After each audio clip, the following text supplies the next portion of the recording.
Well, a very good morning and welcome to day 3 of the Coles 2019 Athletics Victoria Track and Field Championships. My name is Glenn Turner. You're watching live from Lakeside Stadium and a beautiful start to the morning in what is going to be an action-packed day of finals. As you can see, we'll start the morning off with our hurdles, our long hurdles, starting with the open men's 110-metre hurdles. We'll work our way all the way down to the 80-metre hurdles final for under 14 girls. Also, plenty of action a little later in the program with the finals of the 100 metres. Everyone's very excited about the traditional blue ribbon events. And not only that, we'll have our 1500 metre finals, and we'll end the day later this afternoon with our 400 metre finals. Also, plenty of action in the field, including our mixed javelin para competition, which will start at 9 o'clock. We have our under 15, under 16 women's discus, our triple jump, and we also have our finals of the under 16 pole vault, under 20 women's discus, and of course our open women's pole vault. Heaps of action coming your way live from Lakeside Stadium. Joining me in commentary a little later in the program will be Nick Wall and Tim Crosby, which will be bringing you all the action. Certainly hope you've enjoyed the last couple of days of live streaming. It's certainly been our pleasure bringing it to you. So very shortly at 9 o'clock you can see our first event in the final stages of their preparation, which will be the final of the men's 110 hurdles. So that is one of the blue ribbon events here on weekend 1 of Athletics Victoria State Championships. And of course next weekend will be weekend 2. All the entries are locked and loaded. So we have our 200s, our 800s, our 3,000 metres, and of course our long hurdles. So just a reminder for all the results, unfortunately we still have some issues with our website. So all of the results will be posted via Facebook page.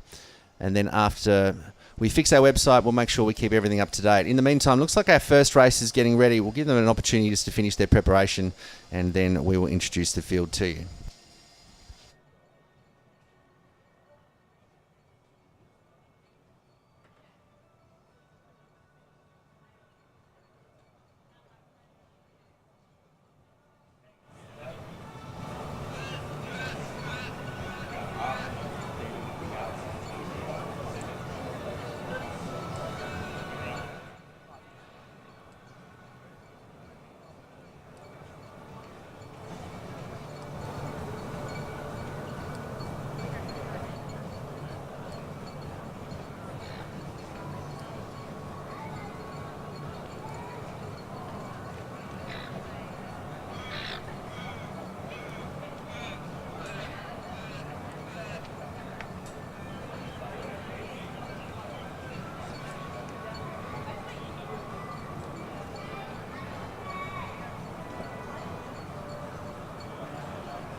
Well, perfect timing. Joining me in commentary is Nick Wall, who'll take you through most of the competition today. Welcome, Nick. Your first time. You had a busy weekend already warming up some of your athletes in the later events.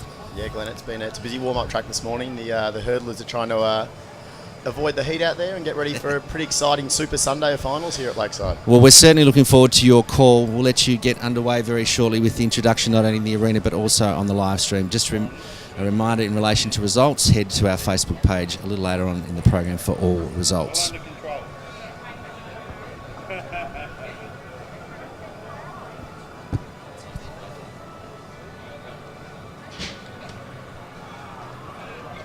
And welcome to event number 1 on Super Sunday here at Lakeside for our state championships. It is event 90, the men's 110 metre hurdles open. In lane 2 will be Christian Painter of Melbourne University, 3 David Ankrum of Frankston, 4 reigning champ Ben Congwood of Frankston, in 5 David Brock of Athletics Nunawading, 6 David Thompson of Athletics Nunawading, and 7 Liam Schreck of Melbourne University. So a quality field of multi-eventers and sprint hurdlers here in our first final. So, Nick, great to see our current champion back in defending his title. Small field, but a quality field. It is a quality field. Ben Congwood certainly the one to beat here, but David Brock and David Thompson, Australian representatives at multi-events, and Liam Schreck, good up-and-comer, and Christian Painter, likewise, very strong multi-eventer.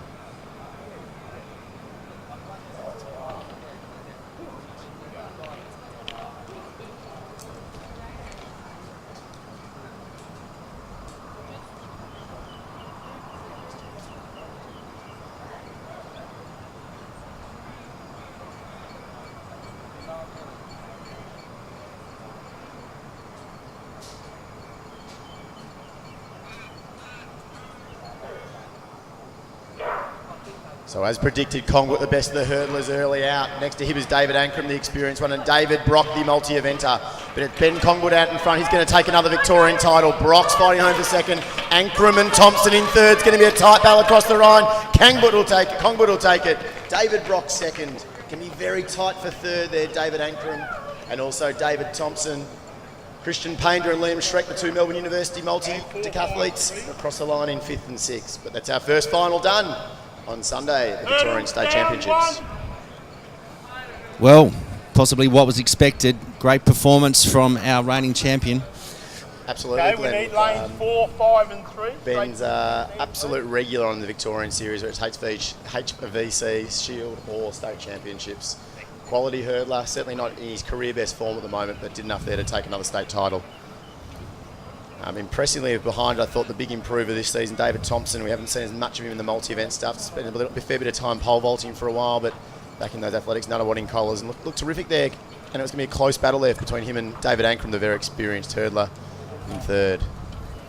Well, presentation for this event will occur very shortly as soon as results are confirmed. Plenty of action still happening out in the field, including our discus competition. Yeah, Glenn, look, there's a plethora of field events action there today. I saw some great field action yesterday looking through the results, and I think today it's going to continue to heat up. Hopefully the competition is as hot as the temperature here at Lakeside. So that's Aaron Menzies from Williamstown. Competition in the first round.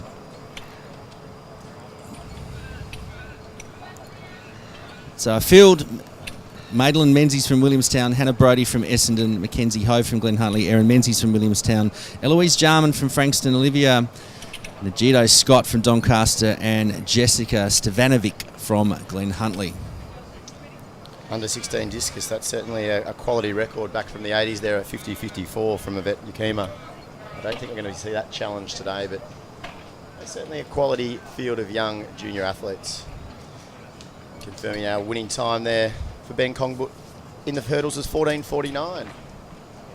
So Ben certainly would be happy with that time. Hopefully puts him in a good place in his lead up to Nationals, only 4 weeks away in Sydney. Big program between now and then, of course, weekend 2, and then we have the Perth Track Classic on the 16th, the Brisbane Track Classic on the 23rd, leading into the National Championships. So there are, I should say, plenty of opportunity for competition to hone our skills, or the athlete skills, heading into Nationals. So in the discus there, we just saw an old Scotch athlete who's a St Catherine's girl there, just looking after the private school flavour there, throwing for Old Scotch. As a St Catherine's junior athlete, represented Victoria last year in the shot put.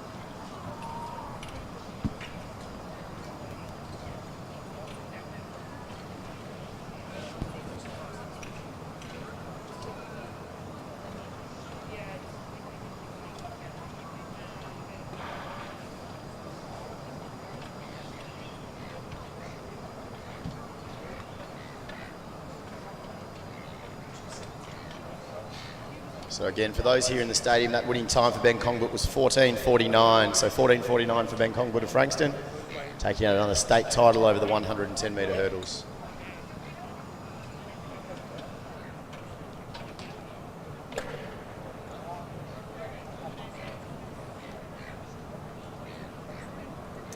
Fortunately, a red flag there in the discus. I think one of the tougher jobs today is going to be our Athletics Victoria officials.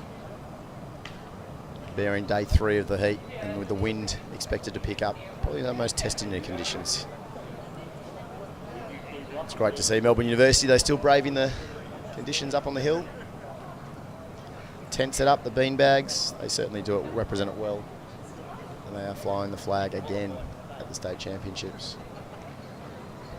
As this discus competition continues, we are not far away from our next heat of the hurdles.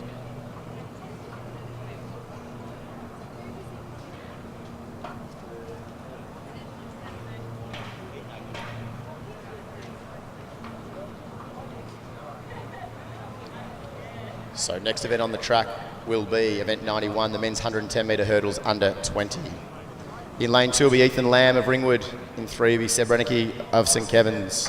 In 4, Zach Lane, Frankston Athletic Club. In 5, Nalish Vaheen of Dandenong. In 6, Bryce Stevenson, Eureka. In 7, Matthew Palmer, Athletics, Chilwell. In 8, Thomas Fideli of Collingwood. 7 starters in the men's under 20, 110 metre hurdles.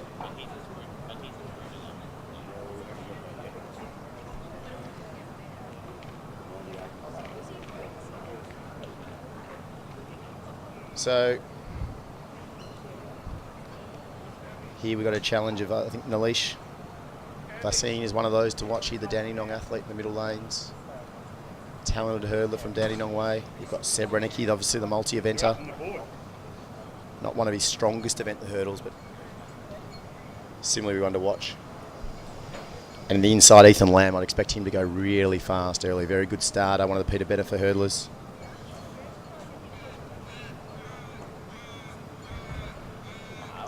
We are in the starters' hands.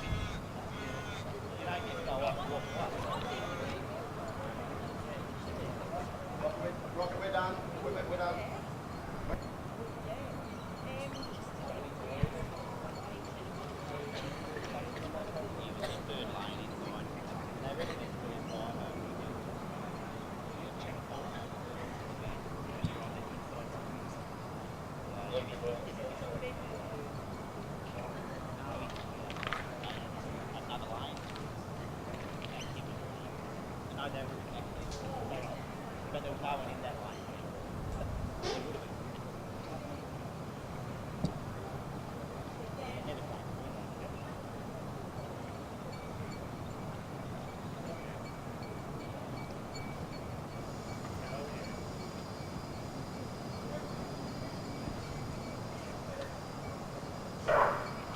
Lamb, one of the best starters as expected also, though, Lane of Frankston. So Lane of Frankston in the middle, looking very strong there. Out wide, Fideli of Collingwood. So Fideli of Collingwood, Lane of Frankston. Fideli hits one hard but holds his feet. Lane will dip and take the win. Fideli comes through for second. Seb Renicky there from St Kevin's, the multi-eventer, in third. Looked very good. Some destruction of the hurdles if you look down the track. Hurdle number 10 has been broken there in lane 6. Bryce Stevenson's done a very good job. No, who was that? That was actually Vassan there who's destroyed that one. There are hurdles scattered across the track, but a very good win to Zach Lane, Frankston Athletic Club. Ladies and gentlemen, it's now time for the first presentation, which will be for the Open Men's 110 metre hurdles. In third place and bronze medalist in a time of 15.72, representing Frankston, David Ankrum. In second place and silver medalist in a time of 15.22, representing Athletics Nunawading, David Brock. And in first place, gold medalist and Victorian state champion in a time of 14.49, representing Frankston, Ben Congbert. Ladies and gentlemen, please congratulate our medalists in the final of the men's 110 metre hurdles. Thanks, Glenn. And that winning time in that previous race for Frankston, Zach Lane, was 15.28. It was a plus 0.4. So the wind doing a few little circular things as expected at Lakeside, but 15.28 for Zach Lane to take out that men's under 20 hurdles. Yeah, those helpers out on the track would love some assistance in putting our hurdles down to 91 centimetres to move on to the under 18 and under 17 sprint hurdles.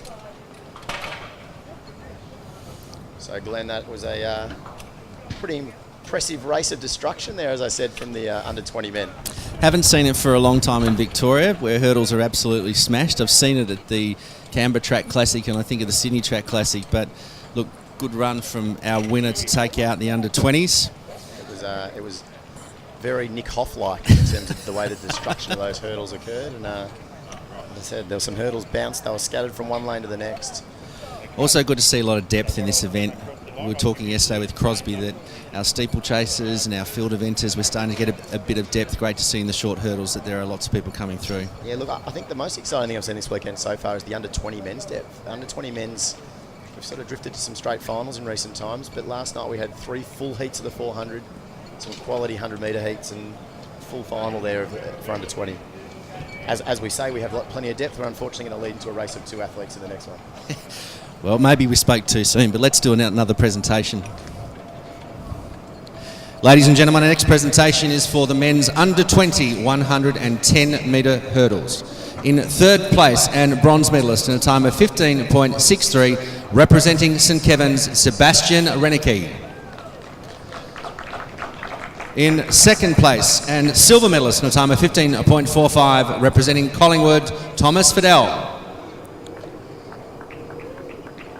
And in first place, gold medalist and Victorian champion in a time of 15.28, representing Frankston, Zach Lane. Ladies and gentlemen, please congratulate our medalists in the men's under 20 110-metre hurdle final. So still plenty happening at the discus. They're into the second round of competition.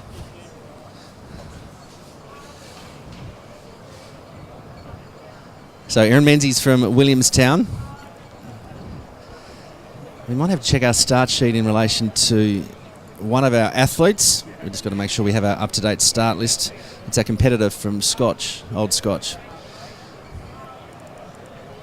I certainly recognise the colours well, and as I said, I've seen her dominate some GSV competition here at Lakeside in the August-September months. The name eludes me right at the minute, but she certainly is flying the Old Scotch colours there. St Catherine's athlete.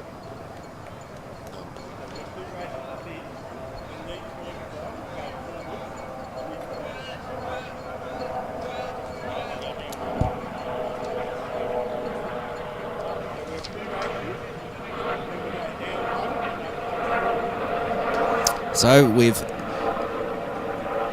identified the situation and we believe it's Olivia Nagito Scott. So on our start sheet we had her listed as Doncaster, so we've remedied that, but looks like we're ready for the next event on the track.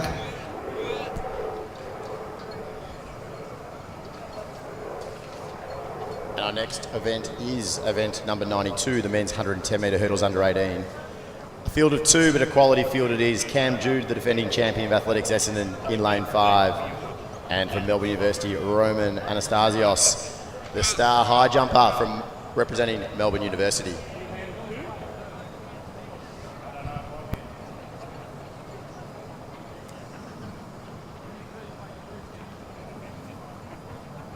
That'll be me. No, I'd be first place. Being an old hurdler. Very old hurdler.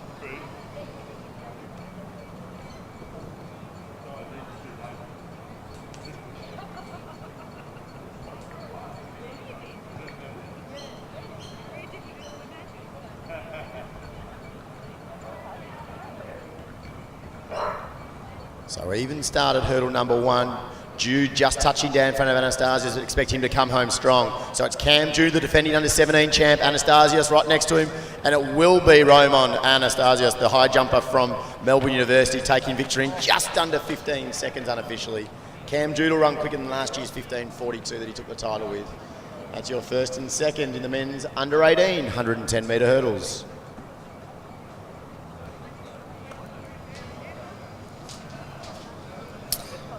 Glenn, it was pretty impressive hurdling there from Roman. Not bad for a boy who's jumping nearly 220 now in the high jump, with big fish to fry in that event coming up in the rest of the season. Yeah, well, you called it early.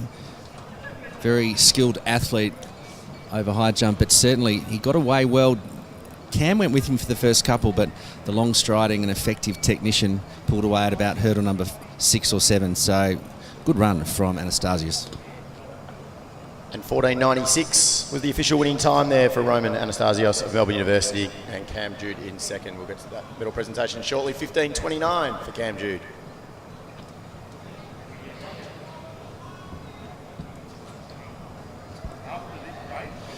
Ladies and gentlemen, the next medal presentation is for the men's under-18 110-metre hurdles final.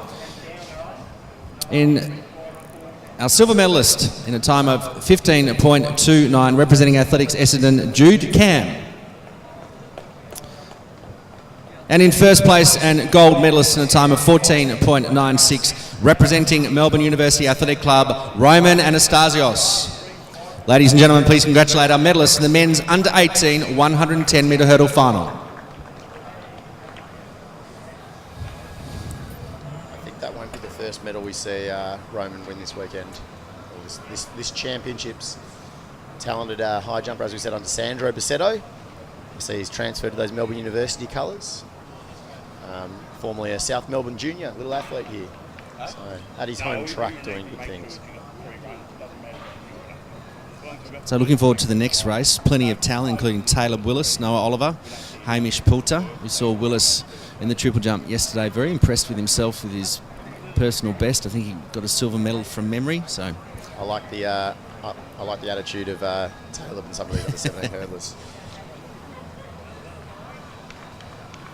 Next event on the track will be event number 93, the men's 110 metre hurdles under 17. Victorian record here is held by Daniel Martin. That is of interest of 13.93 because he does coach Hugo Hannick here in lane 7 of Old Melburnians. In lane 6 it's Jeremy Schum of Boxhill Athletic Club. In 5 is Noah Oliver of Mentone Athletic Club.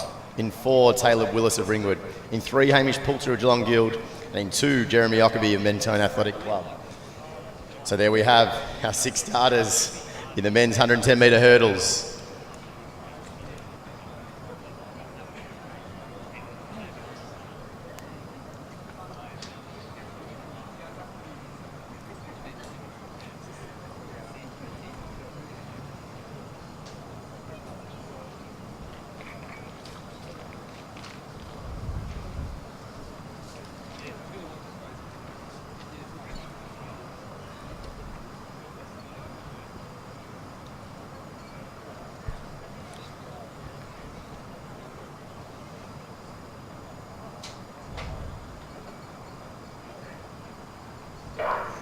Had a little bit of unsteadiness on the blocks.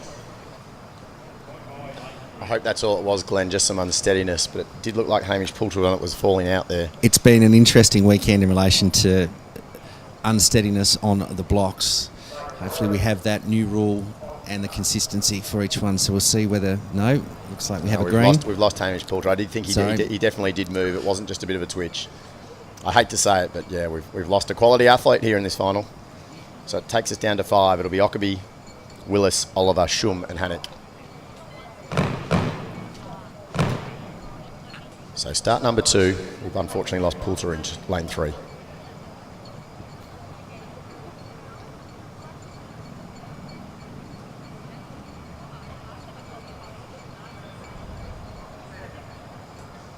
As expected, Willis first at the first hurdle well. Noah Oliver side by side with him in those Ray-Ban sunglasses. Taylor Willis, the headbanded bandit out in front, pushing away from Noah Oliver. Jeremy Schum just in front of Hugo Hannick behind them, and it's also Ockerby. But Willis tips in 14.11. Dan Martin, your record may not stand the next few weeks because 13.93 is well within the grasp of Taylor Willis. Big win there though. Noah Oliver, the multi-eventer from Mentone in second, and Jeremy Schum rounding out the top 3 in the men's under 17 110 metre hurdles final. Yeah, well, that was a quality run from Willis. You're the expert hurdle coach, but his technique was just flawless. His centre of gravity was perfect. He did a lot of work in between the hurdles, but you could just see him pull away and pull away and pull away. He's very much like his talented Letitia Willis' sister, who represented Australia at the World Juniors over the 100 metre hurdles. They're very technically sound, as every Peter Benefer athlete coached athlete is at Ringwood. But Taylor, I tell you what, stepping up to the 110 metre hurdles significantly better than I thought he would. For such a short-statured athlete, he's very dynamic over them. And 14.11 in state championships, there's nationals. Sub 14 is on the cards, and as I said, Daniel Martin, who knows? We talked, I think that was a record that one of his training partners, Aidan Saluni Kettle, was chasing the last couple of years, who was a national champion. But Taylor might be the one to scalp that record of Daniel Martin's from 2007.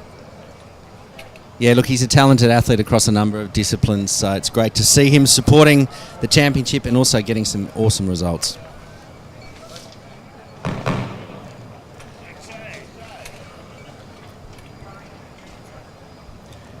And we can officially tell you that the winning time there with a plus 2.9 was 14.07 for Taylor Willis of Ringwood. Noah Oliver, second across the line.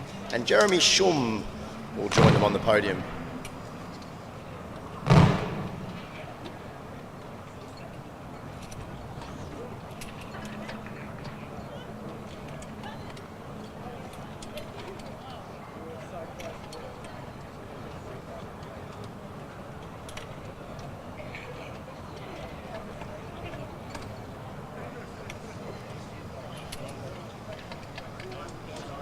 So we're back to action on the back straight now, triple jump.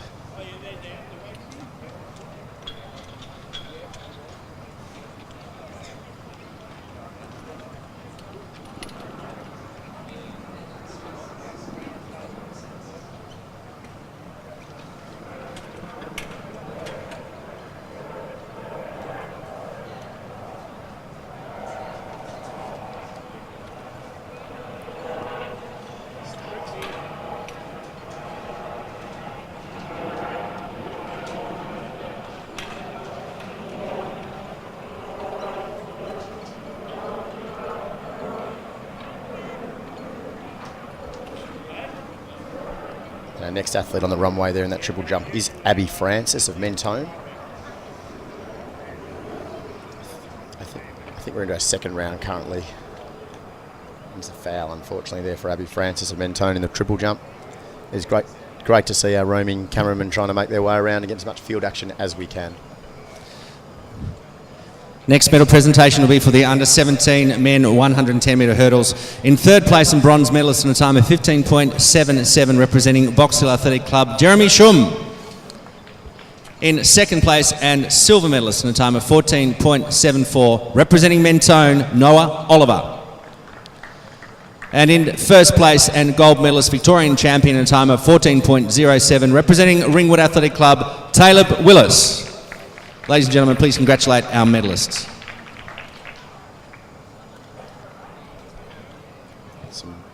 Some talented athletes on the podium there, Glenn, but possibly some more talented coaches behind those athletes, I reckon. Peter Benefer, Noah Oliver's got a bit of a combination of everyone working with him, Ephraim Shurovetsky, Steve Kane, and Jeremy Schum in third. I think he's one of those ones that trains out at the Box Hill venue under Nick Wall.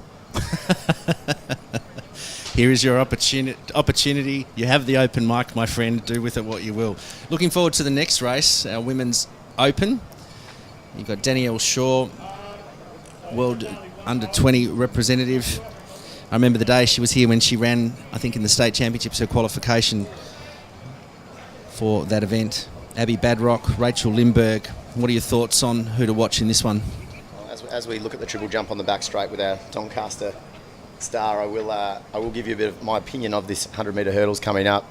Danielle Shaw is definitely the one to beat. Rachel Lindberg, though, is the dark horse here. And I say that in every sense of the word. The most tanned athlete we have at Athletics Victoria. Certainly works as hard on her training as her tan, but Rachel is a quality heptathlete who's come into some really, really good hurdles form this season. Ironically, I can't see her behind the blocks at the moment. She's just having a chat to the officials there, so we'll see what's going on. But Rachel Lindberg, as I said, multi-eventer, had some really impressive scores over the summer in the heptathlon, pushing up into the mid-fives.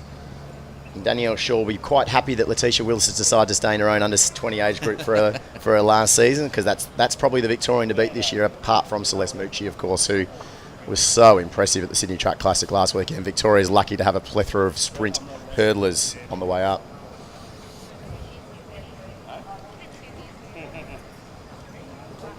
Looks like we've got a bit of a hand issue there for Rachel. Maybe a bit of Band-Aid applied there by starter's assistant Les. So our AV officials do more than just disqualify you in breaks. They love to give you a Band-Aid when you've cut yourself on the blocks. It's a perfect opportunity to have a shout out to all of our Victorian officials who have been working really hard across this weekend. A big thank you, and also to our Athletics Victoria Club helpers.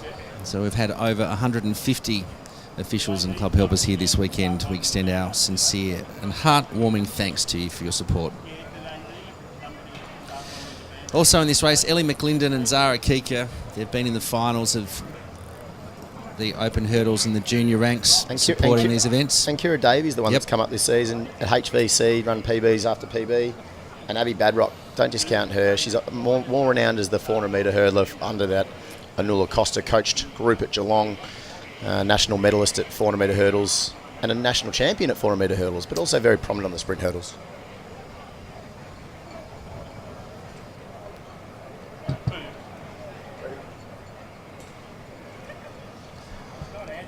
And we now move back into the stadium for our next event on the track, which is event 94, the women's 100-metre hurdles open.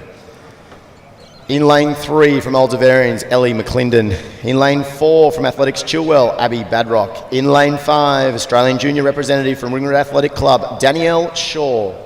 In lane 6 from Box Hill Athletic Club, Rachel Lindberg. In lane 7 from Melbourne University, Kira Davey. And in lane 8 from Athletics Essendon, Zara Kecker. So undoubtedly here the two to beat will be Shaw and Lindberg. Shaw most likely to be the most aggressive to that first hurdle. As I said, Lindberg made some big technical improvements this season and will be very competitive.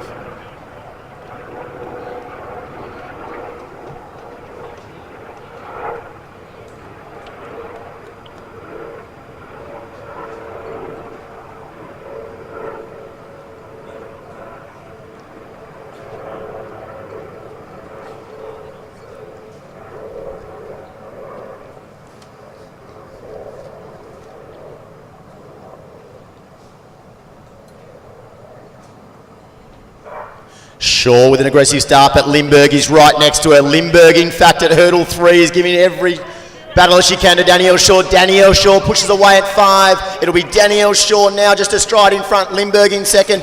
Badrock third. Davies and McClendon and also Kecker closely followed behind. But 14:32 unofficially with a minus 0.1. Who would have guessed it? But Danielle Shaw had to work hard there to beat Rachel Lindberg. We said on the live stream call here, Rachel's been in great shape over the sprint hurdles this season. Danielle Shaw takes an open state title. Well, you picked it, Danielle Shaw. What I like is the competitive nature and the pushing and in these events, even though they're small fields. The fact that Danielle Shaw had to really work hard in the back half of that race, and she certainly showed she's in great form. Oh, look, the one that surprised me the most about it was that Lindberg was actually with her for the first 3. I thought, if anything, Lindberg was going to come through the middle. Danielle Shaw's got an impressive 100-metre PB. Rachel's probably that's the thing she's been working on, is speed. Certainly not as strong over the flat as Danielle, but gee, she was aggressive to hurdle number 1. Tony Marsh must know what he's doing. We've joked at Box Hill, he doesn't know how to coach technical events, but he's doing some really good work with her. Well, I think all you have to do is look at the results, and that speaks for itself. So. I do say that in jest. If you can get Nana to run 11:69 yesterday and potentially go a lot faster today, he's doing some fantastic things there with that group. And Rachel herself is co-coach of that squad with some talented juniors coming through. So Rachel's turned her hand to coaching as much as she is as an athlete at the moment. But nothing to take away, though, from Danielle Shaw, who just looks to be slowly getting back to the form that saw her so strong in her under 20 year. Well, let's head down to our next medal presentation. Well, ladies and gentlemen, the next medal presentation is for the Women's 100-metre Hurdles Championship of Victoria. In third place and bronze medalist in a time of 15.40 seconds, representing Athletics Chilwell, Abby Badrock. In second place and silver medalist in a time of 14.59, representing the Box Hill Athletic Club, Rachel Lindberg. And in first place, gold medalist and Victorian champion in a time of 14.33, representing Ringwood, Danielle Shaw. Ladies and gentlemen, please congratulate our medalists.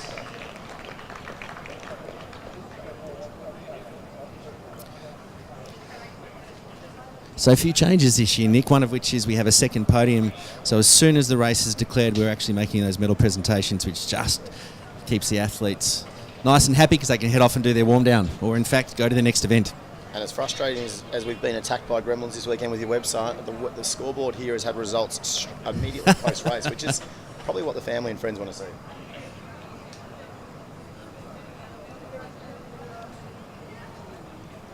Next event on the track will be event number 95, the women's 100-metre hurdles under 20. We saw 14:32 from Danielle Shaw in the previous race. What will we see here in the under 20 women's? Gemma Stapleton, Glen Huntley Athletic Club in 2. Becky Lim, Box Hill Athletic Club in 3. Letitia Willis, Ringwood Athletic Club in 4. Jessica McKenzie, St Kevin's in 5. Kayla Elvish, Frankston in 6. Georgia Bertrand, St Kevin's in 7. Ellie Morant, Geelong Guild in 8. So here you've got Letitia Willis, lane 4, former Australian junior representative.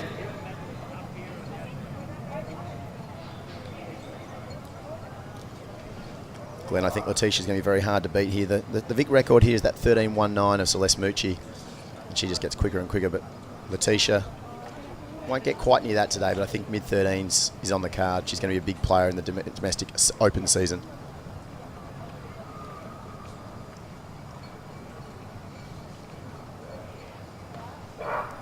Good start in the middle. Jess McKenzie had a nice start next to Letitia Willis, but now it is Letitia Willis as expected. Jessica McKenzie in second, fighting along with Becky Lim, the junior from Box Hill. But it's going to be Letitia Willis, a hurdle in front. Jessica McKenzie, Becky Lim. Just Gemma Stapleton's the one that flew home. Elvish looked back into 5th. Then behind them was Bertrand and Morant. But Letitia Willis, after a good start, powered away. A minus 0.4, so Lakeside not giving us the favours we'd like. Becky Lim was off to a very good start there, but McKenzie and Stapleton just nabbed her on the line to take silver and bronze. 13.96 for Letitia Willis.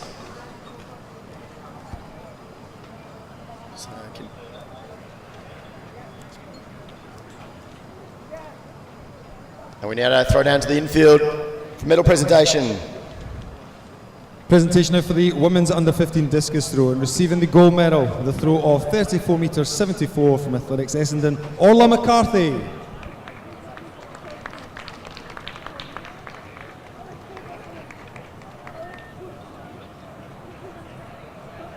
And in the women's under 16 discus competition, receiving the bronze medal with a throw of 27 metres 96 from Glen Huntley, Mackenzie Ho.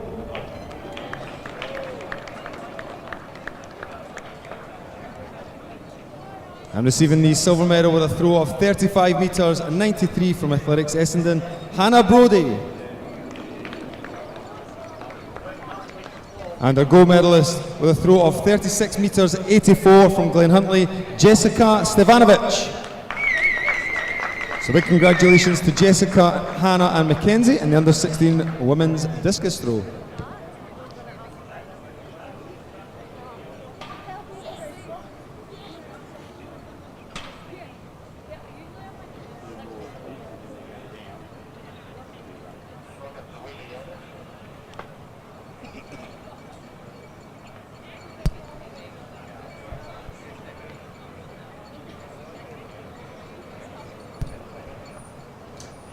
Quickly been pushing through medal presentations. Quickly been moving through medal presentations and hurdle races. And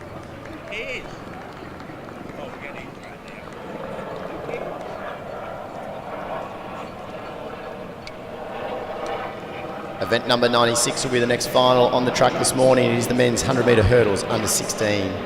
Victorian record here of 12.88 held by Aidan Saluni Kettle only a couple of years ago. Another one of those Peter Benefit Ringwood stars. In lane 2 from Knox Athletic Club, Jacob Allison. In 3 from Box Hill, Elijah Satsis. In 4 from St Kevin's, Sam Cantwell. In 5 from Geelong Guild, Patrick Whedon. In 6 from Mentone Athletic Club, Thomas Byrne. And in lane 7, teammate from Mentone, Vuna Ofa Hangu.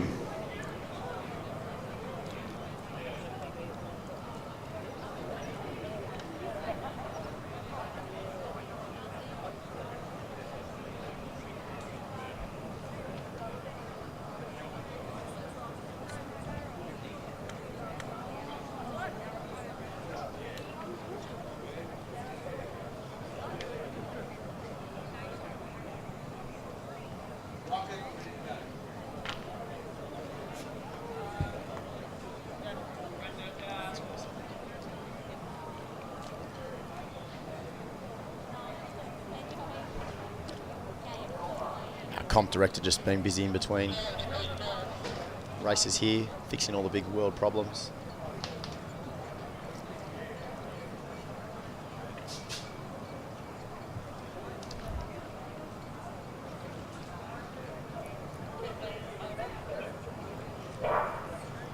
Good start in the middle, Cantwell of St Kevin's and also Byrne of Mentone. Cantwell of St Kevin's it is, clearing away from the rest of the field. The race for silver though is going to be interesting. Whedon and also Saxis of Box Hill, but it's all Samuel Cantwell, St Kevin's. That takes victory from Patrick Whedon. Elijah Saxis of Box Hill will come through for third. But excellent hurdling from Sam Cantwell, St Kevin's, taking out the under 16 men's 100 metre hurdles. Perhaps another rising star. Great technician as well, Mr. Cantwell, in that race. I saw him very prominent over the 200 metre hurdles at the All Schools as well in November last year, but here taking a victory in the 100 metre hurdles. And we'll cross back down to Ross Cunningham for a next field presentation. Thanks, Nick. Presentation now for the women's under 16 triple jump. Receiving the bronze medal with a jump of 10 metres 71 from Ballarat Harriers, Angelica Selkirk. And receiving the silver medal with a jump of 11 metres 32 from Doncaster Athletics Club, Petra Edwards. And our gold medalist with a jump of 11 metres 82 from Frankston Athletic Club, Amber Camo. So well done to Amber, to Petra and Angelica in the women's under 16 triple jump.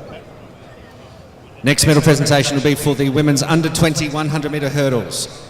In third place and bronze medalist in a time of 14.97, representing the Glen Huntly Athletic Club, Gemma Stapleton. In second place and silver medalist in a time of 14.93, representing St Kevin's, Jessica McKenzie. And in first place and gold medalist in a time of 13.96, representing Ringwood, Letitia Willis. Ladies and gentlemen, please acknowledge our medalists in the under 20 women's 100 metre hurdle final.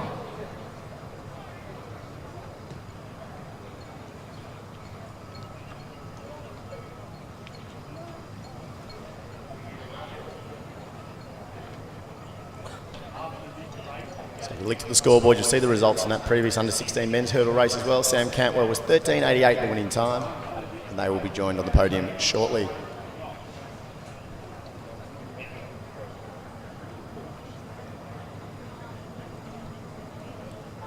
So Glenn, now we move into these junior hurdles races. A lot of these boys are doing the hurdles somewhat for the first time at a championship. They've jumped from the 90 metre hurdles up to the 100 metre hurdles. It is a really tough challenge. The 90 metre hurdlers to suddenly tackle the 100. You have a combination of some of our fast sprint stars, very proficient technical hurdlers. And again, the Ringwood Club has flown here well. Peanut Benefit just churns them out. It's a factory at Ringwood.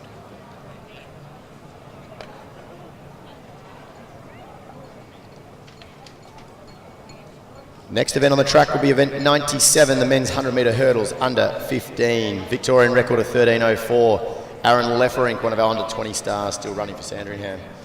In lane 2 from Ringwood Athletic Club, Remy McLean. In lane 3 from Glen Huntly, Caden Parkinson. In 4 from Knox, Lester Long. In 5, another Benefit athlete from Ringwood, Nathan Philoctetes. And in 6 from Bellarine, Grady Morant.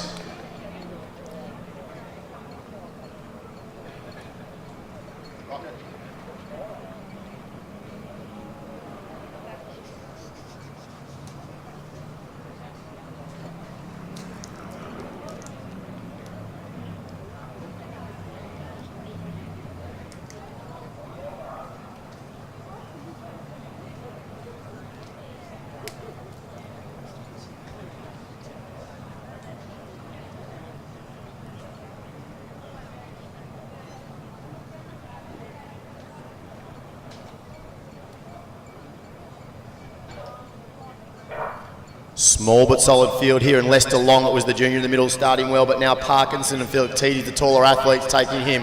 Philoctetes, it is of Ringwood, clearing away. Parkinson running home for silver, out wide. Morant will be third, but it will be clearly our winner from Ringwood, Nathan Philoctetes. Unofficially, we'll give you a time shortly. But after a great start from Lester Long, your winner is Nathan Philoctetes, Ringwood Athletic Club. Next medal presentation will be for the men's under 16 100 metre hurdles. In third place and bronze medalist with a time of 15.08, representing the Box Hill Athletic Club, Elijah Zadis.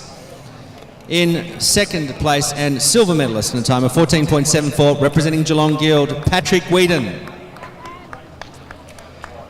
And in first place and gold medalist today in a time of 13.88, representing St Kevin's, Samuel Cantwell. Ladies and gentlemen, please congratulate our medalists in the men's under 16 100 metre hurdle final.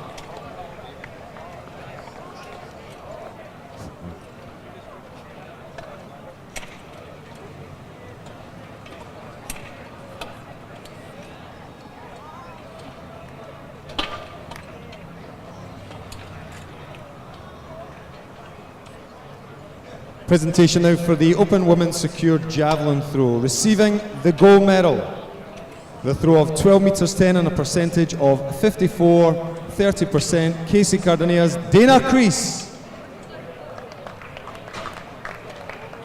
So congratulations to Dana and the secured Open Women's Javelin Throw.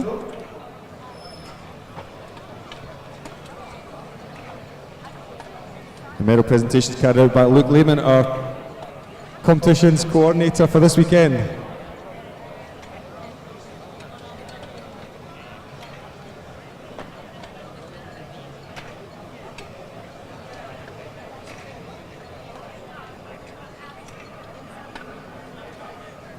Next medal presentation will be for the boys under 15 100 metre hurdles final. In third place and bronze medalist today in a time of 16.35, representing the Bellarine Athletic Club, Grady Morant.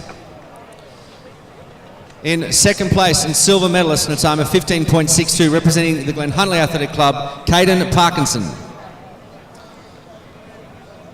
And in first place and gold medalist today in a time of 14.83, representing Ringwood Athletic Club, Nathan Philiptides. Ladies and gentlemen, please congratulate our medalists in the boys under 15 100 metre hurdle final.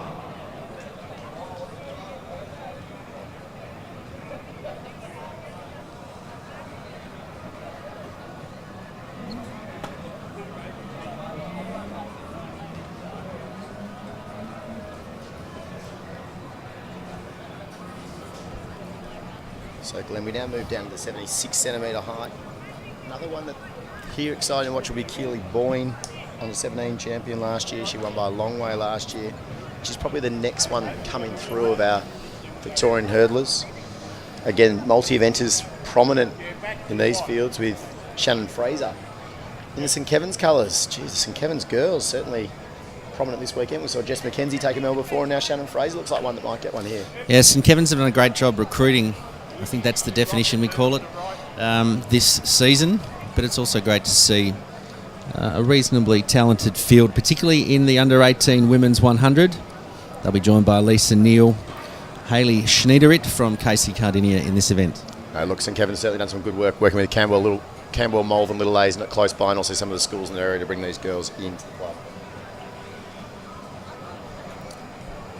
Event number 98 of the next girls setting up behind their blocks. It is the 100 metre hurdles under 18. A Victorian record here of Letitia Willis of 13.38. You saw her dominate the under 20 race just a few minutes ago. In lane 3 from Casey Cardinia will be Alyssa Neal. In 4 from Diamond Valley, the under 17 champion from last year, Keely Boyne. In 5, multi-event star from St Kevin's, Shannon Fraser. And in lane 6 from Casey Cardinia, Hayley Schneiderit. That's 4 starters, women's under 18, 100 metre hurdles.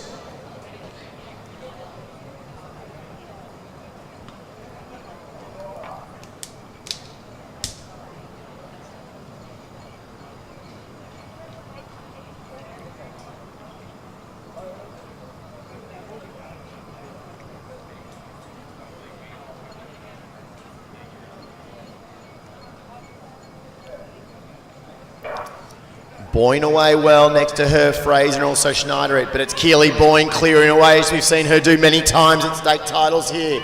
Keely Boyne, Shannon Fraser, back to then a fight between Neal and also Schneiderit for third, but it's all Keely Boyne, 14.38, takes another state title.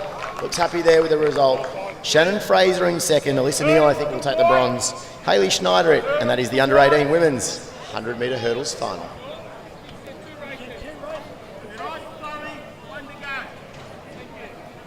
Yeah, as we catch on the replay, great hurdling from Keely Boyne. She had this race basically won from the first hurdle, so great to see her continuing on her campaign and, of course, taking out the under-18 state title.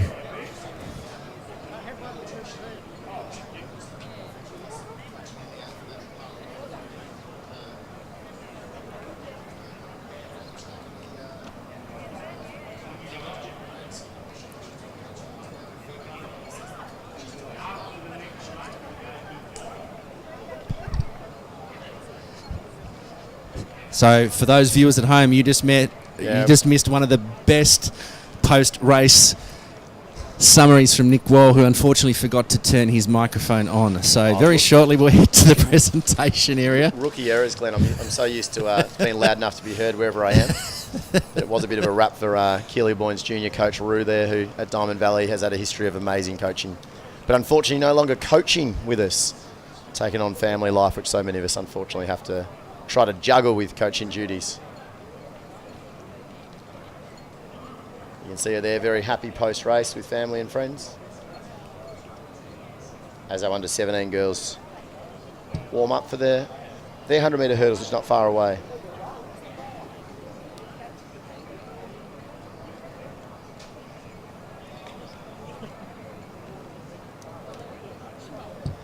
For those that are interstate watching our telecast today, that the heat is continuing to climb. I know it's warm all around Australia, but it feels a lot warmer at Lakeside off that blue track.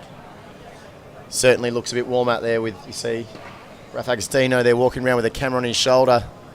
Some of us are doing the really hard work. Perfect opportunity for a weather cross. Current temperature is 29.7 degrees. Bureau says it feels like 27.1. Winds are coming from the north-northeast, so in other words, beautiful tail, but it'll be gusty within the stadium at 15 k's an hour.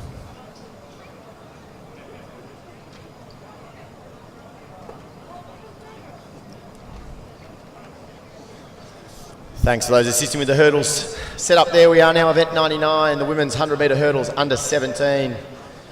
Another Victorian record by Letitia Willis, unsurprisingly, 13:43. In lane 2 from Preston Athletic Club with Brianna Richards. In 3, Ella Doherty, Box Hill Athletic Club.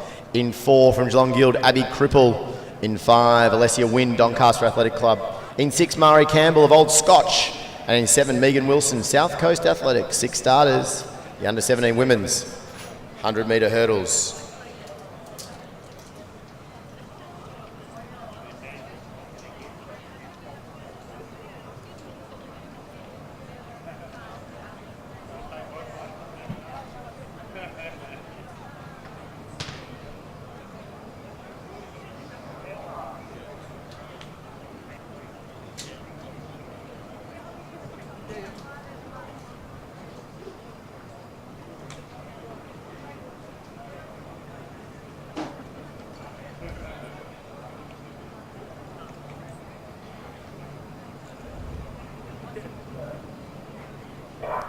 A little move in the blocks, but Cripple gets over the first one. She's looking to turn last year's silver into gold, and she's just in front of Wynn. That is a Doncaster. But it's Abby Cripple now, holding her on the inside. It's Ella Doherty of Box Hill making the challenge. Abby Cripple, Ella Doherty coming out of it. She won't quite get there. Cripple does turn last year's silver into gold. Doherty second, Wynn third. Richards, Campbell and Wilson rounding out the field. But excellent hurdling from Abby Cripple. Stepping up from the 90s to now the 100-metre hurdles under 17. Next panel presentation will be for the under-18 girls 100-metre hurdle final. In third place and bronze medals today in a time of 15.88, representing Casey Cardinia, Alyssa Neal. In second place and silver medalist in a time of 14.96, representing St Kevin's Athletic Club, Shannon Fraser. And in first place and gold medalist today in a time of 14.40, representing Diamond Valley, Keely Boyne.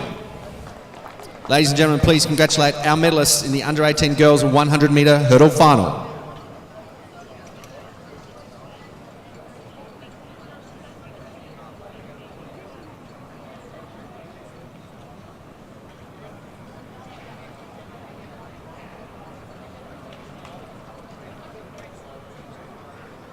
So some great vision of our medalists in that under-18 girls competition. Great camaraderie between our competitors as well. We've seen a lot of that this weekend, a lot of handshaking before and after the race, so great to see some wonderful sportspersonship at Lakeside Stadium. Still plenty more of action to come. We are halfway through our hurdles action.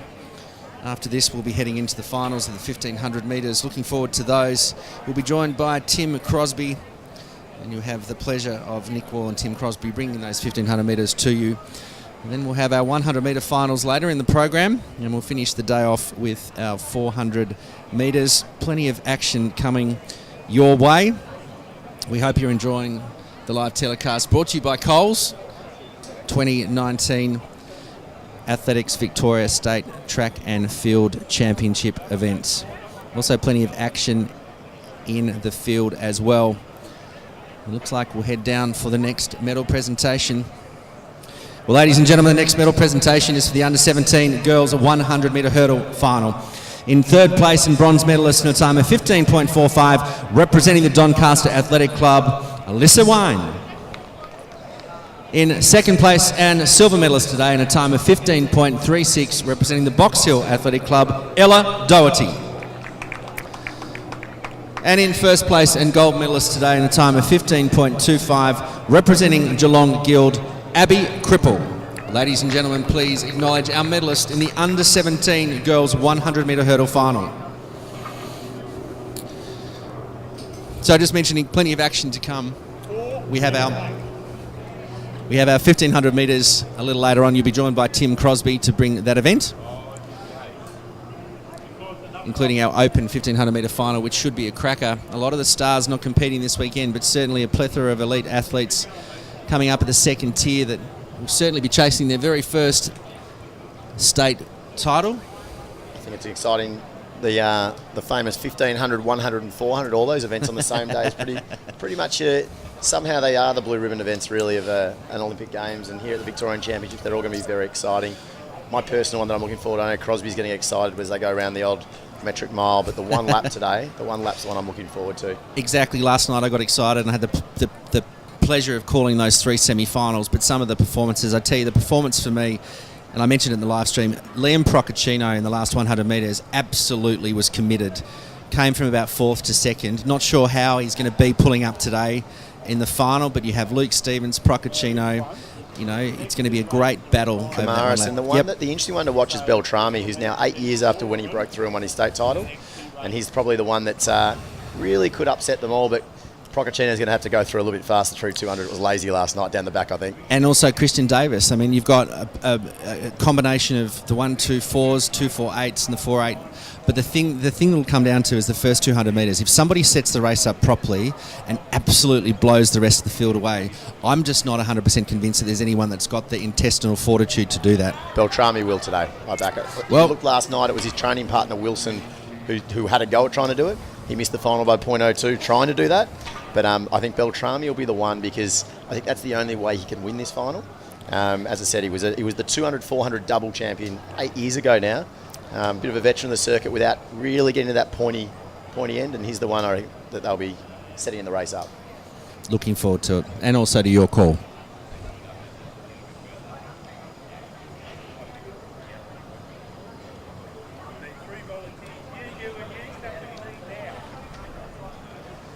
So they are behind their blocks for event 100, which is the women's 90 metre under 16 hurdles final. Victorian record of 12:40 from Letitia Willis. In lane 2, Josie Lawton, Casey Cadinia. In 3, from Diamond Valley, it's Shihana Jasundara. In 4, from Frankston, Amber Kamau. In 5, from Albury Athletic Club, Ashley Farmer. In 6, from Knox, Amber Clark. And in 7, from South Coast Athletics, Alana Gibson-Williamson. 6 starters in the women's under 16 90 metre hurdles final.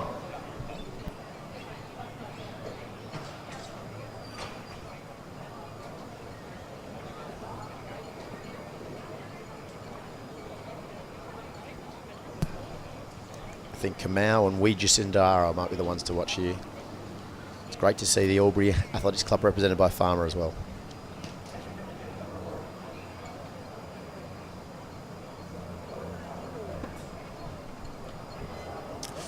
Again, a little bit of unsteadiness.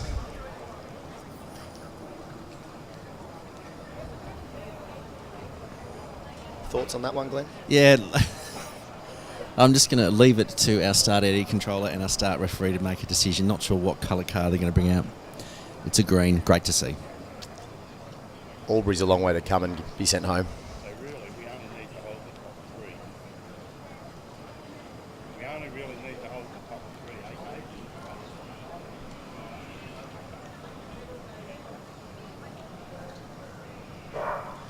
So this time they're away cleanly. Ouija Sundara, it is a Diamond Valley looking good. Kamau on her outside, and in between them, sorry, it is Kamau Frankston. So Kamau Frankston up to Ouija Sundara. Ouija Sundara, though, it is going to take victory here from Kamau. It's the Knox athlete in Amber Clark who will take third.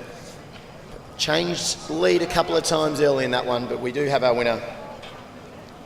I lied, it's one of two-time finals, so we'll have to wait for the second one. Should have highlighted that to us a bit earlier. There are still another final to come.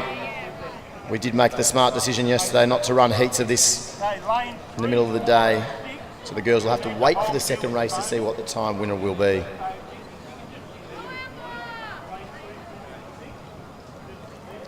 Yes, of course, Glenn, we have two races here, so we'll get an official time to see what they'll need to beat in the second heat.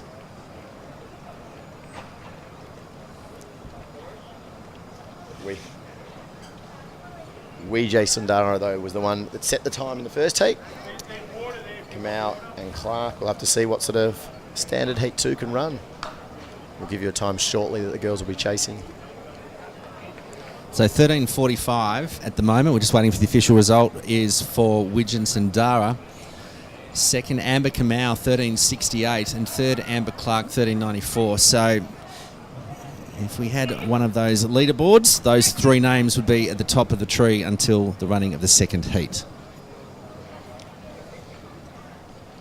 So for those here inside the stadium, the times to beat from that heat number 1 are 13:45, 13:68 and 13:94. So they're the times the girls are looking in this second heat to get into medal contention. Again, this is an unusual circumstance of a time final. We do see it regularly at National All Schools over some of our events, the 200 metre hurdles and the 400 metre hurdles and the 800s. But this weekend it was just to minimise the amount of time we had for some of our athletes and, more importantly, officials out in the sun.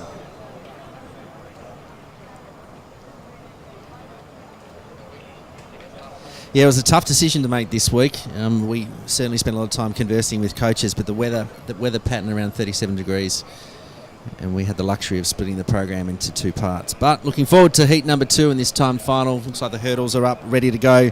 We're getting the nod from our competition director, so it's over to Nick Wall to call heat number 2. And heat number 2, it is of the under 16 190 metre hurdles. In 2, Gemma Craddock at Glen Huntly. In 3, Alana Chapman, Diamond Valley. In 4, Ellie Kewish, Diamond Valley. In 5, from Bendigo Harriers, Georgia Peace. In 6, Hannah Van Eed of Sandringham. And in 7, from Western Athletics, it's Kaylee Mannion. 6 starters, time final, number 2.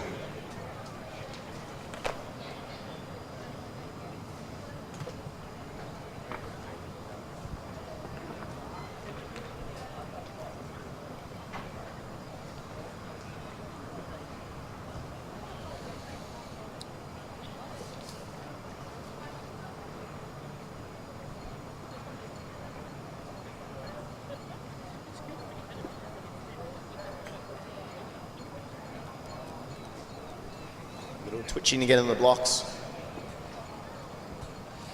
Yeah, going to have to call that one.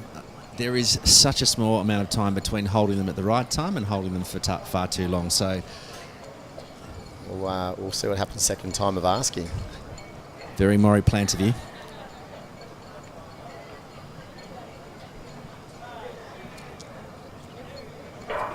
Away cleanly this time. It is Chapman with a good start next to her, also Kewish. Kewish, the taller figure from Diamond Valley, chasing Chapman of her teammate from Diamond Valley. It is Kewish just a stride in front of Chapman. Behind them at Sandringham's Van Eed. It'll be Kewish in 14:20. It looks like it'll be just outside. It is outside the medal times from heat number 1. But great running there to see Ellie Kewish take out the time final number 2 from Alana Chapman and Hannah Van Eed. But it looks like our medalists will all come from time final number 1 of the under 16 women's 90 metre hurdles. Okay. Looks like we were seated to perfection there, Tim. We had our fastest 5 girls were all from heat number 1. Yes, it's Glenn, Tim, not Nick. Worked that one out. So, winners from heat number 1 of this time final. So, Shana Widgeons-Zandara from Diamond Valley will take the gold medal from Amber Camus, 13.68, and Amber Clark, 13.94. So, timed final in the under 16 age group for women. Well and truly complete. We'll head down to the presentation area shortly. And following, we'll have the women's 90-metre hurdles for the under 15. Then we'll have the under 14 boys, and then we'll head to the 80-metre mark for the under 14 girls. So after the hurdles, we'll head across to the 1500s, and Tim Crosby will be joining Nick Wall in commentary for all of those 1500s. As everyone who's been watching for the last couple of days, he has been waiting for the 3.5 lapper. 3 3/4 lapper, I should say. For a 400-metre runner, anything over 400, you need a car. So looking forward to those events, and they will actually be hotly contested. What we haven't previewed, Nick, is the women's 400 metres. I'm intrigued to see. I know there's a bit of chat around the track. Obviously, Mackenzie Keenan's going back for the national championships in New Zealand next weekend, so whether she stays to run a third round will be interesting. Georgia Griffith has got a busy program coming up.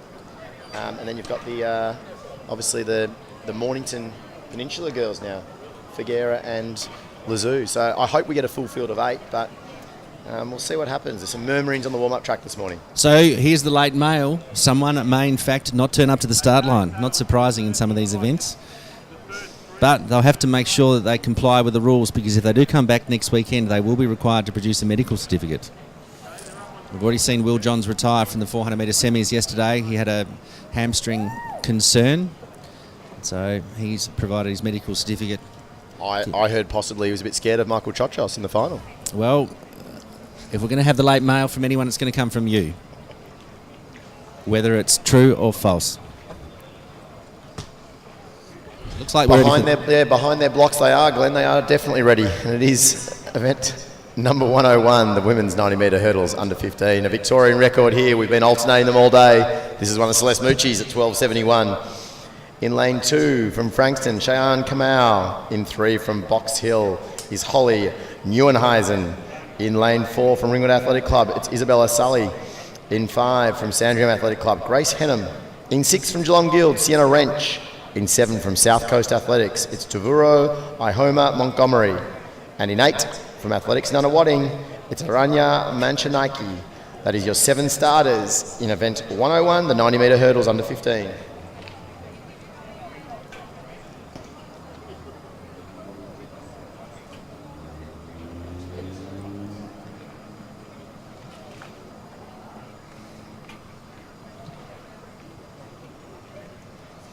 I'm expecting all the longest lettered names here to be feature prominently. They'll want me to call them multiple times.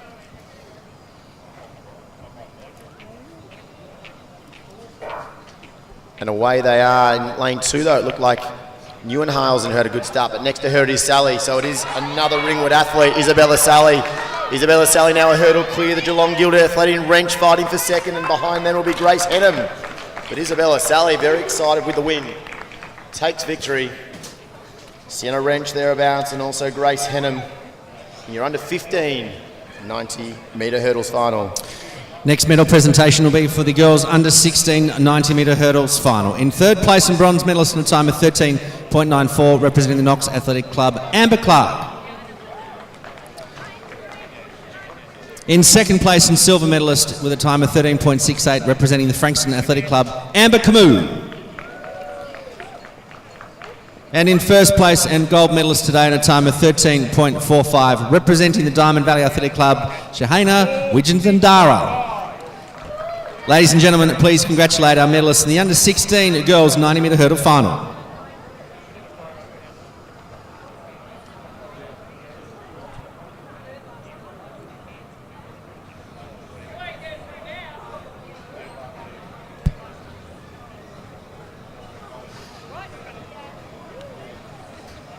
So certainly some big surnames to pronounce, particularly in the medal ceremonies and also through these events. But it says a lot, I think, about the multiculturalism of our sport, Glenn.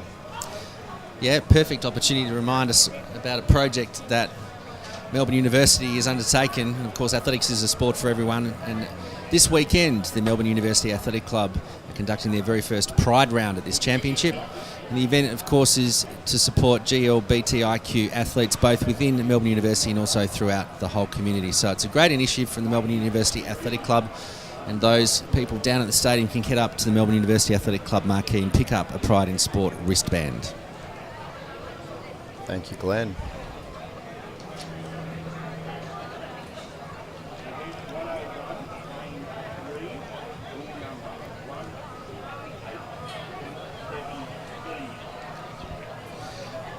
So 3 competitors in the next event. A few famous surnames in there. Oliver Bradshaw. Yes, Athletics Chilwell represented here by another one of the Bradshaw family. He was my first ever 400-metre hurdle teammate at APS United in the mid-90s, post his decathlon career, his father Chris. Of course, Doctor to the Stars as well. It looks like we are ready to go in this final. And it is event number 102, the men's 90-metre hurdles, under 14. Another Victorian record here from Aaron Lefferink, 12:54. In 3, it's Oliver Bradshaw, Athletics Chilwell. In 4, from Ringwood Athletic Club, Noah Thorpe. In 5, Jackson Mooney of Ringwood Athletic Club. And they are your 3 starters. Under 14 men's 90-metre hurdles final.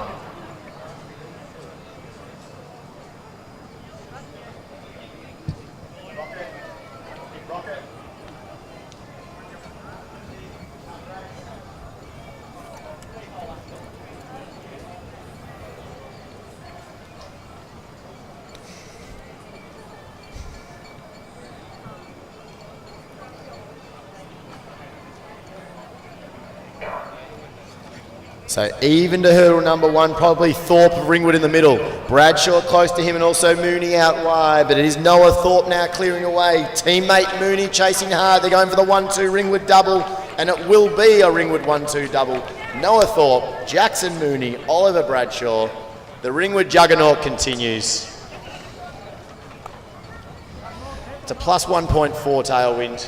We'll wait for a time there, but Noah Thorpe looks like to be the next generation. A little bit of 4-stepping just to finish with there. You can't complain about that, as these under 14 boys often step up to the 90-metre hurdles for the first time. We move down to our next medal presentation. It'll be for the under 15 women's 90-metre hurdles. In 3rd place and bronze medalist today in a time of 14.72, representing the Sandringham Athletic Club, Grace Henham. In 2nd place and silver medalist in a time of 14.55, representing Geelong Guild, Sienna Wrench. And in 1st place and gold medalist today in a time of 14.21, representing the Ringwood Athletic Club, Isabella Salee. Ladies and gentlemen, please congratulate our medalists in the girls under 15 90-metre hurdle final.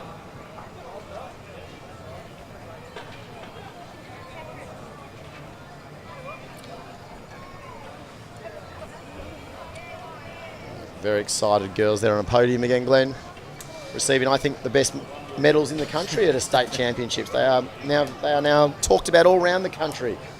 Well, big thank you to the team at AV, who a couple of years ago, I think perhaps just after you left AV, we looked at our medals and we had some great designs from our suppliers, which has been awesome. So, look at that. Look, you talk about hurdle legendary. Look at that, Roy Boyd involved there with one of our hurdlers. And trackside too, being able to take some photographs up close and personal with our medalists and their charges, which is great to see. It's great to see such a legend of the sport still heavily involved. Roy, of course, coach of national 110-metre record holder Kyle Vanderkuyp. So it looks like we're going to head down to another presentation. Ladies and gentlemen, here's the medal presentation for the boys under 14 90-metre hurdles. In 3rd place and bronze medalist today in a time of 15.78, representing Athletics Chilwell, Oliver Bradshaw. In 2nd place and silver medalist today in a time of 15.37, representing the Ringwood Athletic Club, Jackson Mooney. And in 1st place and gold medalist today in a time of 14.84, representing the Ringwood Athletic Club, Noah Thorpe. Ladies and gentlemen, big round of applause and congratulations to our medalists in the under 14 boys 90-metre hurdles final.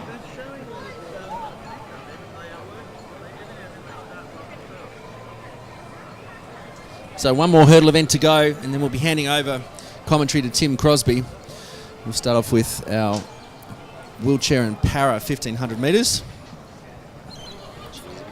tough day to roll around a 1500, I reckon, today. We just heard Tim talk about his long bike ride up from Mordialloc. I think going around in circles here, you talked about you need a car to go around more than one lap. I think it's just boring. You've seen it once. What do you need to see it for again? Well, we cater for every discipline, as you know, and as a coach, you coach quite a few disciplines, so looking forward to a plethora of events coming your way this afternoon. Well, especially when the quality of the athletes that are coming up, including that wheelchair race we talked about. Sam Rizzo is a star on the rise.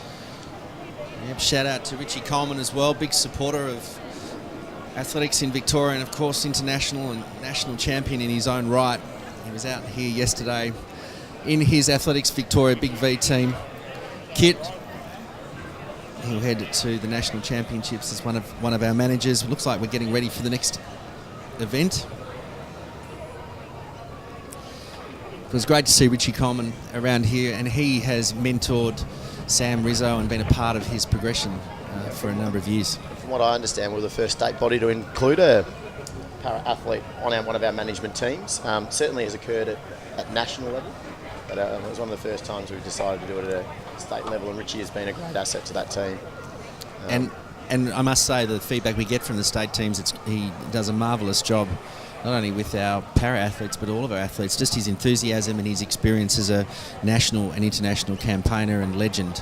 He's about to say he's following those wheel grooves of Kurt Fernley. Like they're certainly unbelievable leaders in the community, not just on the track as athletes. We should also acknowledge the support that School Sport Victoria provide with the pathway. So it starts from somewhere, and their multi-class event athletes that they provide for at region and district and at state championships is a wonderful way of encouraging a lot of kids that may not necessarily know that they can participate, but they're certainly catered for. So looks like we're getting ready for the final hurdle event. Good calling, Nick. So our final hurdle final of the weekend, event number 103, the women's 80 metres under 14. This Vic records is from 2008, which is 12.00 Bridget Dillon. In lane 2 from Bellarine, Erin Foley. In 3 from Athletics Nunawading, Natasha Kindler. In 4 from Mentone, Sophie Wilcock. In 5 from Frankston, Ellie Simons. In 6 from Yarra Rangers, Tiara Willis. And in 7 from Ringwood Athletic Club, Evangeline Chung. And in 8 from Geelong Guild, Kiana Skirke. That is your 7 starters in the women's under 14 80 metre hurdles. Interesting to see. This is the third Willis, the youngest Willis so far that we've seen Athletics Victoria. And there's another one to come, I believe. But this is young Tiara Willis. So we'll see how she holds up here. Certainly small in stature, but I think big in heart. Everything else was good. But we don't leave the boxes in the pits. Some of the boxes are still in the pits. So even if it goes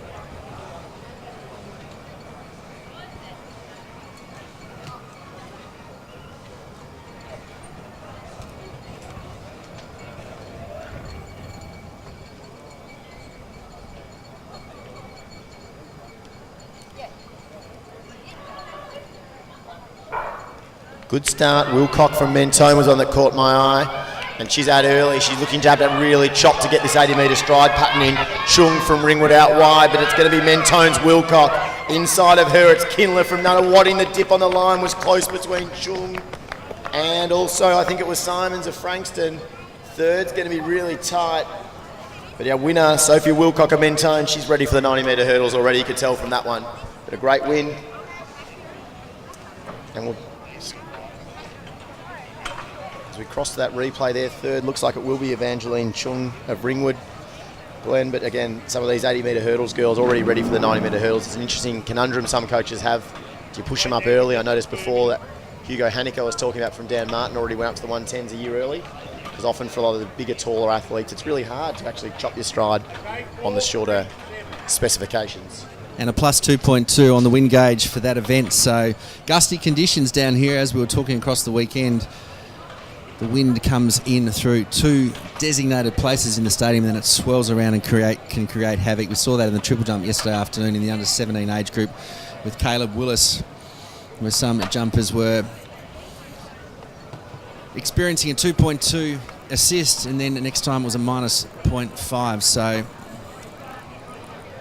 the weather is one factor, and it will be one factor, particularly in the one lappers a little later on. Thanks to those for the assistance with moving the hurdles off the track. We've done it very efficiently, because we will be moving into shortly our 1500 metre events. They'll begin with our wheelie race, then into our power race, and then a plethora of junior finals through to the open finals over the metric mile distance. Okay, 1500.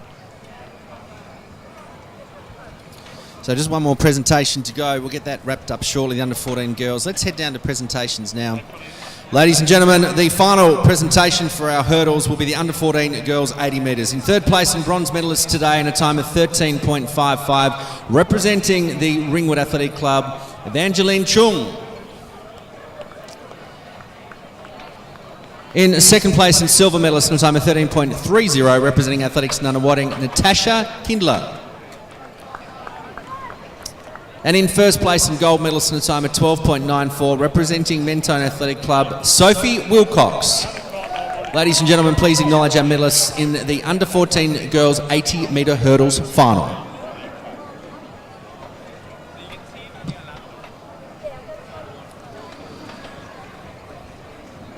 So still some field action underway at the moment. We have a discus competition. Looks like we're getting ready for another triple jump down the back straight, of course. Triple jump this weekend, long jump next weekend.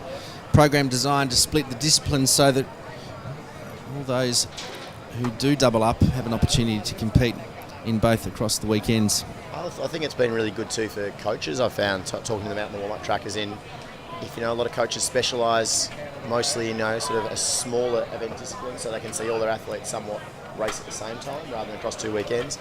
And I think the national concept too, where coaches are a little bit, I suppose, periodising programs now of their whole squad on a much more similar schedule. The problem I found previously in the past was on this sort of weekend you might be getting ready for national juniors for junior athletes, while your senior athletes are still in the middle of a heavier phase. So you're actually missing a whole weekend. If you're coaching and your junior squad the whole weekend, you might miss your senior squad training. So the balance is right, and I think coaches enjoy the event brackets. Well, look, as always, we look forward to receiving some feedback and some commentary around what works. We are a sport that needs to look after the athletes, and we have a number of challenges, particularly around Lakeside around this time of year with a number of weekends. Our season is a little disrupted with the Formula One Grand Prix. It is what it is, but we do have a couple of events coming up, including the final Milers Club meet, which will be on the 21st of March. Also, High Velocity number 5. We're actually cancelling High Velocity number 4 after consultation with John Boas and Alwyn Jones around the Kangaroo Jump Club. We've decided to put all of our efforts into the final HVC 5. So once our website is up and running, we do apologise for that. Entries will be open for HVC 5. What is on the program is 100 for all ages, a 2 and a 4 for all ages, and we're just working through requests from coaches around short and long hurdles. There'll certainly have to be some hurdles events there with the quality of what we just saw today, Glenn. Absolutely, and there's no one better to push that barrow than my co-commentator Nick Wall. But it's time for me to go. Let's hand it over to Tim Crosby and Nick Wall, who'll take you through the 1500s. Thanks, Glenn. It was an exciting morning of hurdling there, Nick. It's a shame I missed it, but We were hoping to live stream you on your ride from Morty Alec. That would have been most interesting, I imagine. It would have been reminiscent of the old Melbourne Marathon sort of, Frankston to St Kilda days, I imagine. yeah, with that northerly blowing this morning, at times I would have been going faster on my 2 feet, I reckon, when I was in good form for the marathon than on the bike. It was pretty hard work out there this morning with the northerly, but anyway. So there has been a request, though. When are we going to see Crosby Crew cycling vests come around? I don't think it's far away. We've got a breakaway group, and it's quite big with the injured runners, and yes, there is a subgroup there that are out quite regularly on the beach road, but no, we had about 40 or 50 at Parkrun yesterday, Nick. It was a good sight in their uniforms. So. It's great to see Parkrun on a 37 degree day. It's yeah, impressive. I know it was a good morning, but it wasn't too bad a morning. But yet again, the +3 winds here at Lakeside, and I think we're going to feel that a bit when we move into these 1500s now today. It's not a pleasant morning at all. Last night was beautiful here once again for those 400s, and hopefully as we go through the day today, we're going to have some easy wins, we hope. Yeah, look, I hope. I mean, we always do get some wind here at Lakeside, but I hope it does drop slightly, because the conditions are fast to run. if the wind does dry a little bit. The heat's actually good for these 400s and 100s particularly. I don't think the 1500 guys are going to love it as much. I think No, they they won't. It'll be strategic, and they'll be going for championships today. There's no doubt about that. So we're not going to see any barnstorming performances. But that's okay. That's what the nature of these things is. They're coming through the rounds to get to the final. The men's, very open affair, I reckon, in the men's Open 15. And oh, look, I just watching the other night. I think a guy like Tom Thorpe, who's been quite prevalent on the Milers Club races this season, running PBs and has been in the mix, has missed the final by a tenth of a second. I saw him sitting next to his Nova Castrian mate that knocked him out of the final by that tenth of a second at dinner afterwards. So there was no hard feelings, but it tells you the depth that we have here.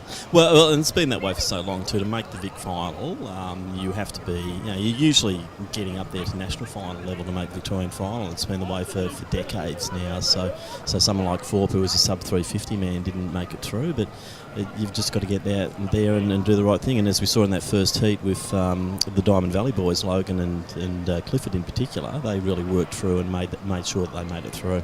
Yeah, there was some genuine team running involved in the other night. So I think this afternoon we talked about the 400s and whether everyone's going to be willing to take the pace through to have a fast race, but the 1500s is probably much more relevant. Like we saw it, unfortunately, at our Victorian Mile Championship the other night, probably a bit slow.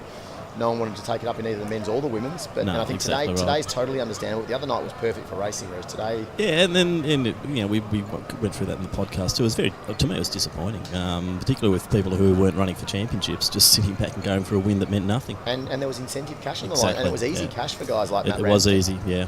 So that was that. Let's see what happens today, but it's a totally different scenario, and conditions today are a lot different too.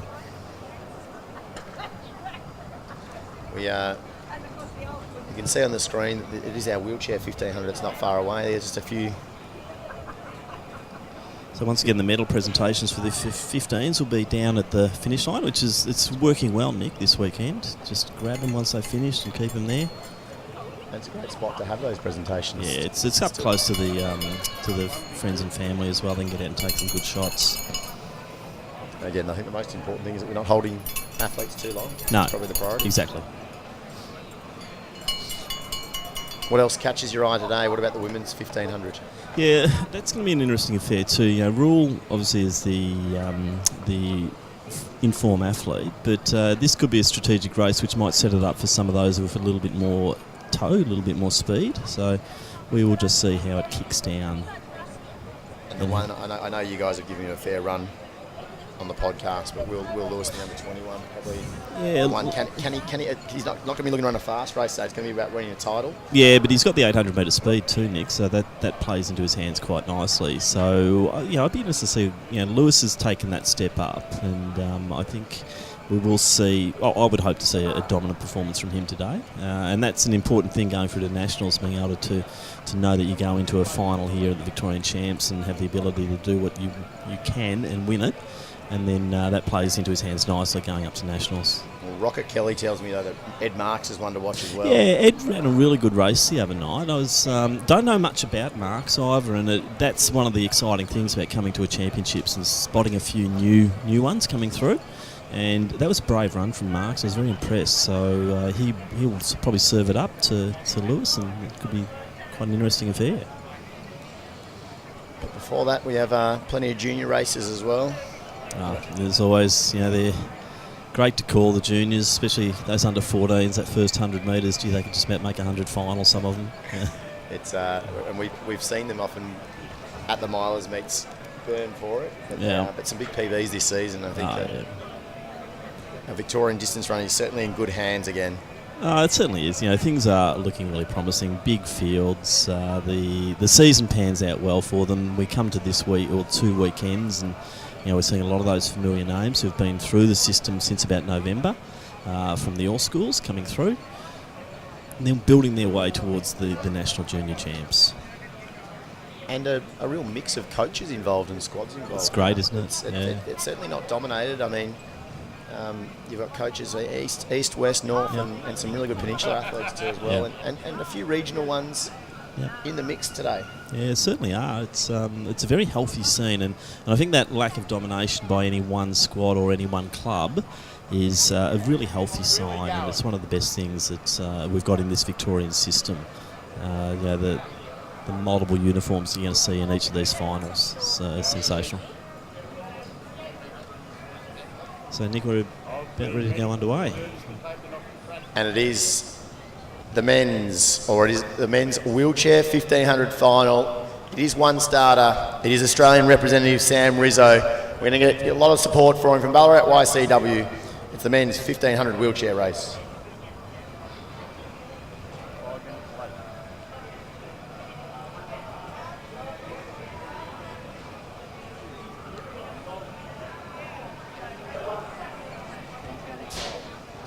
So for those that weren't tuned in before into the live stream, we're having a fair commentary about Sam Rizzo, and he's coached, of course, by Richie Coleman, who's one of our Athletics Victoria team managers. Richie himself was a Paralympic, Commonwealth Games, multiple medalist and world champion wheelchair racer, and he's now been grooming Sam to be an outstanding racer, and he's the next up-and-coming thing in wheelchair racing in Australia.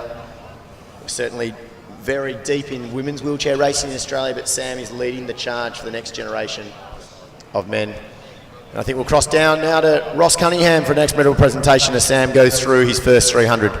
Next medal presentation will be for the under-16 boys triple jump in third place and bronze medalist with a jump of 12.12 metres, representing St Kevin's Athletics Club, Sam Cantwell. In second place and silver medalist with a jump of 12.29 metres, representing Albury Athletics, Lachlan Carley. And in first place and gold medalist with a jump of 12.95 metres, representing Geelong Guild, Ross DeLang. Ladies and gentlemen, please congratulate our medalists in the boys under-16 triple jump.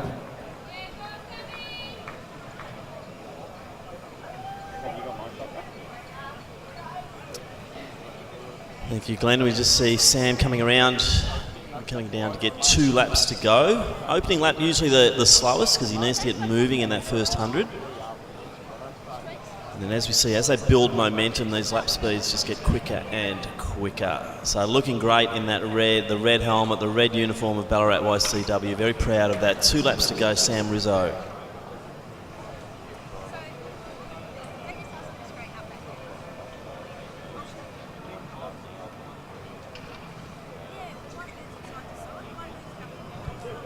So round 156 there through the 800.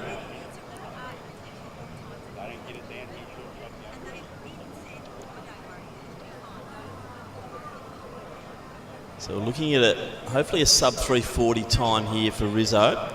Just contending with the bend as you go around again. Coming down to get into the home straight for the second last time.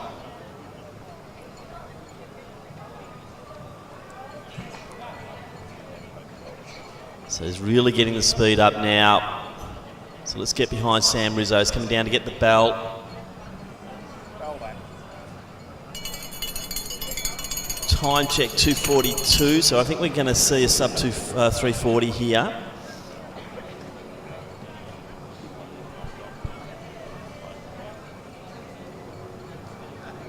So into the back straight last time, going through 1200 and 256, so it's about a 60 seconds. So we're going to be right on that 340 mark, I think. He's got to kick it home around that last bend.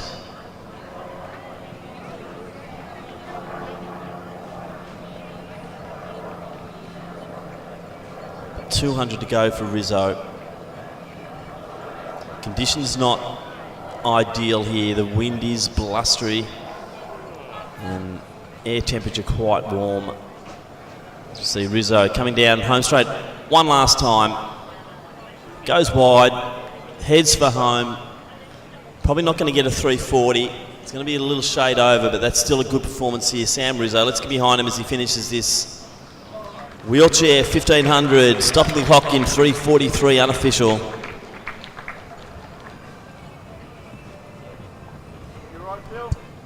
So good comparison there, that's 4-minute mile pace.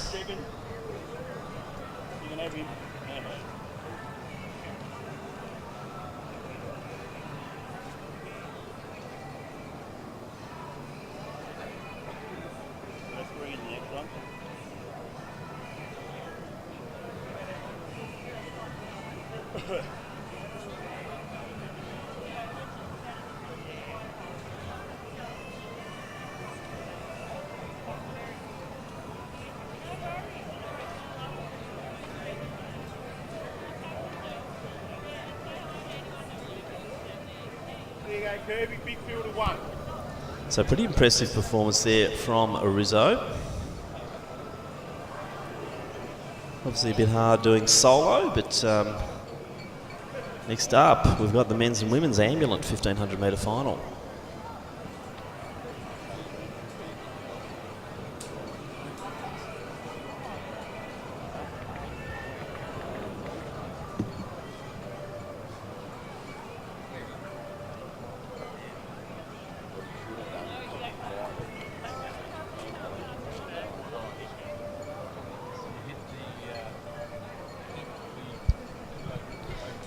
So next up is that 1500 ambulant. Dan Malone on the inside there. Then we've got Pounding and also Newcomb. So Malone's quite a story, Nick. He's qualified for the Global Games in Brisbane, which is for the intellectually impaired. That's going to be in October. These three athletes are real regulars on our Miler series and also our Shield competition. Yeah, and every time Kirsty steps out, we've usually got the record forms ready to go. She's been breaking a stack of records in her category. It's and I like to refer to Daniel as 1 in a million rather than Daniel Malone. He is a fantastic character. Oh, he is. Loves it. I love the pre-race briefs from Gav Burren on the start lines, and you know what? He follows them to a T. He does. So for those that I wasn't sure if you missed that introduction there, he's not intellectually disabled athlete, obviously. For him to take on those instructions and apply them every race is fantastic. Likewise, Georgia Pounding, who just, I don't think there's a bigger smile in athletics when she runs. Pounding's fantastic, isn't she? And this is certainly bringing a lot of character to our races as well. And we're seeing, obviously, Oldsavarians are doing a great job with some of these athletes. Oh, look, you can thank Liz Gosper. Liz Gosper and Anthony De Castella are now combined to do a fantastic job.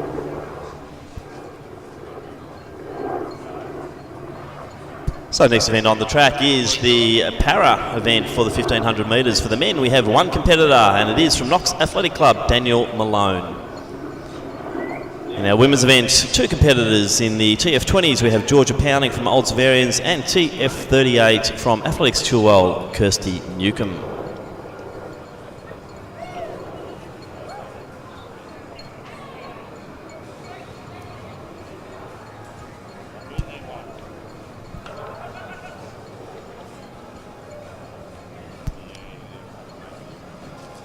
So obviously each in their own individual category, and Kirsty, as she often does, has decided to really go for it. So she's challenging Dan Malone, decided to take the lead here.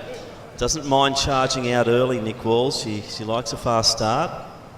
And as you were saying there in the live stream, she's a multiple record holder at state level for her classification. She's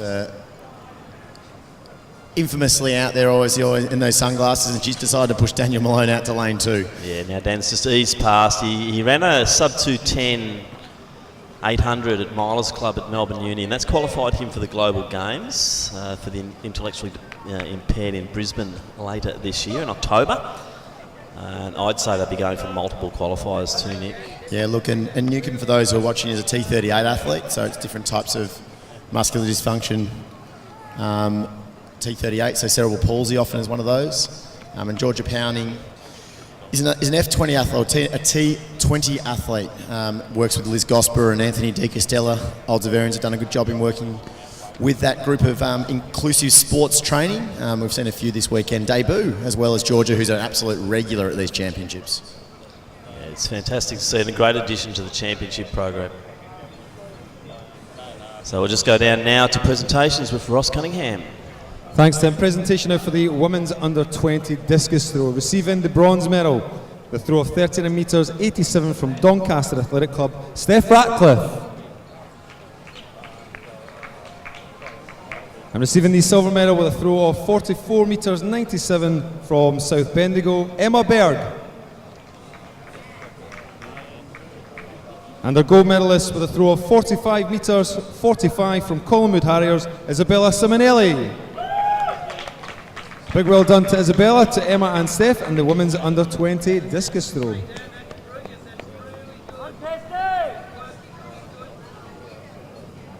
2 laps to go there for Daniel.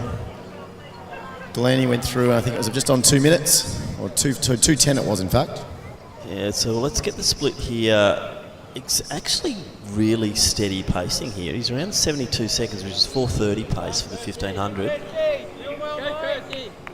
And we're just now seeing Kirsty come through to get 2 to go. Georgia not too far, just a good steady run from Georgia as usual. I think it's going to be a real last lap kick between those two.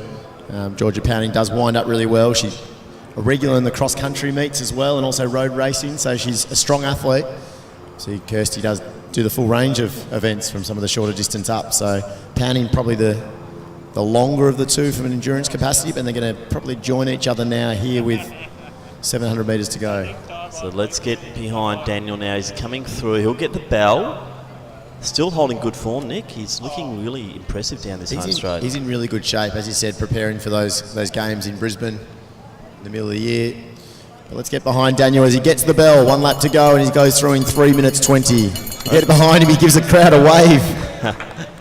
Let's see if we can get him around that 4:30 mark. We're going to have to see a kick down the back straight, which will be quite difficult. I think that's probably where he's going to hit a bit of a headwind. And Pounding's looking strong.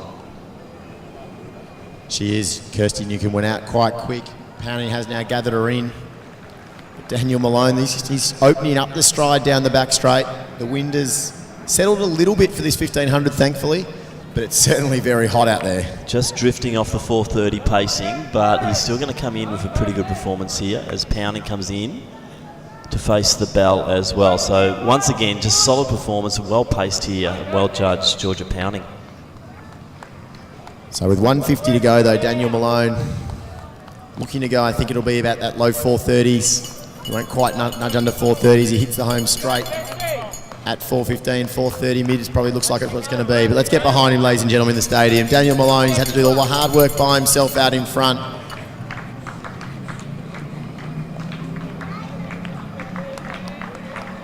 So pushing to the line here.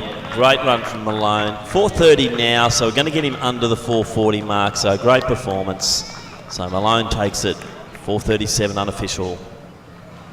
As Georgia Pounding has 300 metres to go down the back straight. The camera zooms in here on there. Kirsty Newcomb now getting to that 300 metre mark. Still fighting on strongly, gallantly over this 3 3/4 laps.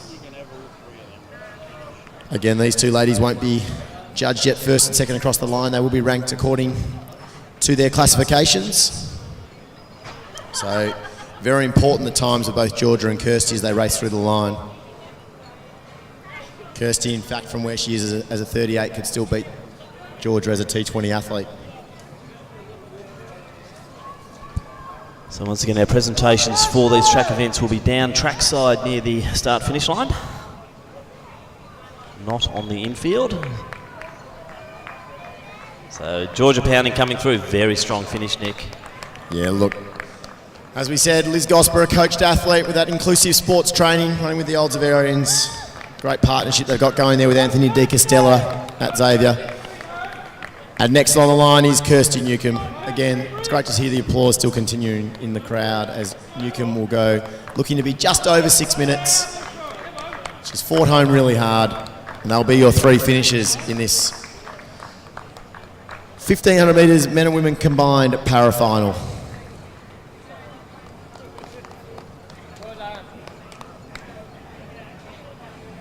So we're just seeing that replay here, Tim, of Daniel Malone really gutsing out his last 50 metres. He was right on the 4:30 schedule there for a while, just opposite a little bit in that all-important third lap. But, gee, it's hard out there solo, Nick. Really tough, and we saw how Daniel really benefited from the Milers Club meets and seeded races all season. That's right. So, you know, when he gets into a nice pack, he actually navigates quite well. It's just that much harder, isn't it, when you get out solo here? But he looks good, he looks strong, and that's what he needs. They've got a long period now to get him ready for, if he's running 209s now, gee, I reckon they can get him down to 2.4, 2.5 by October. I think the exciting thing, we mentioned it, I mean, he's a Gavin Burren athlete, they work out at Knox there with that, obviously, regularly out at the paddocks. He's included in that program. Yep. I mean, Georgia Pounding and the IST group are a little bit different in they work independently most of their sessions, but they've now joined, as I said, they've joined Old Zavs and the Hawthorn Tri Club on a Tuesday. So same thing. We're talking about para athletes now training with full totally squads. inclusive. Yeah, it is. Yeah. And that's the way it should be because when you look at the general population, Georgia Pounding's a lot quicker than most of the people who fronted up for Park Run yesterday. Correct, and likewise Kirsty Newcomb who obviously has even greater physical deficiencies with her classification. I mean, Pounding and obviously Malone have to work with their coaches really tightly to understand race patterns because of that ID. But the work that Newcomb has to do is fantastic. As we see on the warming up on the back straight, Tay Clark visiting Melbourne. Not a surprise. She's a regular to Melbourne with her Melbourne Storm partner. But Tay Clark, one of the most popular athletes, certainly on social media in Australia. Where's she from? Triple jumper Just and long fill us jumper. in a little She's bit New South there. Wales. New South Wales girl used to jump with Alex Stewart and former Australian record holder in the long jump, Nicole Bogman. Yep. Now trains under Stacey Tarima. Really? Okay. So Stacey's been doing great things with his Rogue performance program. Yep. I think if we cut away from this triple jump during the competition and Stacey misses her jump, he's going to probably be texting me straight away. But that's all right. We'll try to get the cameras over there because it is a quality field in this women's triple jump. In fact, when you put Tay in there, Zara Keka, who's just warmed up there now. You said there's a Melbourne Storm link with. So Tay's partner plays with Melbourne Storm. So it's the link of why she's in Melbourne semi-regularly. Excellent. Well, as a big Melbourne Storm supporter, that's there you go. I'd love to tell you who he is, but you know what? That's the problem of. Well, it's one of the not a nice household things names. that the Storm players do love about being in Melbourne is the fact that they can be quite anonymous here, and they have got such a great culture at that club. It's a fantastic club, isn't it? Yeah, I think it's one of the most successful clubs in Australia at the moment. And Coach Bellamy, yet again, I think a lot of it gets down to coaching and the culture that he's built there. It's incredible to think that Melbourne's been able to sustain for so long. the rugby league success that it has, especially after what was a pretty harsh punishment. Well, exactly. If only Cronulla got the same punishment, they never will. And I think that's going to be Tay's main rival in this competition, Ellen Pettit. She's been terrific. She's jumping her way back into form. Isn't she? It's, Must be early, probably 31, 32 now. Yeah, I imagine. into the 30s now. We had a lovely interview with her. Raf got her at the last HVC, and it's just good to hear that she's still enjoying it. And Elwyn going so nicely as well. This is a nice little period those two are going through. Look, I remember being in a Canberra track meet probably 2 years ago, and Alan sort of told me it was going to be the end of his comp. Like, he was coaching so well and had such a growing stable, but he just can't let go. And I get it when he's jumping as well as he is. It's not affecting his coaching at the moment, that's for sure. Well, I think learning lots of things. I think it's good for the athletes he's coaching too, to see that he's out there doing it himself and getting back to a performance level that I think he's pretty happy with too. Absolutely, 16 metres plus. I mean, who knows, one big one there. That looks like Rachel Lindbergh. That's triple jumps not in the heptathlon as far as I can remember. So she's just adding to events this weekend. Oh, she's just poked the tongue at us as well. That's nice. So yet again, good interview with Rachel at HVC. So she's another good character. Very solid across a lot of the disciplines, isn't she, Rachel? And on the screen, that's Aaliyah Johnson, former world junior representative in the triple jump as well. Another Stacey Tarimi athlete. Maybe Stacey's out there. So might have grab him for an interview. No reason Aaliyah's down here. So in terms of no Melbourne connection specifically, they've just come down for a comp, it looks like, together. Great. So Tay and Aaliyah, this is we're talking about having maybe 4 girls over 13 metres, which would never have happened in a Victorian, I can imagine. No. I mean, even maybe the days of Murray Viduka and... No, there probably wouldn't have been the depth, though. There wouldn't have been four jumpers in Melbourne. So this is an event we don't normally talk about. We're not on a world stage. We are a fair way off the mark. We might have to send and him out to the field. There is Stacey on screen. So he's not following the podcast or the live stream, but I'm going to have to send you out there, I reckon, Nick Wall. Stadium.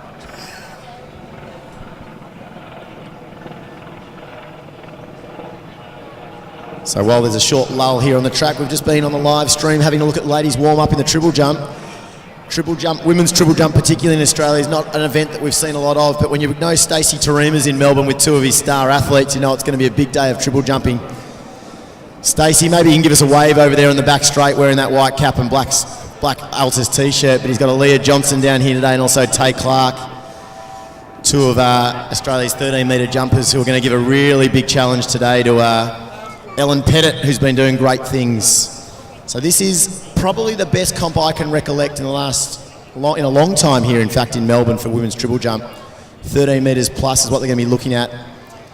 So Aaliyah Johnson there, the warming up in the QUT Tigers t-shirt I saw Aaliyah Johnson in the, that was Aaliyah Johnson. I saw Tay Clark in the fluoro yellow kit. We've got our own Zara Keka there, warming up, and of course Ellen Pettit, the evergreen Ellen Pettit, who's been jumping terrifically at our HVC meet. So women's triple jump, a highlight of the afternoon here at the Victorian Championships. Do you mind getting out and doing some, I reckon get over and do some coverage. We did it from the men's discus yesterday and it works really well. You'll need a radio though so that you can communicate back to me. Why didn't the chief get out there and check it?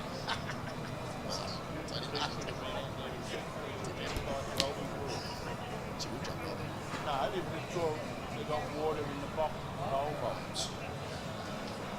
All the athletes are there, shouldn't get checked on their game.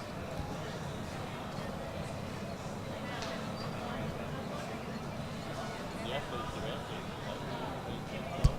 there. So just an announcement for Sam Rizzo to make his way to the presentations, which are by the finish line. So Sam Rizzo, please report into the presentation area.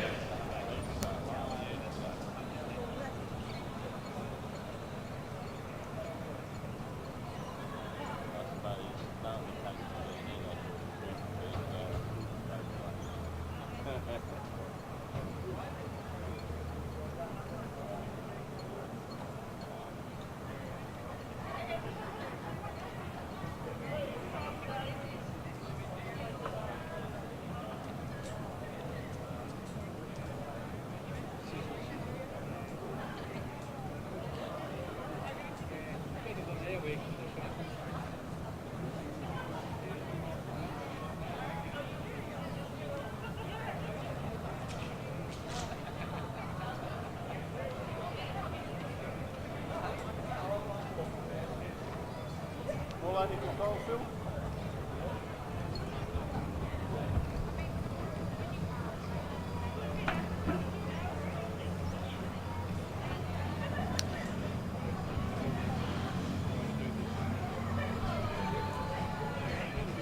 So just another call out for Sam Rizzo to make his way to the presentations, which is by the finish line, not on the infield. And next event on the track will be the final of the women's under 14 at 1500 metres. We're sending Nick Wall out to cover our fantastic triple jump for women. There's Super Coach John Boas and Super Coach Stacey Tarima on screen at the moment on the live stream. So a lot of excitement around this triple jump. One of the best fields we've seen in Victoria for a long time.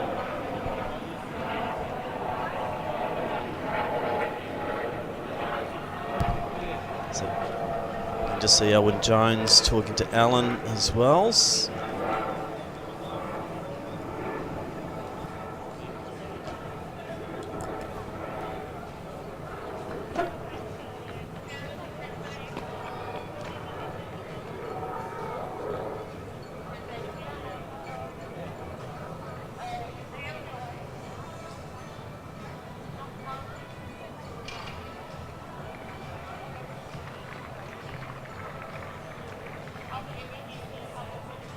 So the first of our presentations now for our Para 1500s. In second place and getting the silver medal with a percentage of 110.16 and a time of 6:01.91, representing Athletics Chilwell, Kirsty Newcomb.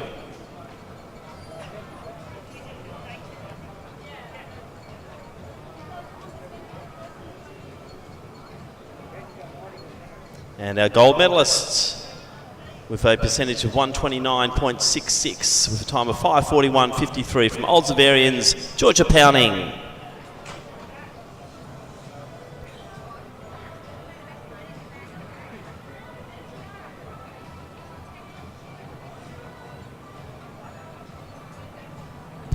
In our men's event, sole competitor with a percentage score of 103.97, time of 4:36.73, representing the Knox Athletic Club, Daniel Malone.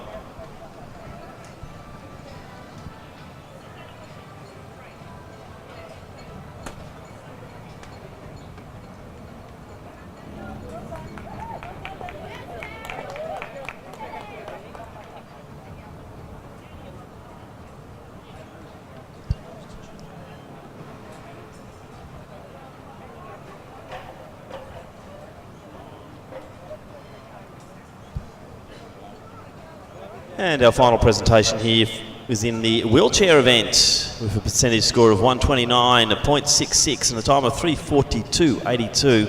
Representing Ballarat YCW, it's Samuel Rizzo.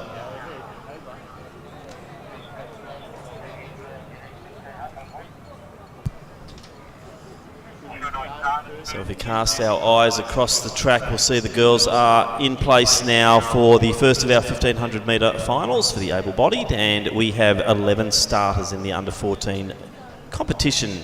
In station 1 from Sandringham, it's Maddie Kremers-de Boer. In 2 from Maccabi, Sky Edelstein. In 3 from Ballerine, Sophia Armstrong. In 4 from Mornington Peninsula, Reese Fisher. In 5 from Collingwood, Karima Wakim. In 6 from Wendouree, Claire Marnie. In 7 from Williamstown, Natasha Rourke. In 8 from Ballerine, it's Greta Jones. Station 9 from South Bendigo, Megan Wilson. Station 10 from Chilwell, it's Jasmine Orley. And in station 11 from Chilwell, it's Sarah Dixon. 11 starters in the final of the women's under 14 1500 metres.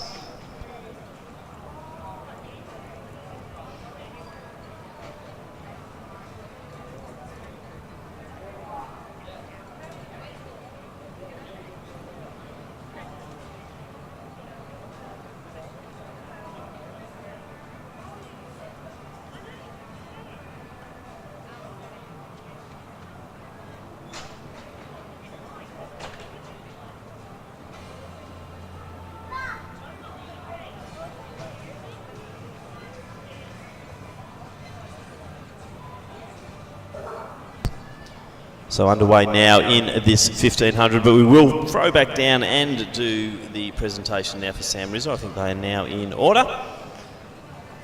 So if we can get Sam out to the central position, please, Kirby.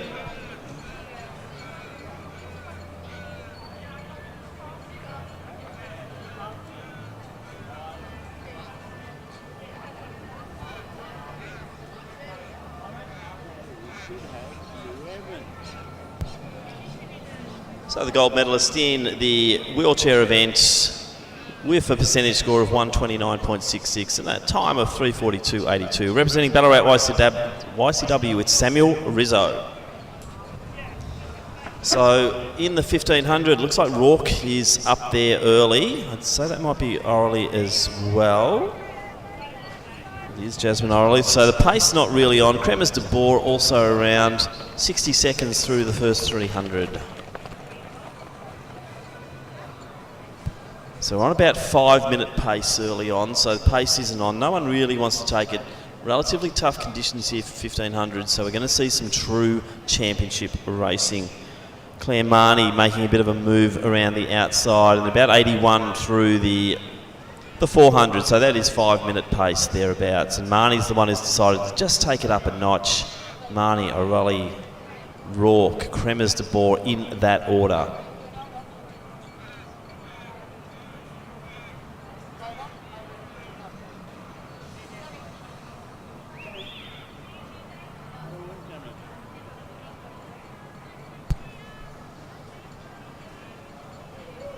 So a third of the way through the distance and still a big pack. So no one off the back at the moment.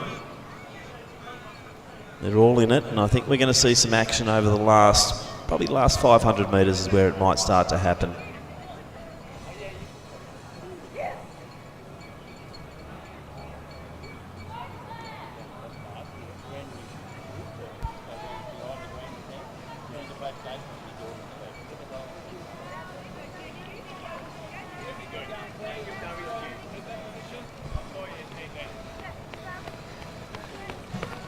So a little bit of a break here for the Wendouree runner, which is Marnie.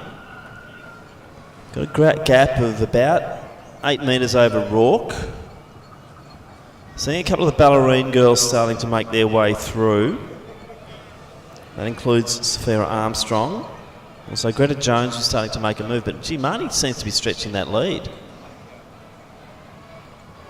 Rourke in the Williamstown colours has been there the whole time.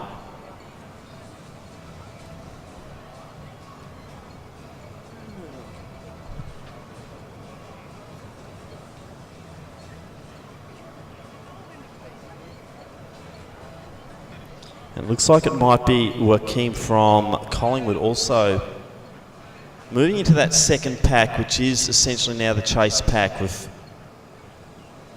Claire Marnie from Wendouree certainly laying down the challenge. Going through the 1 kilometre mark now at about 3:30.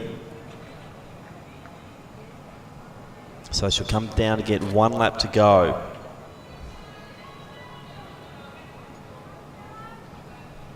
So Armstrong seems to be the challenger. We've also got Wilson from South Bendigo. Joaquim starting to move. Rourke seems to be just drifting back, and Kim might be the big challenger here. She's coming alongside Armstrong, and Karima Joaquim is launching now. As we see Marnie still got a gap of about 15 metres as they go through to get 300 to go. So at the 1200 mark now at 4:14. Armstrong just digging deep again. Joaquim made the move to get up with her, but now Armstrong just edges into that second position. Joaquim won't let her go past though, and is surging at the end down the back straight, but Marnie's still got that 15 metre gap. It's going to have to be a remarkable pickup over the last 200. But gee, brave front running here. Will she be rewarded with the gold medal? It looks like Armstrong's the one who's now making the big challenge. So that 15 metre gap is now 12 metres.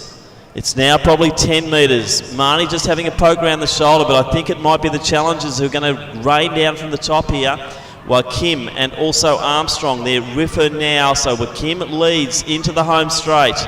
So the Collingwood runner, well judged. Marnie fighting on well. Armstrong digging deep, but Joaquim made a beautiful move around that bend. She'll be rewarded with this win. So Karima Joaquim from Collingwood, she takes it 5:10. Claire Marnie, our early leader, still gets a medal. She'll be in for silver. Then Armstrong, followed by the Mornington Peninsula runner there, and that is Fisher. Wilson also up there, but time about 5:10. So the pace just went off a little bit over those final laps. Our early leader of rally now coming through, and she'll round out the field here in this women's under 14 1500.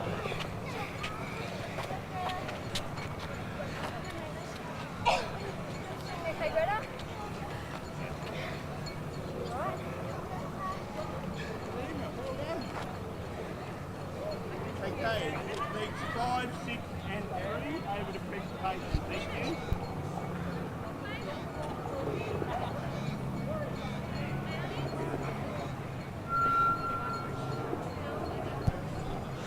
Interesting race, that one. I thought Marnie had it.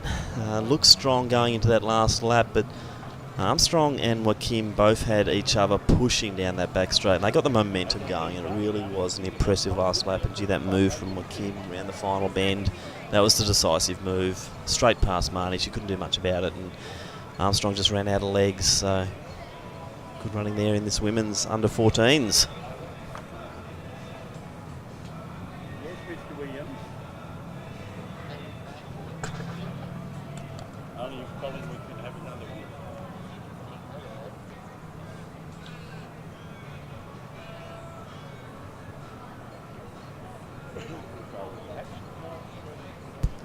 Next event on the track, it's the final of the women's under 15 1500 metres. We have 14 starters. In station 1 from Wellington, Bianca Croucher. In 2 from Geelong Guild, Jacinta McFarlane. In 3 from Mentone, Amy Bunnage. In 4 from Coburg Harriers, Amira Tabbott. In 5 from Casey Cadinia, Maya Nimmo. In 6 from Yarra Rangers, Madeline Laven. In 7 from Coburg Harriers, Neve Tabbott. In 8 from Geelong Guild, Sophie Coltish. In 9 from Doncaster, San Baker. In 10 from Ballarat YCW, Rihanna Watts. In 11 from Box Hill, Roxy Phipps. In 12 from Coburg Harriers, Esther Horton. In 13 from Chilwell, Rose Mayhew. And in 14 from Yarra Rangers, Indigo Lind. 14 starters, the final of the under 15 women's 1500.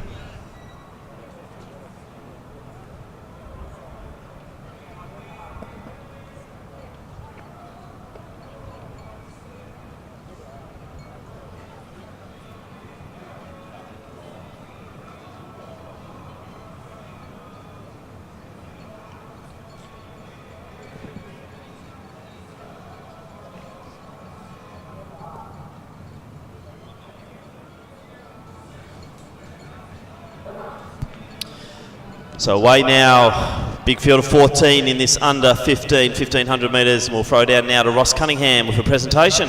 Thanks, Tim. Presentation now for the men's under 16 pole vault competition, and receiving the silver medal with a vault jump of 2 metres 90 from Kilo St Bernard's, Andreas Weikart. And receiving the gold medal with a vault jump of 4 metres 35 from Boxall Athletic Club, Andre DeMedio. So congratulations to Andre and Andreas in the men's under 16 pole vault competition. We'll hand you back to Tim Crosby. Thank you, Ross. And it's Coltish and Baker leading the way. Tabbert, just Neve Tabbert, that is, just to the outside, probably the race favourite. You've also got Jamie Bunnage in this field as well. So they're the ones to watch out for. Laven just making her little move too, just to stay in touch with that bunch. And Roxy Phipps. So going through, it's a good start here. Some quality runners in this under 15 competition. So Bunnage and Tabbert perhaps the ones to watch for, Mentone and Coburg Harriers. Coltish had a good season. So Sophie Coltish leads the way as they go through 400 in about 75.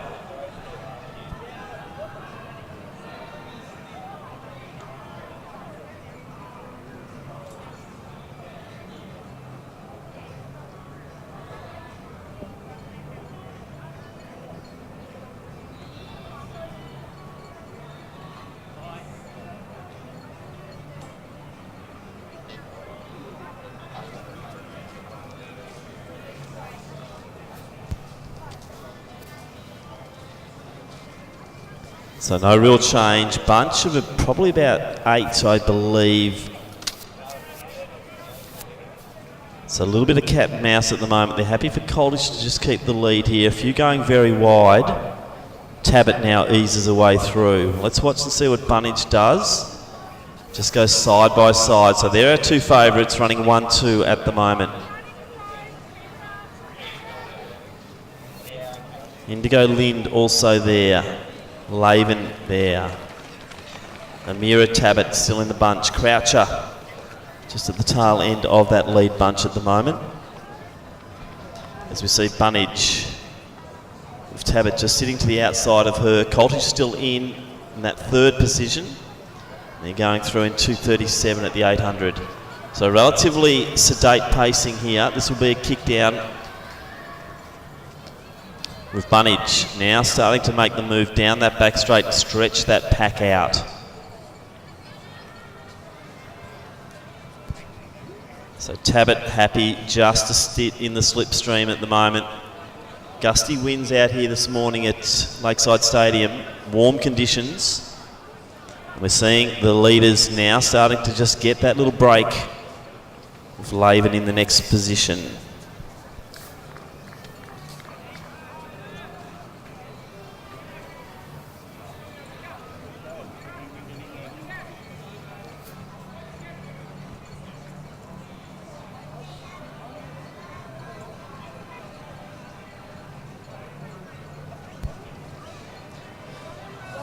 So we're going to be treated to a big last lap here. Tabbert to the outside of Bunnage, Laven in next position, then Coltish, and then it's Lind, then Tabbert. So Bunnage on the inside keeping Tabbert out, but Tabbert looking quite relaxed there at the moment as they hit 300 metres to go.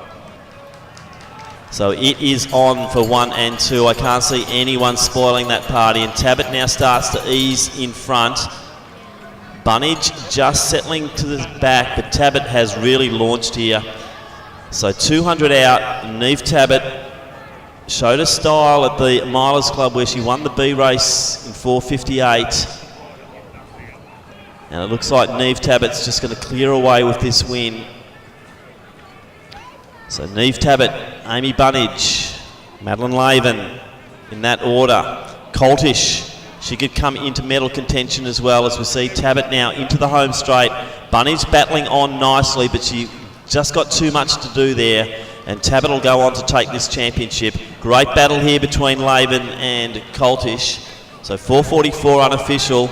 This is on for 3rd and 4th, but I think Laven might just hang on, and she does. Coltish in 4th. Amira Tabbert will take 5th. Then Croucher, Lind, Baker.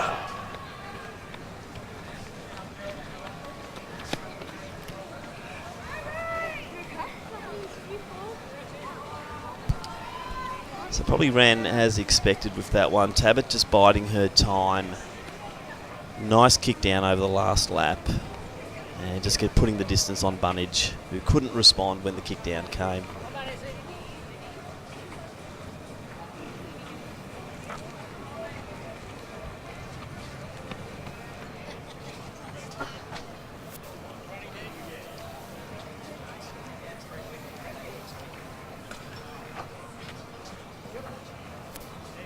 Okay, we need 736 over to the blue tent.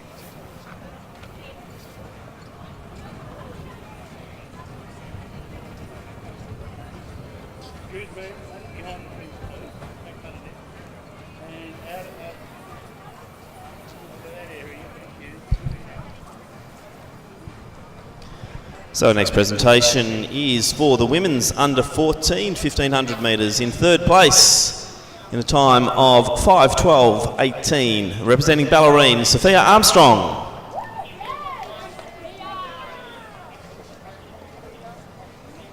In second place, and our silver medalist in a time of 5:11.49, representing Wendouree, Claire Marnie. And our winner, the new Victorian champion, in a time of 5:10.76, representing the Collingwood Harriers, Karima Wakim. So congratulations there to our medalists in the women's under 14 1500 metres.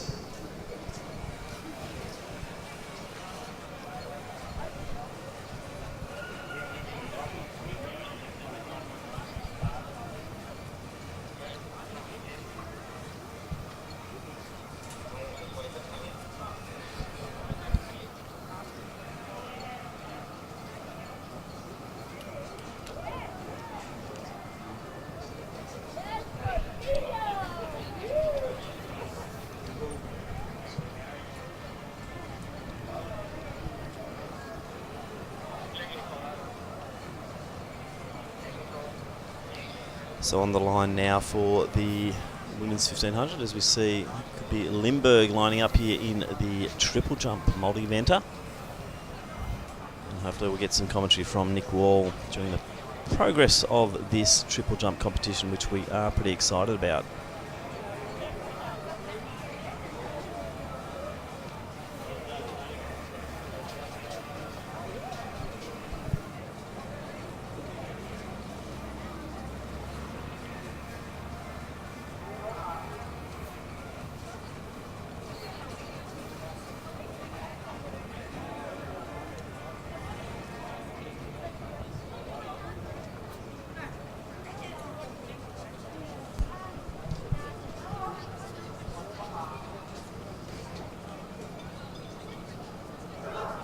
So underway now, 12 starters in the under-16 final of this women's 1500 metres, and they are from Frankston Athletic Club, Ella Fisher.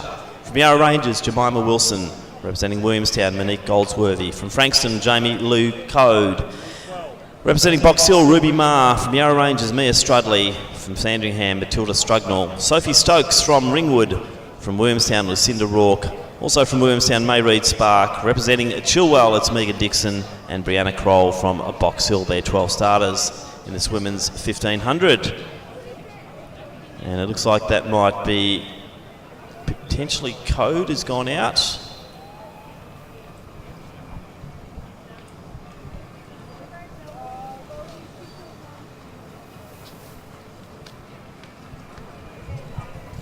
So Jamie Lee Code, Dixon now chasing Rourke, potentially our race favourite, sitting in third position as Dixon and Rourke. And Ruby Marr. And it bunches up now, so the pace has gone off. So Code shot out to a lead, pulled the pace back off, and they go through in 74. So on around the 4:40 pace at the moment. Dixon sitting in second. Race favourite Rourke, she's in third position. Ruby Marr next.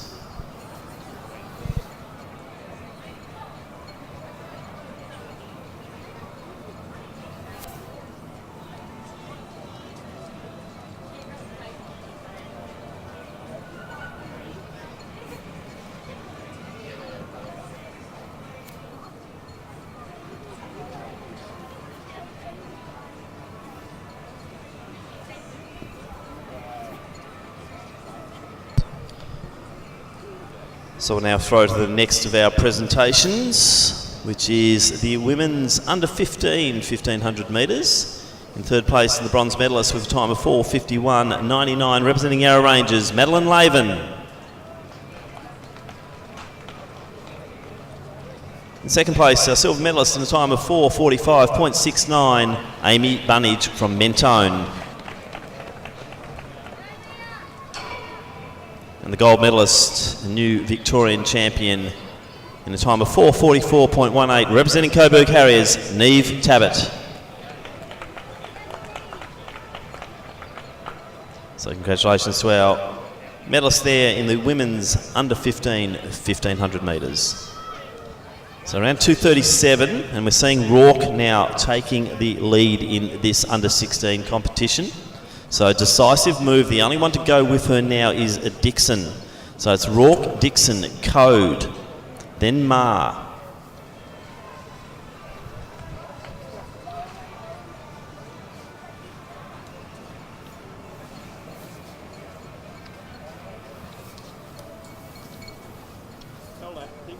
So Goldsworthy in the next position, but we're seeing an impressive display here from Lucinda Rourke. So coming through to get the bell, she's got a gap of about 15 metres over Dixon. The early leader, Code from Frankston, in next position. Goldsworthy now slips in to the fourth spot. And we have Ma. Also Spark from Williamstown. Then we see Strugnell move through. Then it's Kroll and also Strudley. But down the back straight now, not a lot of change here. I can't see too much happening in the medals. It's about a 15-metre gap, first to second, then 20, second to third, and then another 25 back to Kroll in fourth place. Dixon is digging in hard though, 200 out, but Rourke is looking in total control here. So Lucinda Rourke will come through, 100 to go. To look down the straight, the finishing line, and the gold medal here in this under 16 competition over 1500 metres. So Rourke looking strong, also Dixon. Time not too bad. Unfortunately, the clock stopped at 4:29, so 4:37 unofficial. So it was always kept on in that sub 4:40 pace. Dixon comes through. Then we'll have Code, the early leader. She'll get the bronze medal. Mark will come through for fourth. Then Goldsworthy, Strugnell, Spark, Strudley and Kroll.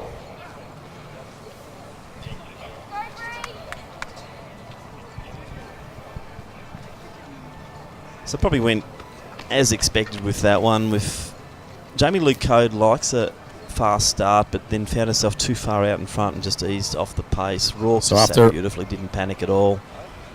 Dixon, another strong performance from Megan Dixon, but it was the outstanding Lucinda Rourke who came through there.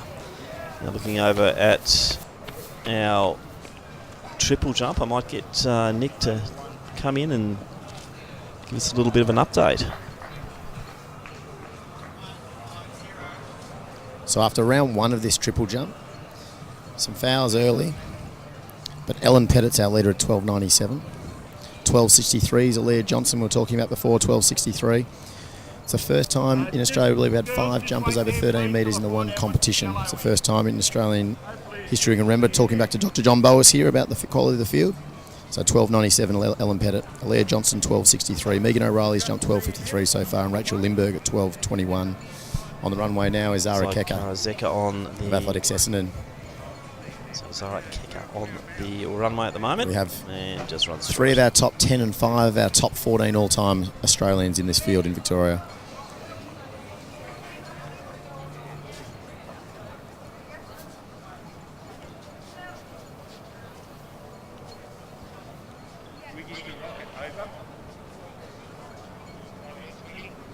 Number 1 is a DNF, the rest is all clear. 9. Yes, Rocket, number 1 is a DNF, the rest is all clear. Okay, we want 9, 11 and 4 for presentation, so they can stay here, please. 9, 11 and 4.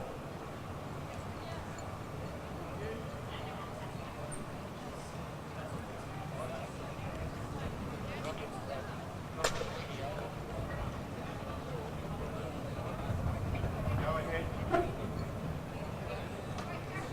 I was telling you in that last race, 1 was a good one.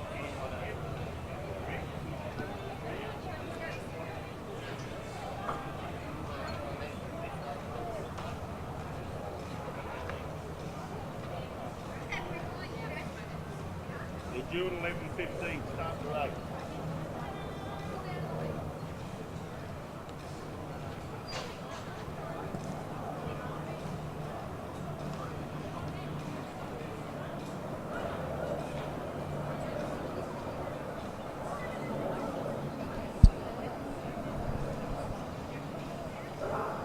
So underway now in the final of the women's under 17 1500. We have 12 starters in Station 2 from Frankston, Lily Oxley. Station 3 from Collingwood Harriers, Mia Rue. In 4 from Williamstown, Zoe Woods. Hannah Williams from Doncaster in 5. Sky Ellis from Chilwell in 6. From Sandringham, Sophie Bolmett in 7. Collingwood Harriers, Simone Maladay in 8. Ashley Tragus from Box Hill in 9. Brianna Sherry from Casey Cadinia in 10. Ruby Lucky from Wellington 11. Charlotte Drake Williamstown in 12. And Mia Lepere from Ballarat YCW in 13. Nicely bunched as they come around that first 200 metres. No one wants to take the lead. Let's see who's forced out front.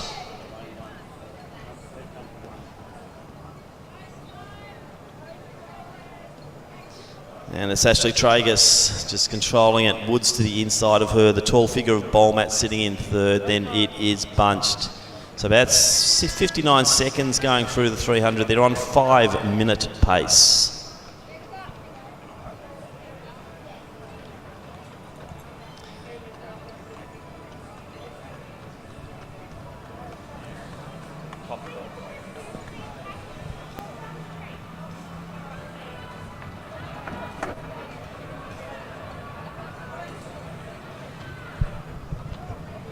So as this race winds its way through the 1500 at a fairly slow pace, we will throw down to the next presentation, which is for the women's under 16 1500 metres.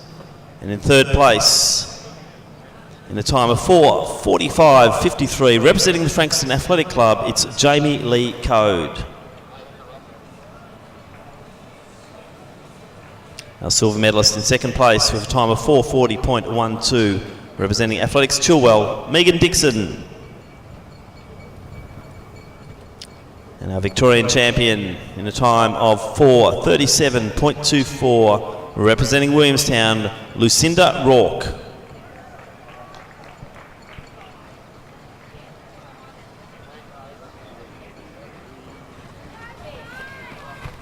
So Sky Ellis showing a little bit of initiative there. The pace is certainly starting to pick up. So as we said, it was 5-minute pace early, which is just a doddle for these girls, but you can see the separation starting to occur now as the foot goes down. Woods is still up there. I'd say Tragus still will be in the mix. Bolmat, hard to miss Sophie Bolmat, just loping along there just to the outside in the Sandringham colours in third position. So pace is down now, probably a group of 6, with a 7th desperately trying to tack on.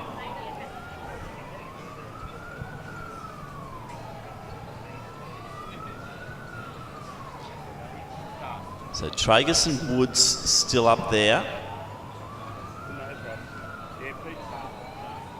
Bolmat in the picture as well.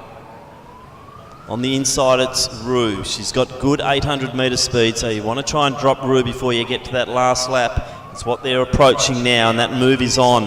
So top 3, Woods on the inside, Tragus to the outside, Bolmat just trailing a little bit, then Rue, and then we have got Williams from Doncaster. But Woods showing a lot of strength here on the inside, making it hard for Tragus. Tragus probably got to settle in behind her for the moment as they go into the back straight for the last time. So it's Woods and Tragus Decisive move there. Bolmat now dropping back. She's 15 back. It's between the two out front now as we see Zoe Woods really powering on. Traeger just sticking with her. There's only a metre between them. They're going stride for stride, but gee, Woods looks strong as they go 200 out.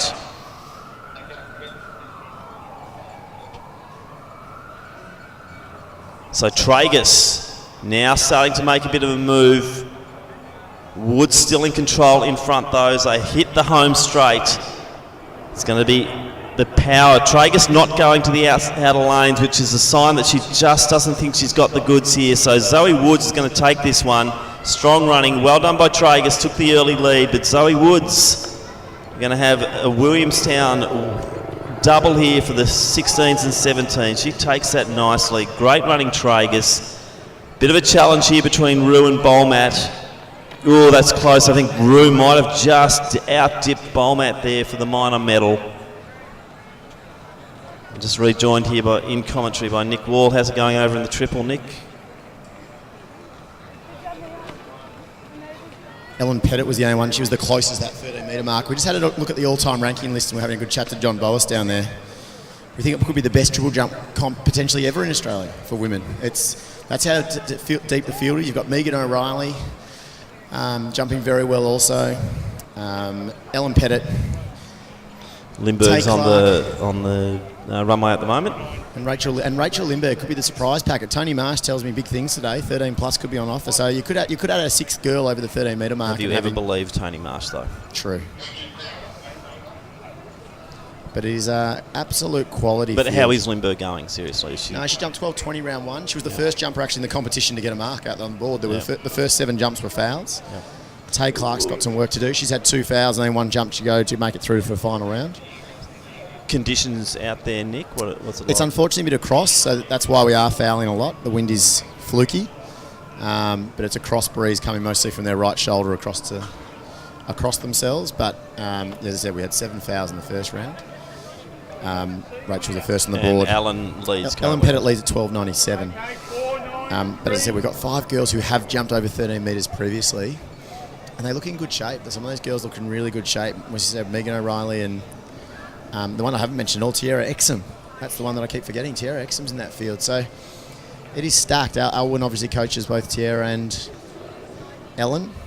Megan O'Reilly working, she's on the runway now, works with Russ Stratton. And that seems to be really working for her. And then we have, of course, our 3 Queen Interstate visitors. So O'Reilly there getting through, not looking totally happy with that one. Yeah, phases weren't as she would have hoped for, but... Unusual to see her in the different colours. You quite often miss athletes when they change clubs, don't you? That's right, the old Athletics Essendon, wasn't she? Yep.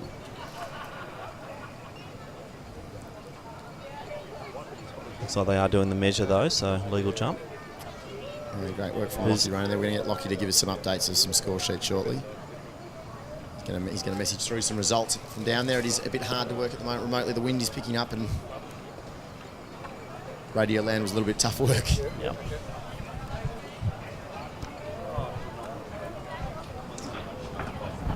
And that's Aaliyah Johnson that's next on the runway. That might have been what I wanted. No, that wasn't what I wanted. Yeah, you can cover it. You can cover it.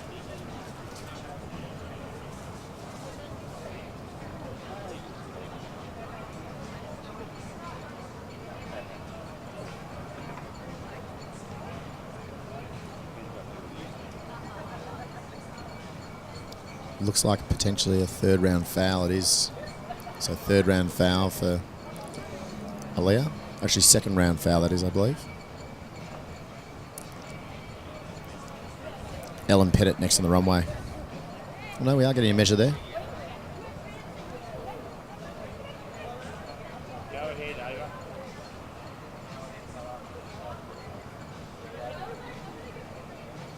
Thank you.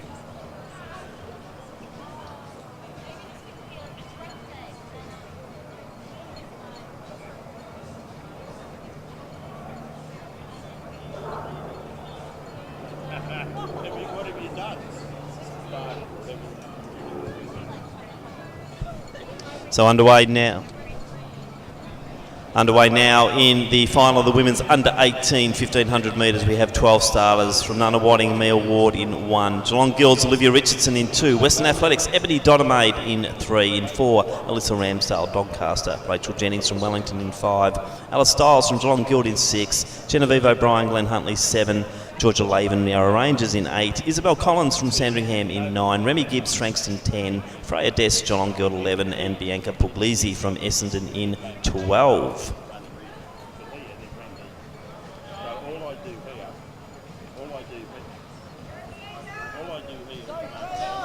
So Laven on the inside with Gibbs to the outside of her, Puglisi just easing into third position there ahead of Jennings, the Wellington athlete. So once again, the pace not super quick, not super slow either. So they're off to a reasonable start here, but a good pack moving around with Laven just controlling the pace with Gibbs to the outside of her. We'll get the 400 metre check as they come through. Approximately 75. So once again, it's around that 440 mark. So nothing super quick. I think we'll see some moves over maybe that last 500 metres. We might see things really start to happen in this race, as Laven just likes to control that pace on the inner lane. There's no need for her to do much more than that. Gibbs content to sit outside. Jennings getting a lovely ride at the moment, and also Puglisi to the outside. So still a good bunch of 11. Maybe make that about 9 or 10. A few runners going wide. One of those is Donamaid from Western Athletics, just going alongside Puglisi at the moment. Now Liv Richardson makes a big move, the Geelong Guild runner. That is exciting. So Richardson's put the foot down. Donamaid's trying to follow through as well. But Liv's made a good move there, 2 laps out. Laven just sitting beautifully still on that inside lane. So it's Richardson, Laven, Donamaid, Jennings, Puglisi.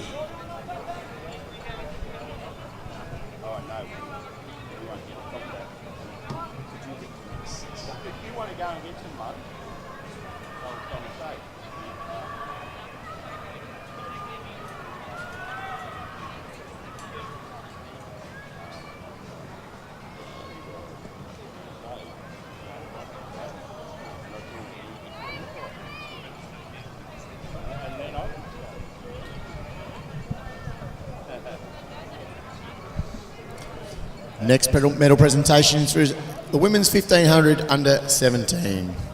In third place, representing Collingwood with a time of 4:52.03, Mia Rue. Winning the silver medal, representing Box Hill Athletic Club in a time of 4:43.84, Ashley Tragus.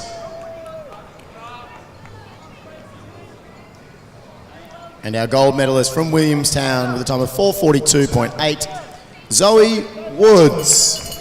Congratulations to your under 17 women's 1500 metre medalists.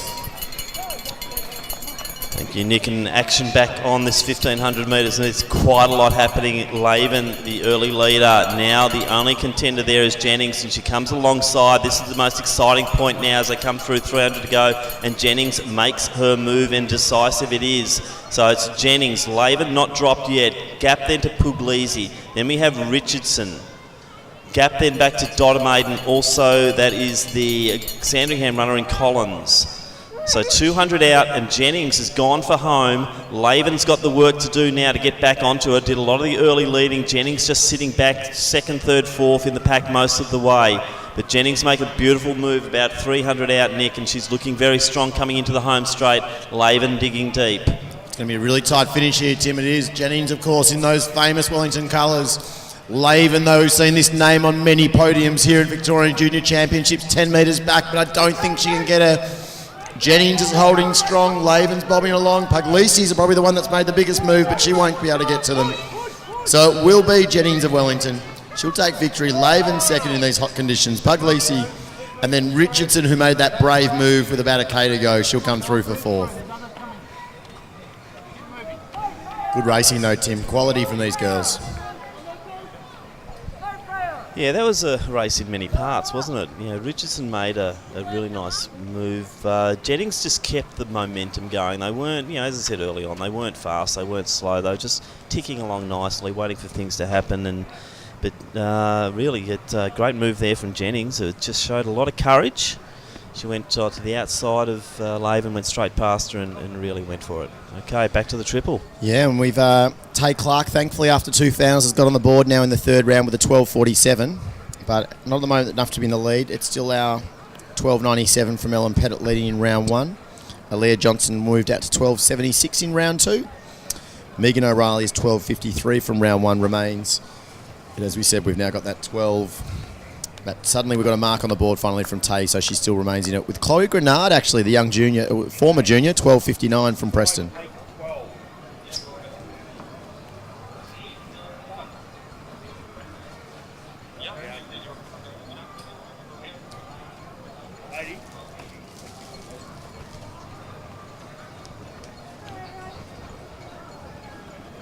So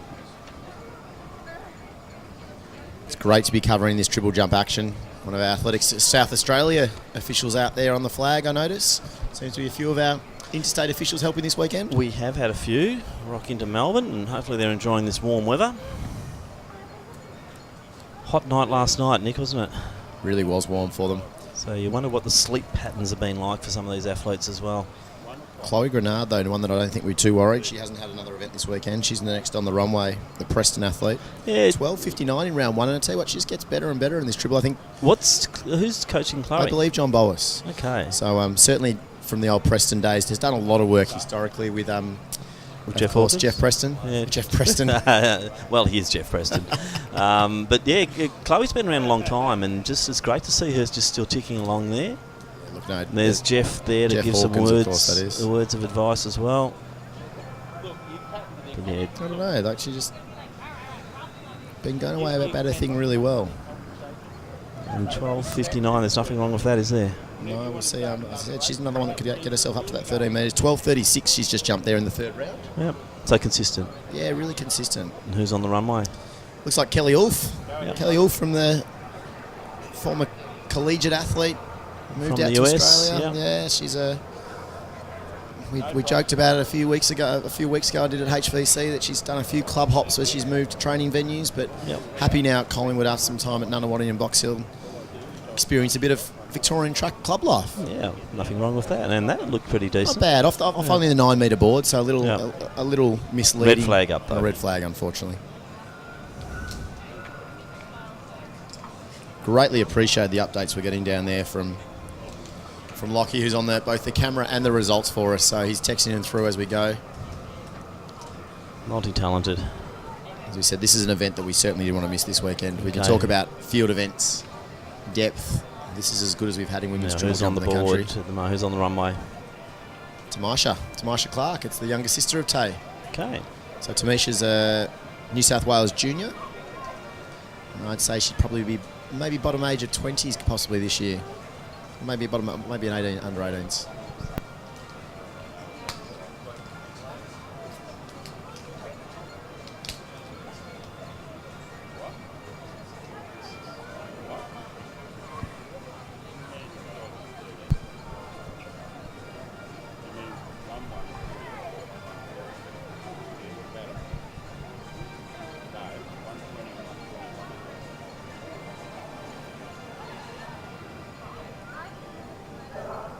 Underway now in the final of the women's under 20 1500, and we have 12 starters. In 1 from Doncaster, Melissa Niewood. In 2 from Chilwell, it's Heidi Demio. In 3 also from Chilwell, Olivia Hobbs. In 4 from Glen Huntley, Juliette McBurney. Tess Rhodes from Chilwell in 5. Emily Dare from Sandringham in 6. Rebecca Waters-Deacon in 7. Eliza Lapierre from Ballarat YCW in 8. In 9, it's Sophie O'Sullivan from Glen Huntley.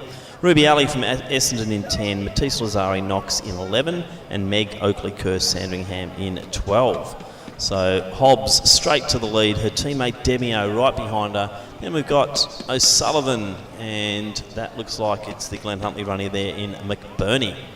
And look, we will make sure we get to that race very shortly, but we will cross to the medal presentation for the women's under 18 1500.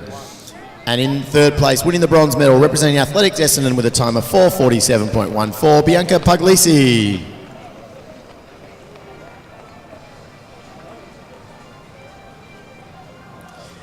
In second place, receiving the silver medal from Yarra Rangers in a time of 4:45.46, Georgia Laven.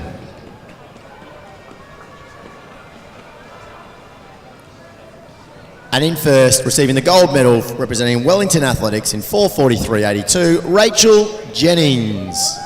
Again, congratulations to your Athletics Victoria Under-18 Women's 1500 metre medalists. So 70 through the first lap here in the 1500 metres. Hobbs leading. We've then got Demio, O'Sullivan just lurking there. Then her teammate McBurney in that next position. Niewood's also up there in Waters from Deakin starting to make her way. So lead bunch there is 6. Niewood just seems to be struggling a little bit.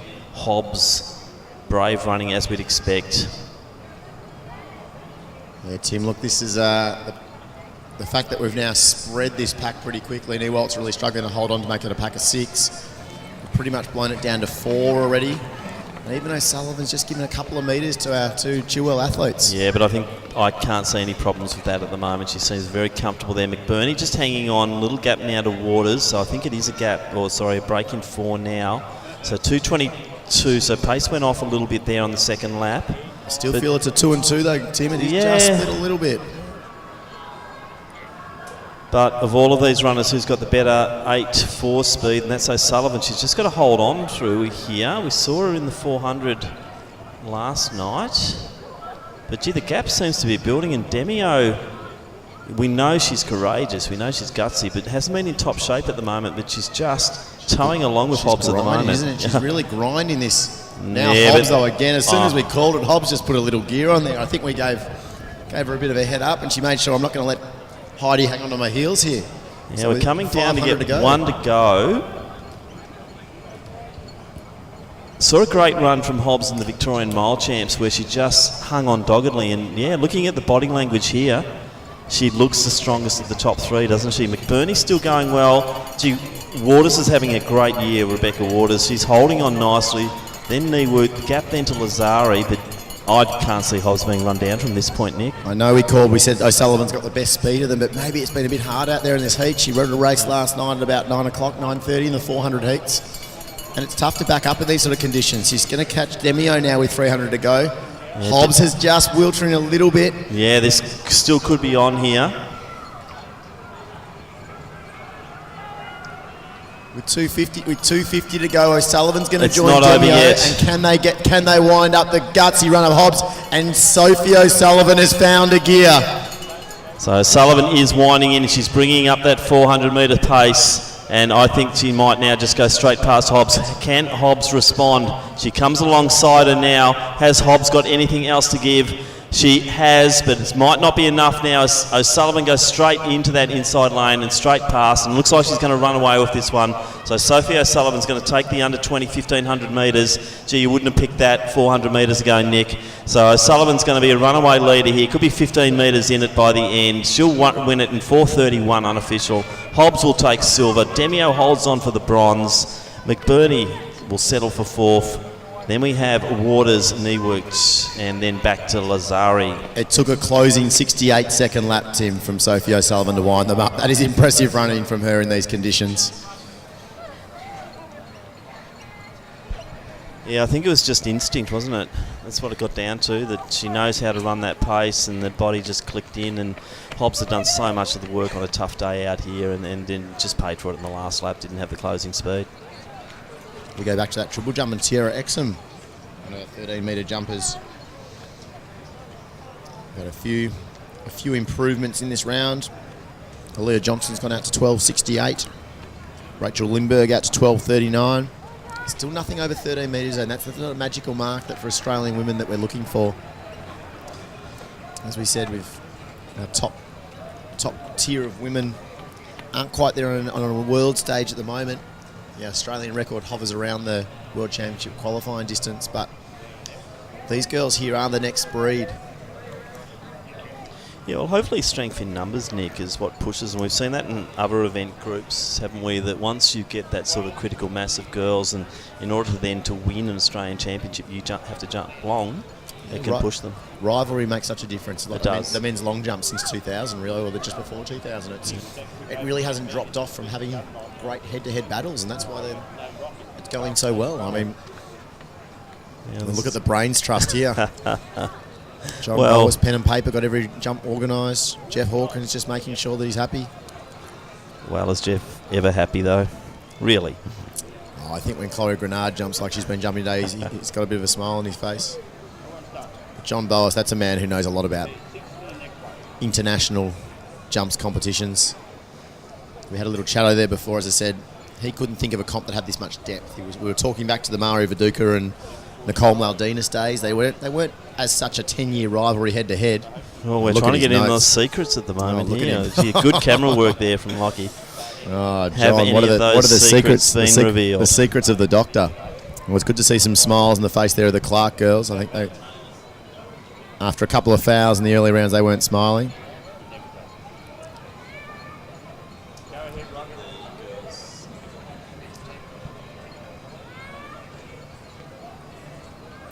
They're all having a bit of a grin.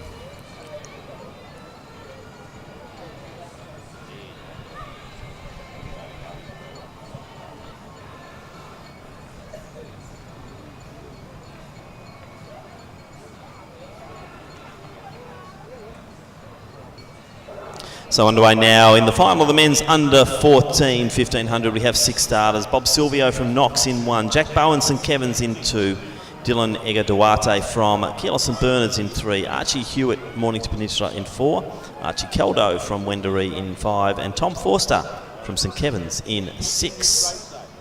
And that looks like Ega Duarte's set off beautifully there. They are into it. That's what we love about the under 14 comp. There's none of this mucking around and let's run a championship race. They just go for it. And gee, they're running wide, so it is Ega Duarte followed by Forster. Then we've got Caldo moving through. Hewitt is in the orange. Bob Silvio. Good to see him in Knox colours there, Nick. He's been running by invitation, so I'd say Ashton McDonald has signed him up for the Knox Club. That's great. Now we saw him at one of the Milers meets, I believe. Is that right? Yep. We've seen Bob at Milers.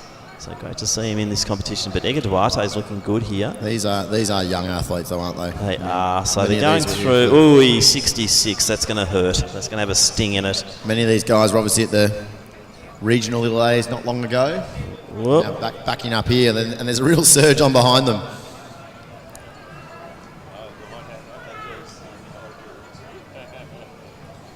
And as these young under 14s race their way around, we'll move to a medal presentation for the women's under 20 1500 metres. In third, winning the bronze medal, representing Athletics Chilwell in a time of 4:36.48. Heidi Demio.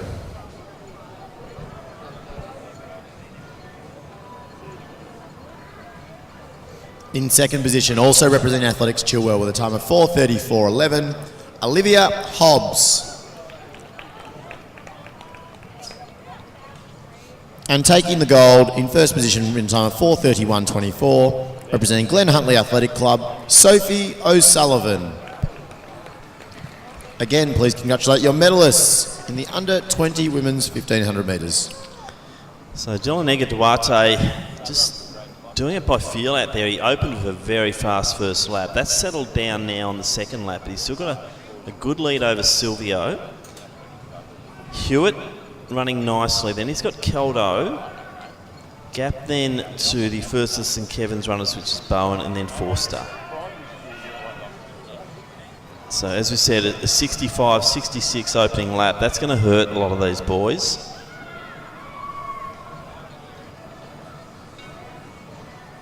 But gee, they're spread now, and very impressive running out front by Ega Duarte. Silvio looking fairly comfortable, but it looks like Hewitt might be closing in. And then we've got Keldo. So coming down to get the bell. The race is certainly on for silver, though, Tim, here at the moment. Yeah. A gold medalist, I think. can they bridge the gap, Nick? And that'll be the interesting thing. So Hewitt, I like his form. I've seen a bit of him recently. Now Caldo's starting to wind it up and they go past Silvio. Hopefully Bob can just stick on the back of Archie as he goes past.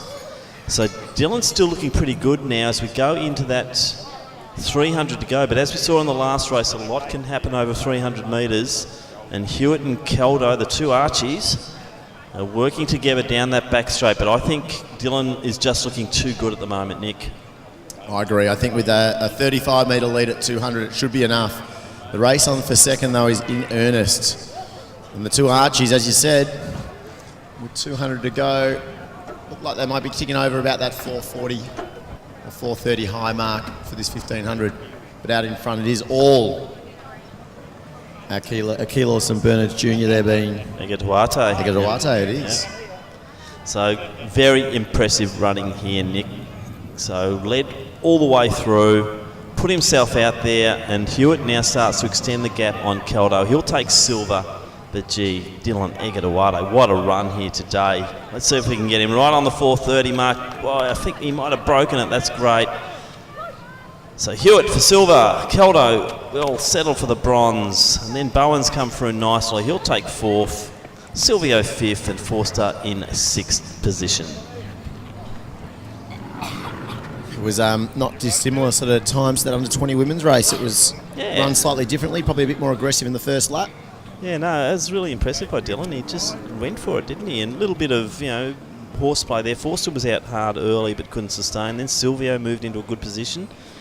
But it was then Hewitt and Caldo who came through. Back to our triple jump. And look, after in that third round, we had a few more little improvements. Nothing still at that 13 metre mark like we were hoping for. But quite a few 1250 plus, Nick. Is that the... Yeah, that's sort of where we stand at the moment. You've got Ellen Pettit still leading with her first round, 12.97.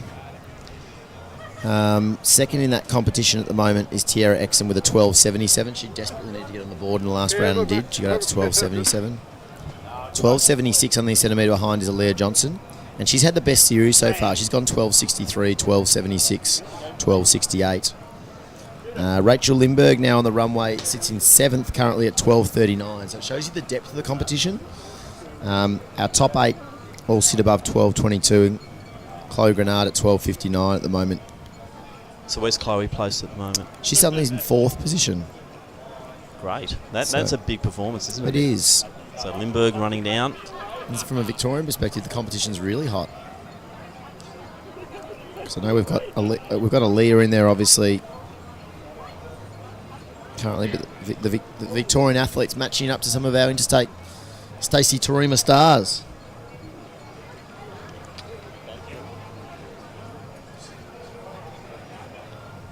So there is a measure on Lindbergh, so we'll wait and see. Hopefully our spies will report back what she got with that one.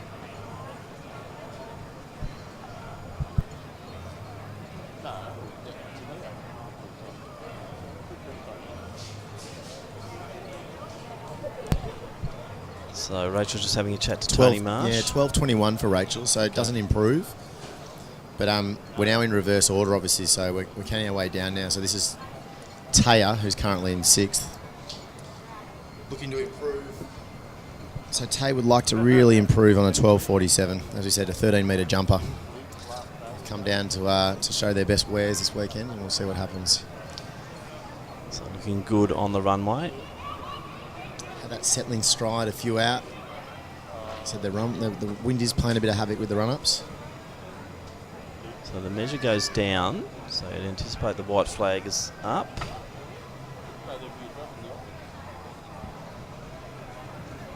Doesn't look super excited.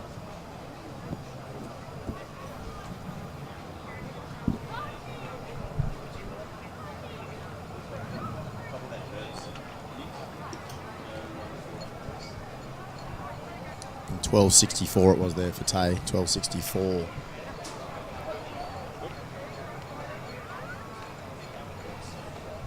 Yeah, right, mate. Let him go as soon as they're ready.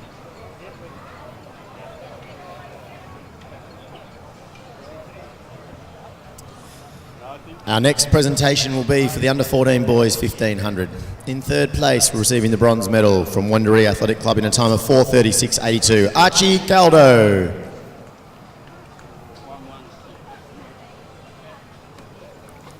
In second place, receiving the silver medal from Mornington Peninsula Athletic Club in a time of 4:34.32, Archie Hewitt.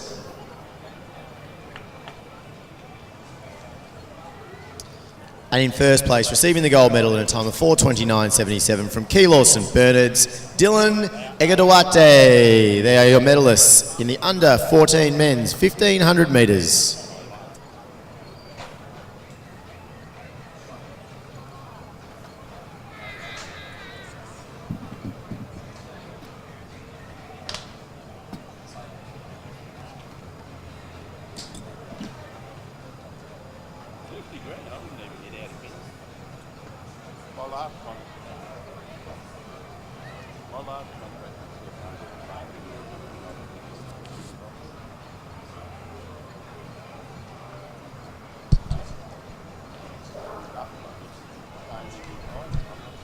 So underway now in the final of the men's under 1500 metres. There's 12 starters. In one from Old Melburnians, Alexander Angus. Jordan Milne from Frankston in 2. Raymond Jansen from Waverley in 3. Benjamin Purser, Doncaster in 4. Isaac Bibelet from Box Hill in 5. In 6 from Eureka Ben Mornane. In 7 it's Athletics Essendon's Joshua Tracy. Kane Marriott from Diamond Valley in 8. Wolfgang Cotranamisi from Collingwood Harriers in 9. Matthew Venner from Nunawading in 10. Jack Weirlow from Corio in 11. And Knox's Spencer Storen in 12. And it's Cotranamisi straight into the lead there.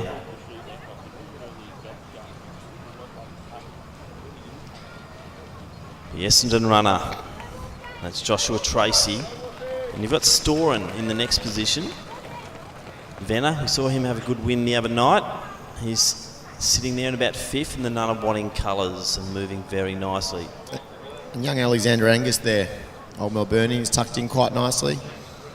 So 66 opening lap there from Cotranamisi, so on about 4:10, 4:12 pace. So moving nicely, and that's why they're stretched, Nick. It's he's certainly put it down to them, and we have seen quite a bit of Wolfgang lately, and he is running very strongly. Obviously a well-developed young man. Wesley boy that ran very well at the All-School Championships in November. So Certainly I had did. the pleasure of calling a couple of his race wins there. So I called him to be looking a bit like the tall Adam Spencer like. Yes. Especially when you put him in the purple singlets together. Yep. No, and just good. But Joshua Tracy's coming through nicely too. We've seen a bit of him in middle distance races lately, and looks solid. But gee, Angus just made a nice little move there. Doesn't want to lose contact. Just ahead of Storen. I like that. I like some of the positions these guys. No one really wants to lose their position in it. Likewise here, Spencer Storen wants to get that back spot back from. Yeah, and Marriott's also there. Venner sitting in the next position. Then I think it might be Jansen in the Waverley colours. And we've shown so far you can win the race from a few metres back in these ones at the moment if you've got it too early. Sophie O'Sullivan showed that. Don't know if any of these have got the same speed or turn of speed. Yeah, well, the pace has gone off to a 72 on that second lap. Probably brings that whole front pack of 6 or 7 now back into it. At the back of that group, that's Jack Weirlow, who's by no means out of it. 20 metres back at the moment, but it is Cotranamisi still leading them through. From Joshua Tracy, the group of 4 of 4 now. Spencer Storen, as we cross down to presentations. Next medal presentation is for the men's under-20 discus championship. In third place and bronze medalist with a throw of 42.59 representing St Kevin's, Sebastian Orenike. In second place and silver medalist with a throw of 45.20 metres representing Frankston, Bradley Butler. And in first place and gold medalist and Victorian champion with a throw of 57.21 representing Doncaster, Declan Carman. Ladies and gentlemen, please acknowledge our medalists in the men's under-20 discus. Thank you, Glenn, and back to the action on the 1500 metres, and it is hotting up. Joshua Tracy about to make a challenge, I believe, as we go 300 out. Cotranamisi has led all the way, Nick. He's looking strong still. It seems to be a race in 2 because there's then a gap to Angus. But Angus is the one making the move, though, and Angus might join them, I reckon, with 200 to go. He's dragged a couple along with him too, including the taller of the Diamond Valley athletes there. It seems But I to reckon be. Kochanomisi's going to just put down a little surge here, and he has. So it's Venner now in 4th, and then Marriott, I think, in 5th position. It's not over yet. Tracy looks like he's making a move here. Joshua Tracy, what a brave one that was. He sat bravely, yeah. I don't like the fact that Kochanomisi looked over his shoulder to see what was behind. He wasn't worried about what was in front. But Wolfgang's going to have a go at him again. So Kochanomisi on the outside of a brave Tracy. So Tracy sat for the whole way. He's going to give him a state title. The race on for 3rd, though, is right. It is the Nunawading athlete in That's Venner. Venner, yep. Venner there takes it from Angus, who had been gutsy right through. At 250, looked one of the chances. But no, your winner, Joshua Tracy, with a real bit of an upset, I would imagine. And he's very excited to win a state title over Wolfgang Kochanomisi, 1st and 2nd. The under 1500 metres. Just a shout out too that we do need 2 Diamond Valley club helpers, one from Maccabi and also one from Western Athletics to report into the Kathy Freeman room. So club helpers, 2 from Diamond Valley, 1 from Maccabi, 1 from Western Athletics. So back to the triple now. Limburg's just been through. They are measuring. So yeah, this is the start of the 5th round. So we've moved on to the 5th round now with... In the 4th round, some Tay Clark went up to 12.64, Megan O'Reilly 12.65, Chloe Grenard 12.58. So you can see just how even it is. Again, we haven't got that big 13 metre that we'd love. Still got to be happy with the comp though, don't we? Oh, the comp is fantastic. And with the 2 rounds to tightness, go. we've got only 1 centimetre between a few of them, and good series as well too. And still with a round and a half to go, there's no reason we can't go big.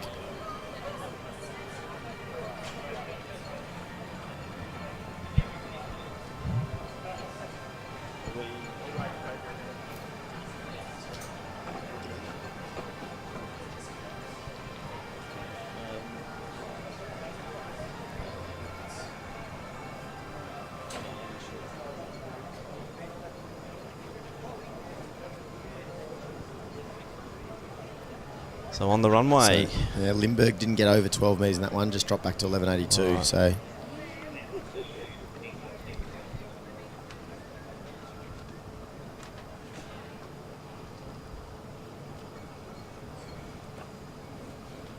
Ladies and gentlemen, I'd just like to take this opportunity to extend our thanks to all of our Victorian officials and our club helpers who have assisted to bring the state championships this weekend.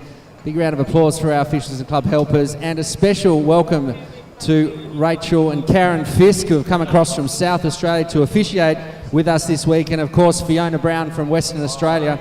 So we hope you've enjoyed your time here at the state championships, and again a big thank you and acknowledgement to all of our officials and club helpers.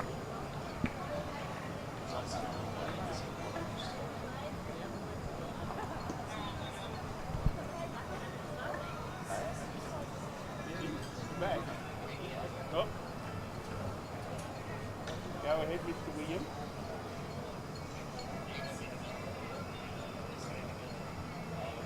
I'm happy to start the last race now. Over. He asked me.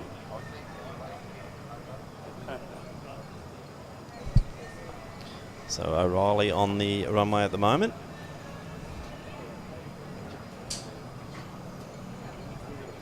unfortunately a no jump from Tay Clark. So Megan moving down that runway.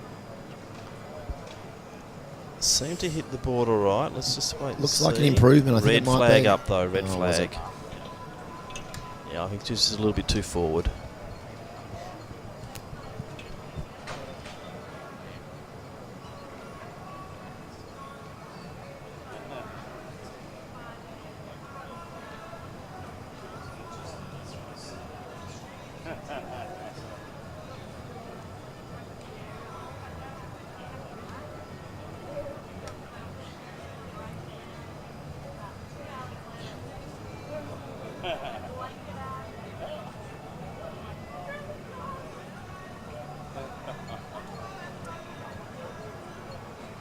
You got to get used to it. So next event on the track is the final of the men's under 16 1500 metres. We have 12 starters in Station 1 from Mornington Peninsula, Finn Russell. In 2 from St Stephen's, William Mossop. In 3 from Glen Huntly, Reuben Howard. In 4 from Geelong Guild, it is Ethan Grills. In 5 from Old Scotch, it's Fred Leeton. Jack Diamond from Eureka in 6. Harry Bowen from St Kevin's in 7. Mitchell Langbourne, Keilor St Bernard's in 8. In 9, it's Luke Sin from Doncaster. Charlie Rogers from Mentone in 10. Jai Hadfield from Knox in 11. And Tom Wilcock, Mentone in 12. So 12 starters in the final. They just seem to have broken off the start line at the moment. We'll wait for them to regather before we get underway in the men's under 16 1500.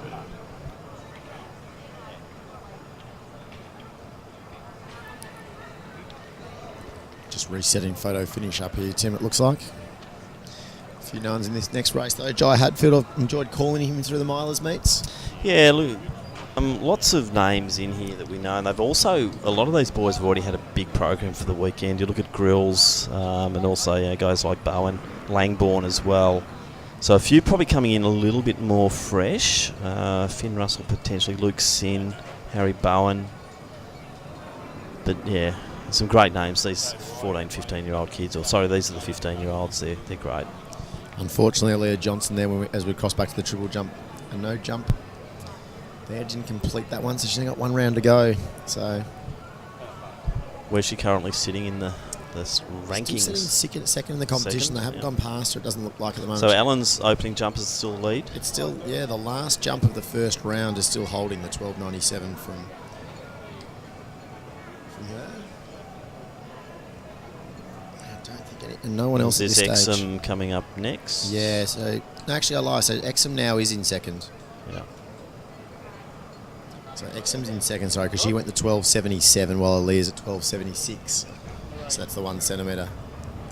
Red flag up there, unfortunately, for Exum. Wind just doing them no favours. It's a tailwind that they would like to have, but it's not consistent enough to give them exactly what they need.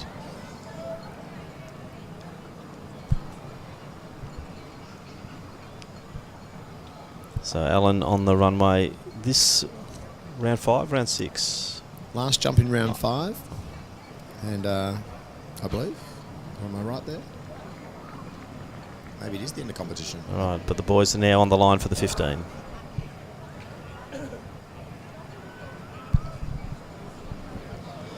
So they're underway now in this under 16 1500 metres. Ethan Grills automatically moves his way towards the front, as he loves to do.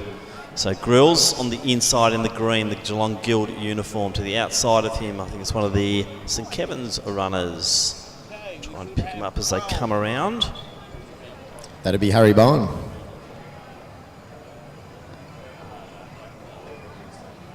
Yep.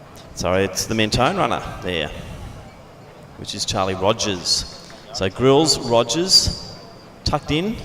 Looks like Leeton in the Old Scotch uniform.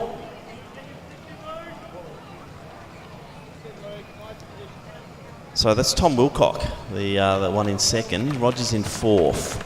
We've also got Finn Russell from Mornington Peninsula sitting there in about the 5th position, but nicely bunched. Jack Diamond from Eureka, just sitting at the tail of the field at the moment. We've also got Reuben Howard from Glen Huntly. So pretty good opening lap, 68, so nothing spectacular, but they're off on a solid pace, Nick. Probably a little bit better control than our 14s and 15s. These guys know what sort of tempo they want, and are probably more aware of the importance of winning a state title, I suppose, too. These guys have run their PBs, as you said, at Thursday night miler meets, and today's about getting on that podium, Yeah, I think. exactly right. Getting that win, getting the auto qualifiers up to nationals, but I reckon a lot of these kids would have the qualifying times for nationals anyway. That's right, and Langbourne looks to be the one now that's going to set a bit of a tempo. When you called 68, he's decided he wants to sit up on. Gee, you got to love Mitch Langbourne, because he does like to get out and lead. He doesn't muck around. Same with Grills, though. And Grills has had a busy weekend already, as has Langbourne. Steeplechase yesterday. Yep.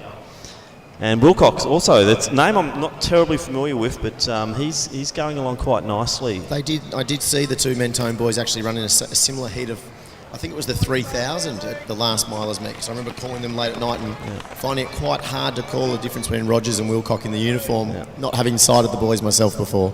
Yeah, well, Wilcock's got the dark hair, and Rogers, I think, is the lighter hair. And it's the Knox athlete, though, now making the move around a few of them, Jai Hadfield, to make sure he's on the pace there. Yeah, and the Hadfields are doing really well, aren't they?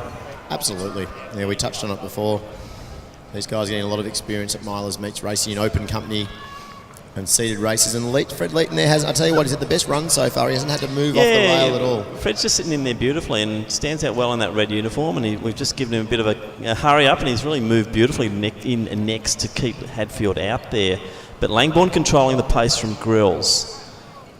Leeton on the inside, then Hadfield. Gee, Leeton's making a big move here. And Luke Singh's the one that's hanging on there in the Doncaster with the headband on the inside. Yep, so it's going to be quite, and Hadfield's just starting to wind up now. I think Leeton maybe made a move too early then, and Sin is the other one now starting to make his way through. But G. Grills seems to be winding up.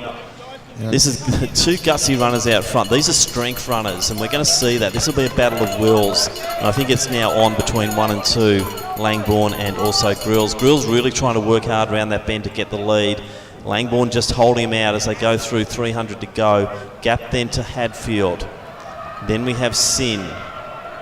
And Bowen's the next one in line, and he's trying to chase down the medal there. That's Harry Bowen of St Kevin's. But Grills has managed to get himself back on the rail there. Langbourne had pushed him out for a while, and he'd had to run wide for quite a while.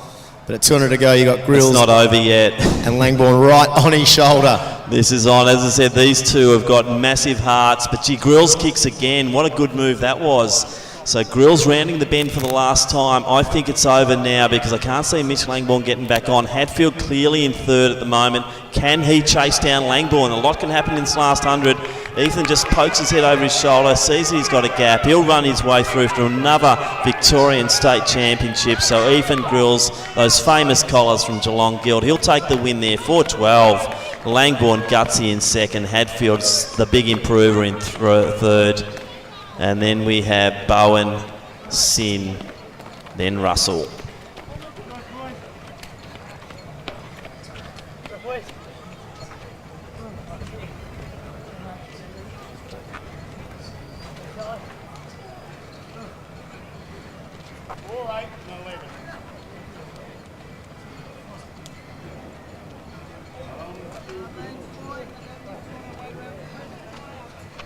So next medal presentation will be for the under 15 boys, 1,500 metres.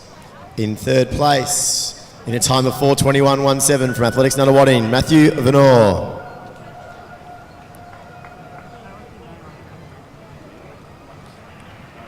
In second place, representing the Collingwood Athletic Club, in a time of 4:20.38, Wolfgang Kotra-Namisi.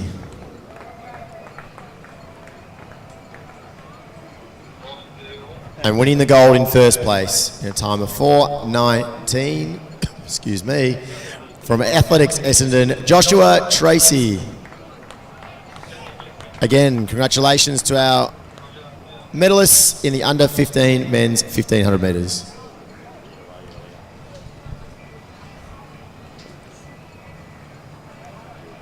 So back out, and it's Chloe Grenard probably for her last attempt here, Nick.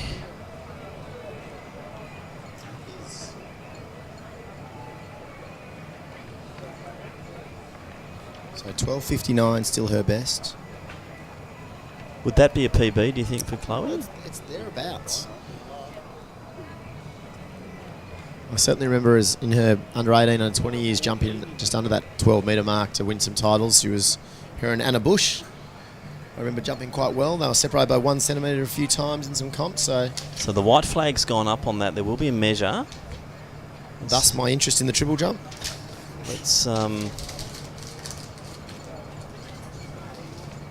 just see how that one pans out. So trying to read the body language of Chloe. She came off. She didn't seem super excited. So 12:59 might be the best. We'll wait and see. In this round so far, Tay Clark went out to 12:66. So she stays, doesn't improve in the order. Chloe got a 12:47. So 12:47 at that stage. So Tay Clark did improve to a 12:60. She did improve her 12.64 out to 12.66. Which doesn't put her in the medal position, so Tay Clark won't be on the podium. But Aaliyah Johnson here at the moment definitely will be.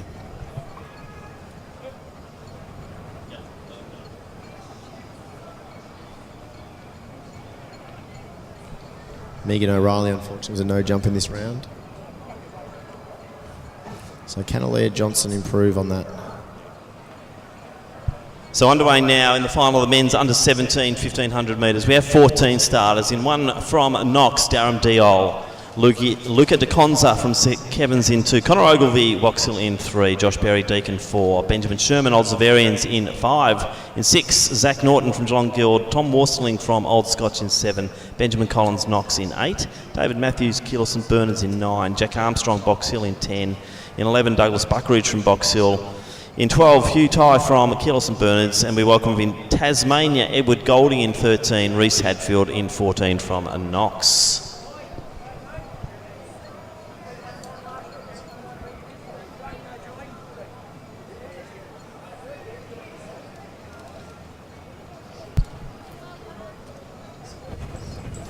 So De Conza leads Ogilvie.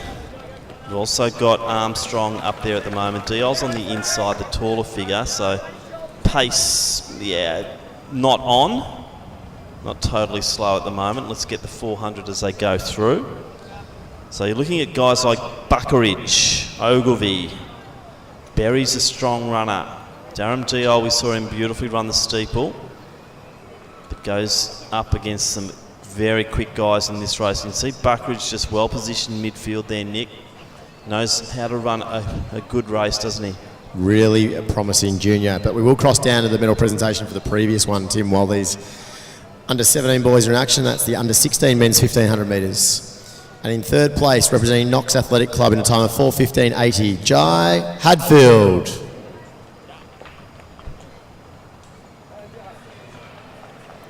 In second position, receiving the silver medal, representing Keelis St Bernards, Mitch Langborn.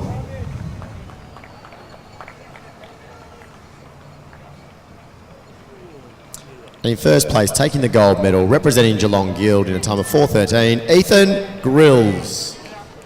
Again, they are your medalists in the under 16 men's 1500 metres. So things are getting quite willing out there at the moment in this 1500, the under 17s. The pace is just cranked up a little bit. They're going through 800 now in about 2:26. So that should be very comfortable for the majority of the field, hence why there's still probably 10 in it. So Berry just making a big move there in the Deacon colours to get into the pack.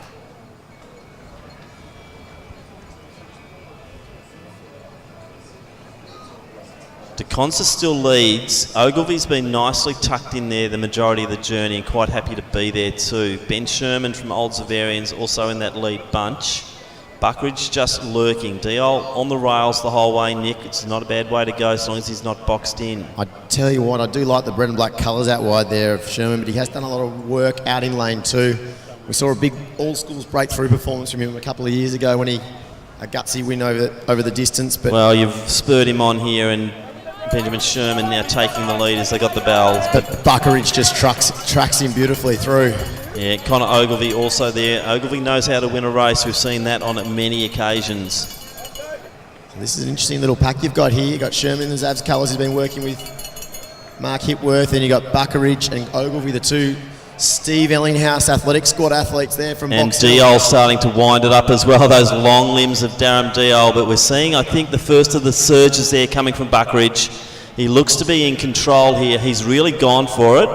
The next run there could be De Conza back into the mix again. He's done a lot of the early leading. Diol just stuck a little bit behind back on Aluka. But gee, look at that stride pattern of Douglas Buckeridge. He's really let it rip here. Real surprise. Ogilvie's gone, but it's all Buckeridge out in front. You're right. De Conza's still in this. Diol's fighting as well. Sherman's thrown in another blast gasp and trying to chase down a medal. Buckeridge hanging on 5 metres in front. De Conza will be through for second. Diol third. Sherman Brave running fourth. And then Collins, been around, very consistent runner. Then we've got Norton coming through. But gee, that was such a good run from Buckridge. Strategically, beautifully played. Darren Diol, good run from him, Nick. He can tell you what, he doesn't mind trying any sort of distance, any sort of event. I think we'll probably see him in the 4 hurdles next week. We saw him in the steeplechase yesterday. 1500 medal win now. Yep, no, so a good run there. Luca De Conza too. Hats off to Luca. He led most of the way and rewarded with a good silver medal. Don't tell me he's another one of the Steve Fabris crew, is he? I hope not. All right, so it looks like comp might be over there, Nick, in the triple. So if your spies can give us a little bit of a rundown on what's happened. Yeah, look, Aaliyah Johnson 12.75 in the last round. Ellen Pettit 12.96. So we hovered around that 12.60 to 12.90 in the whole comp. But a lot of them. A lot of them, yeah. So Tierra will take second. So it looks like Ellen Pettit will win it with the 12.97. She also jumped to 12.96 incredibly. And here is, I'm going to get you full results now. Actually, no, we're in round 6 now. We actually have just watering the pit. Yeah, no, sorry. We're at the end of round 6, sorry. We're talking about now. So comp is over. Comp is definitely over, but I'm just trying to work out whether Tierra, Aaliyah, I think, just missed her by a centimetre in the last round. So I think it remained a centimetre difference. So Ellen Pettit from Tierra Exum and Aaliyah Johnson. I think we've got to be happy with that. That's a solid comp, isn't it? So it is not quite hitting the marks that they wanted, but they're getting some great competition experience before they go to nationals. Well, sixth has jumped 12.59. They would often win the Victorian champs, I think. Most times, and that was Chloe there in 6th. So 12.97, 12.77, 12.76 for Aaliyah Johnson. That was there. 4th was Tay Clark in 12.66. 5th was Megan O'Reilly in 12.65. Up to 6th, Chloe Grenard, 12.59. The other jumpers that got the extra rounds there, 12.39 for Rachel Lindberg and 12.27 for the younger of the 2 Clarks, Tamisha. Right, now we're a little bit of activity in the Jav at the moment. Oops.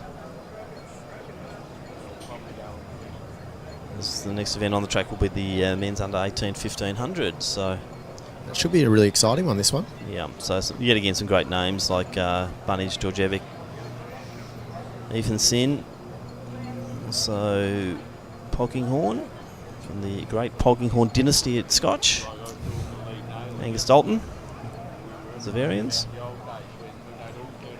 You know, a really good field.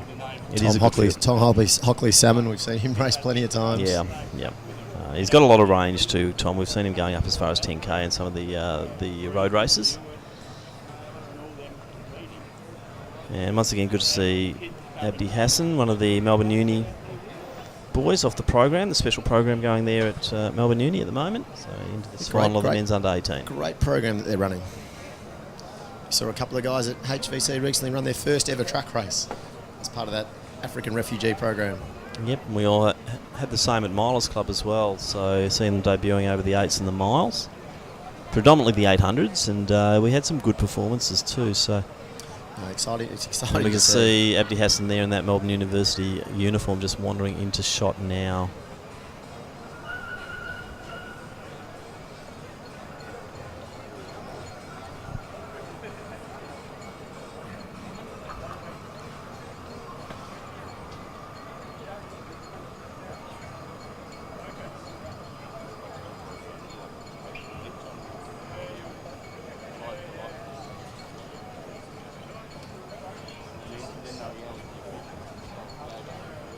So we've lost Leon Yong in this next one. Leon last night had his debut 400 at state championships. Got a little bit confused getting stuck in out of his lane last night, but he hasn't returned for the 15 today.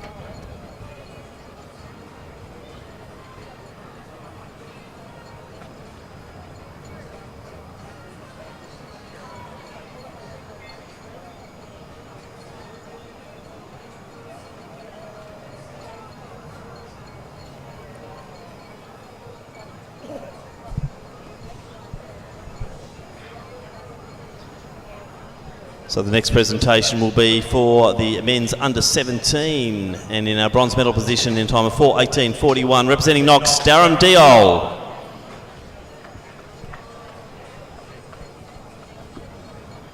In the silver medal position in a time of 4:17.49 from St Kevin's, Luca De Conza.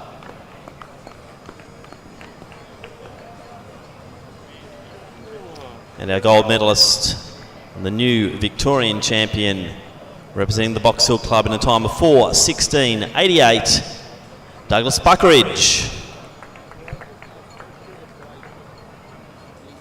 So congratulations to the medalists there in the men's under 17 1500 metres.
You want to bet in New South Wales?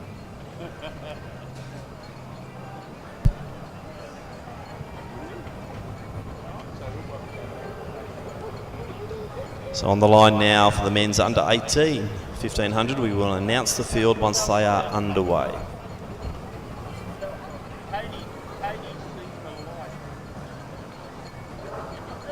So racing now, the men's under 18 1500 in station 1 from Wendouree, Brendan Patterson.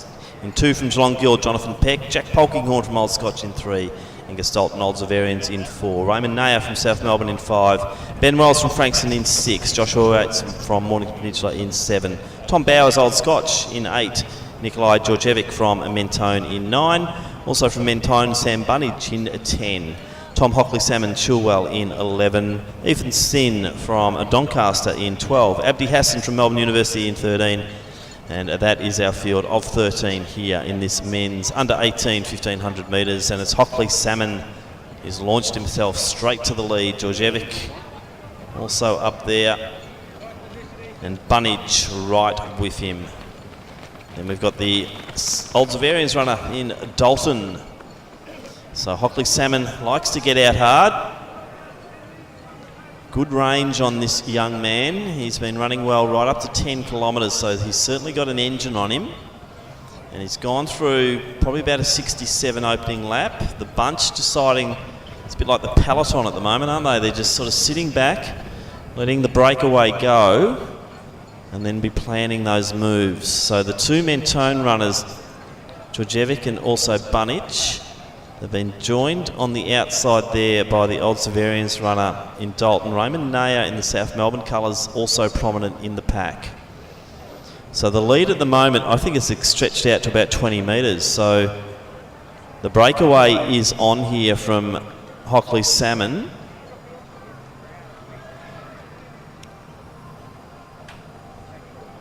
It's coming down to get 2 laps to go. So hitting the 700 metre mark here.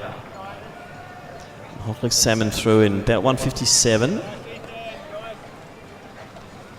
Seeing Polkinghorn just sort of making his move to get on.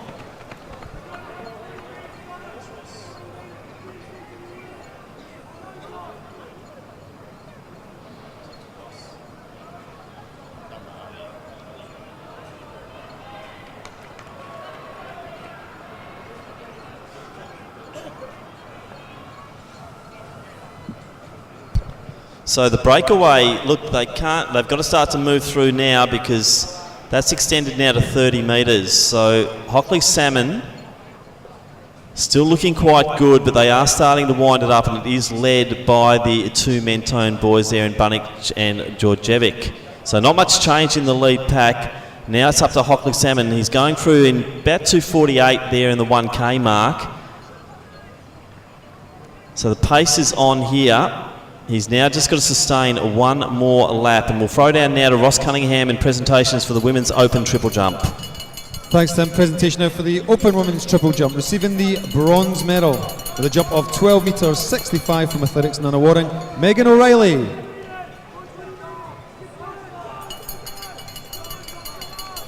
And receiving the third place invitational medal with a jump of 12 metres 76 from Queensland, Aaliyah Johnson.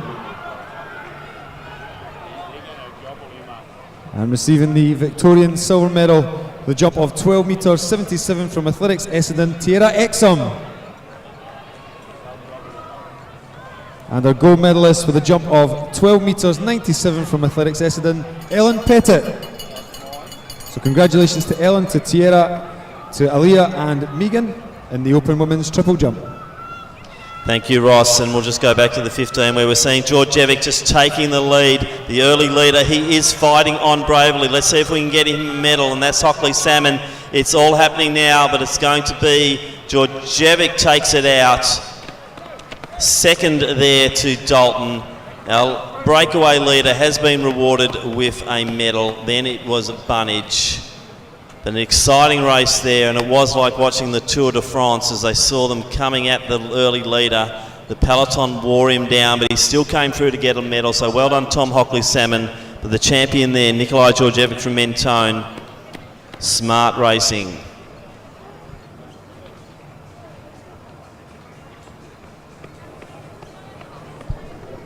Really looked like Hockley Salmon was just going to be smashed by everyone, but when they came alongside him, he just found something extra, and that's called heart. So it was a brave run there from Hockley Salmon. Great to see him rewarded, but Georgievic just planned that beautifully. I thought his teammate Bunnage might go with him, but in the end it was Dalton from Old Zavarians who was also up there. So that was our 1, 2, 3. Some very good running there in the men's under 18 1500 metres.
So just waiting now. Next event on the track will be the final of the under 20 men's 1500. Once again, some great names in this one. You're looking at Bryce, Commons, Hussey, Spencer, Langdon, Ethan Anthony, Kang Nowak. It is chocked full. Will Lewis also up there. So we will announce that field shortly and get them underway for a much anticipated men's under 20 1500.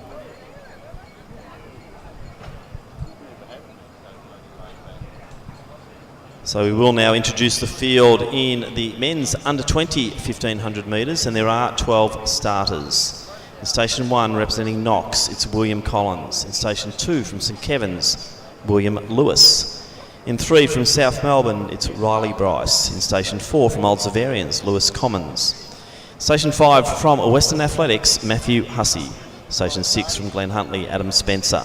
Station 7 from St Kevin's, Joshua Collins. Station 8 from Old Melburnians, Charlie Langdon. Station 9 from Morning Peninsula, Ethan Anthony. Station 10 from Knox, Kang Nowak. Station 11 from Yarra Rangers, Harry Norman. And in station 12 from Glen Huntly, Edward Marks.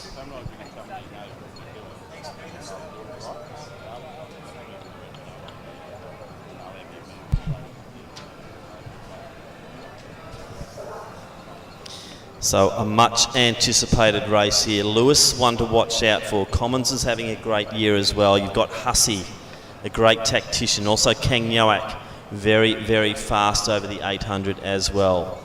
So as they settle, that could be Langdon perhaps leading. Lewis is just sitting now in that second position. Kang Nyoak just to the outside of him. I think Marks might be the Glen Huntly runner, also starting to make his way through. One to watch. So the pace has gone off.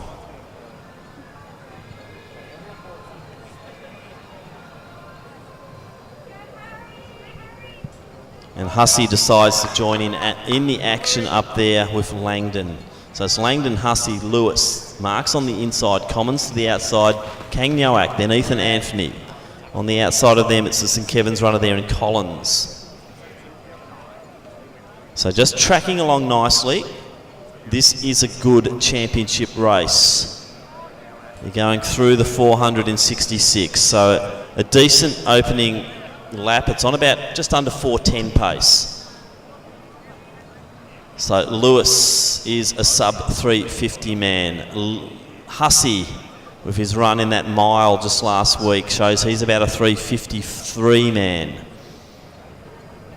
Marks, we don't know too much about him, but he's been fairly impressive in recent races. He's a contender at the moment. Langdon still setting the pace. Hussey content. Lewis seems to be just getting a little bit impatient in the outer lanes. Commons having to go very wide at the moment.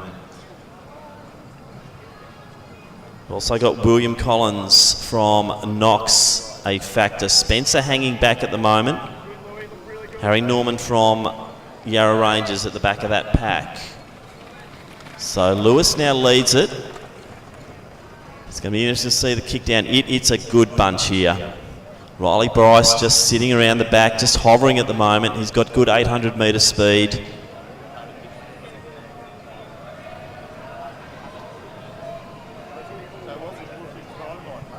And it's Hussey who goes to the lead.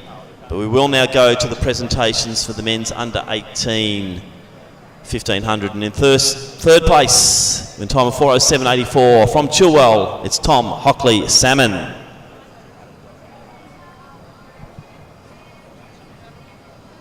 In second place, and our silver medalist, in a time of 4:07.59 from Oldsavarians, Angus Dalton.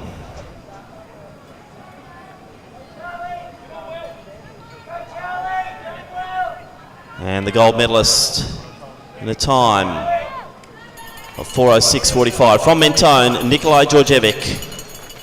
So congratulations there to the medalist in the men's under 18 1500 metres. And back down trackside, it's Hussey and Lewis grinding this out. They are the two favourites. Hussey hasn't broken 350. Lewis has, but Hussey is in good shape, as we saw in that mile championship in the B race. And it's now a race in two. It looks like it's Collins from Knox in the next position. Kang Nyoak and Spencer trying to move through into the medal stage. But let's look at that and concentrate on these two leaders at the moment. Matthew Hussey leading them. Will Lewis in next position. He's going to try to move to the outer lane as Hussey hugs that inner lane here. Lewis, I don't know if he can do it. I think Hussey's got the goods here. The two St Kevin's athletes, but Western Athletics colours there for Hussey. It's on at the moment, but Hussey's going to get it. So Hussey will hang on. 3:54. Lewis, he'll take second. Spencer will come through for third. Nyoak fourth. Langdon in fifth. Then Commons and Marks. But gee, that was a race of wills. That was a race of power and determination with Matthew Hussey from Western Athletics taking that one out. 3:54, which might be a PB for him over the 1500 metre distance, as we just see the replay coming through at the moment on live stream.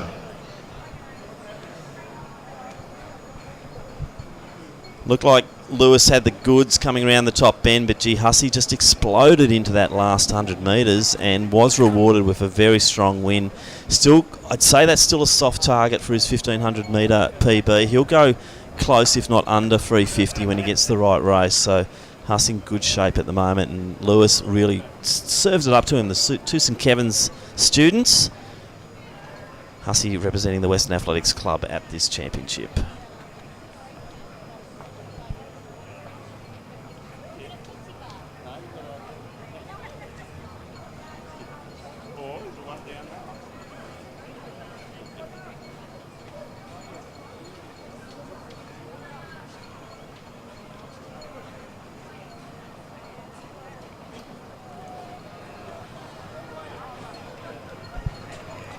So back to some javelin action. As we await, next event on the track will be the running of the Open Women's 1500 metre final. So a good plant there. There'll be a measure. White flag is up.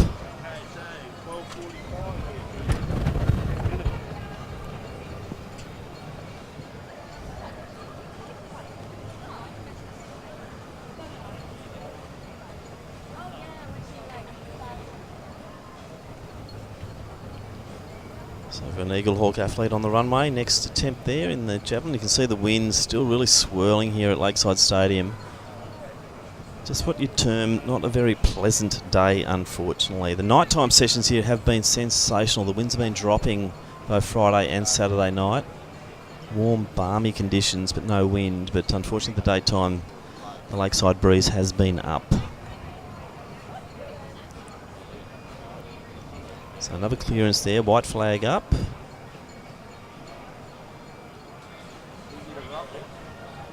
So I'll wait for the measure there. So co-commentator Nick Wall currently down in action getting some interviews. I think Alan Pettit will be the one who'll line up, the winner of that very exciting triple jump competition. So all of these interviews will go on to the AV podcast Down the Track, released every second week. Full coverage of Victorian, Australian and international athletics, brought to you by Athletics Victoria.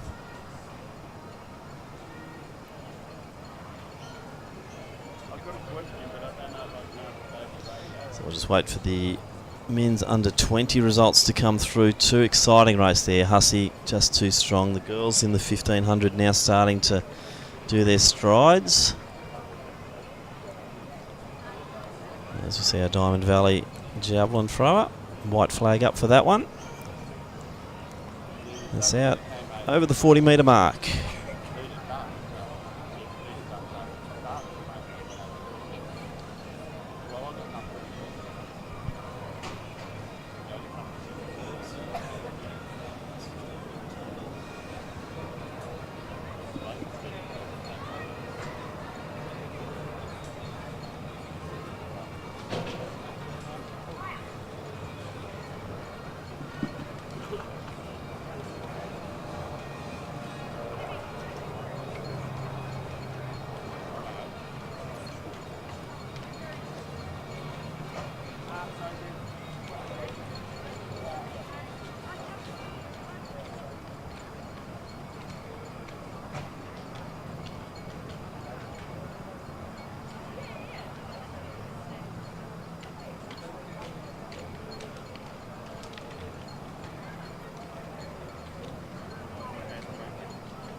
So over on the far side of the track, the 1500 metre start. We now welcome competitors in the 52nd running of the Victorian Open Women's 1500 metre Championship. Championship record 4:08.98, set by Lyndon Hall in 2017. And our competitors are, in Station 1, representing Knox, Natalie Rule. Station 2 from Athletics Essendon, Emily Guy. Station 3 from Athletics Nunawading, Bridget Humphrey. Station 4 from Box Hill, Georgia Hanson. Station 5 from Glen Huntley, Anna Saw. Station 6 from Box Hill, Marley Campton. And Station 7 representing Athletics Essendon, Lauren Connell. Station 8 from Diamond Valley, Jessie Main. And Station 9 representing Maccabi Athletic Club, Shani Landon. In Station 10 from Knox, it's Katie Gamble. Station 11, we welcome from Tasmania, Ruby Smee.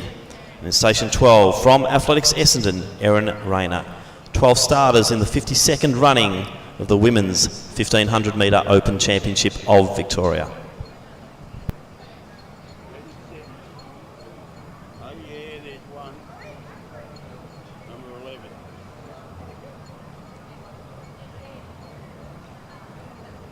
So, if number 11 finishes in the top three, you'll need 4.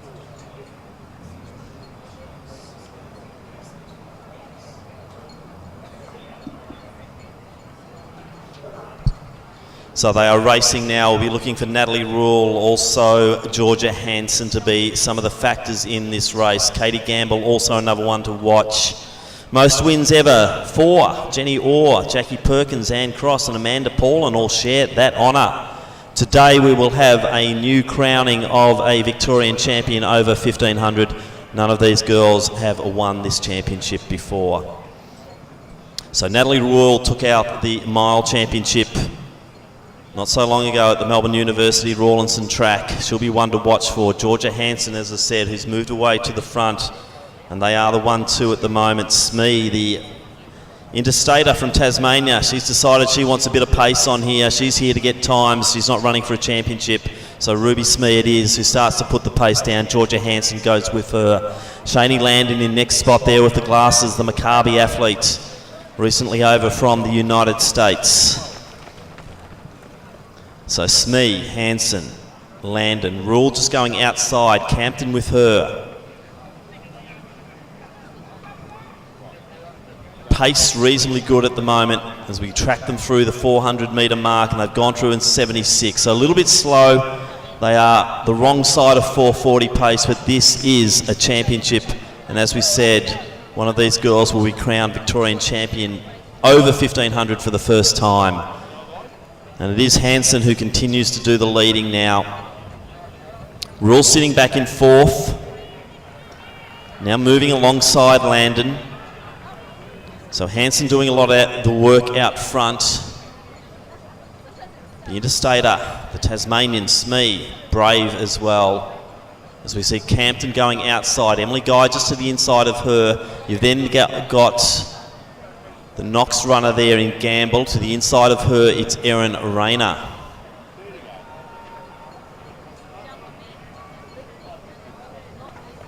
So Hansen looking good out front, just controlling the pace.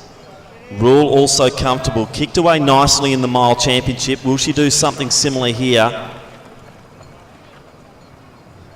And what, if anything, can Hansen do if that attack comes? So Hansen striding well out front. They're approaching the 800 metre mark. They're going through in 2:32, so another 76. Shaney Landon deciding that she's going to try and lift the pace. She's the first to move. Rule goes with her. Smee drifting back. Emily Guy in next position. Hansen still leading. Rule lurking just to the outside of Landon. Guy in next position clearly, then Gamble. Hansen just winding it up. You can see the separations now starting to occur in the pack. That means the pace has gone down. 2:76 second opening laps. The pace is now on though, and it's Rule and Hansen, our two favourites now out front. Gamble making a good move to keep in contact. Hansen just starting to test Rule. 400 metres out. They're going through at 3:24. It won't be quick, but it is a championship, and we're seeing championship racing at its best here. Georgia Hansen controlling the pace most of the way. Natalie Rule content to sit. It's going to be a kick down over 300 metres. Landon in 3rd, Gamble 4th, then a gap to Guy.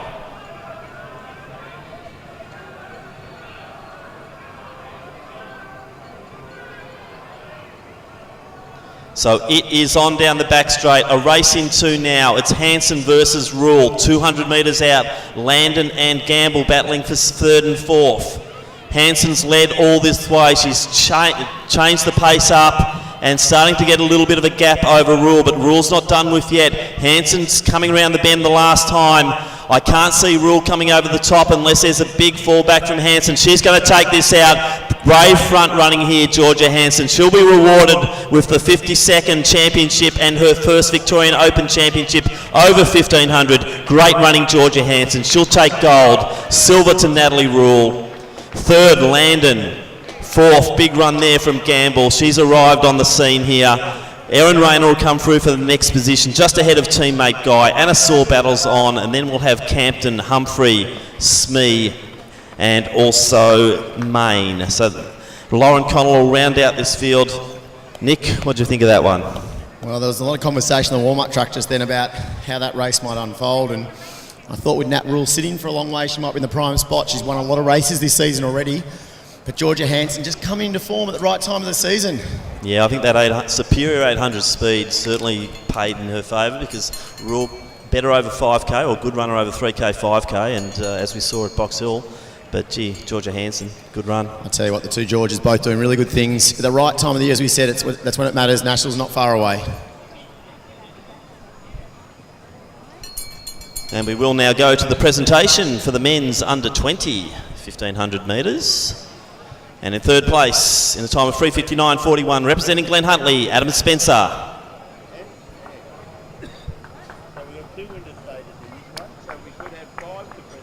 In second place, the silver medalist, in a time of 3:54.82 from St Kevin's, Will Lewis.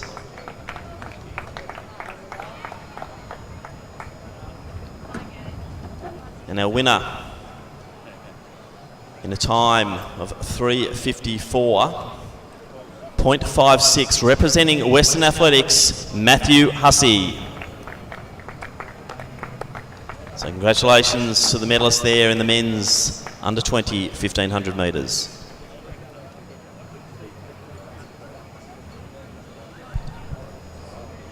Yeah, just joined by Nick here, and we'll just talking about the men's under 20 again. And yeah, Hussey, that was a top run. And it was back to his sort of national under 16, sort of 15, 16, 17 years, where national titles, he goes in with PBs slower than his opposition, but finds a way to win the race. Knows how to win a race, and that's a great talent. But to take nothing away, Will Lewis, like, I mean, a couple of times there I thought he might have been totally gone, and you know, he's proven that he can race. He's just slightly been done this time. And Spencer, though, you know, he got a medal, but I think never really put himself in the position, did he? If you look at it, that he was probably the one that was the biggest threat to Lewis off that sit and kick style. Probably the next best 8-man in the field. But this next race is going to be exciting, Tim. Yeah, we're now going to move to the men's Open 15.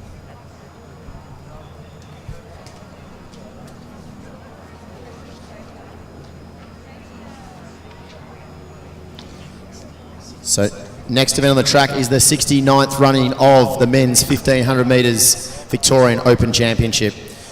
From New South Wales in Station 1 will be Connor Stevenson. From Box Hill, Will Potter. From St Kevin's, Jack Holden. From Box Hill Athletic Club, Andre Waring. In 5, from Diamond Valley, he's a Paralympic world record holder, Jared Clifford. In 6, from Western Athletics, Liam Cashin. In 7, from Diamond Valley, Tim Logan. In 8, from Tasmania, another interstater, Samuel Field.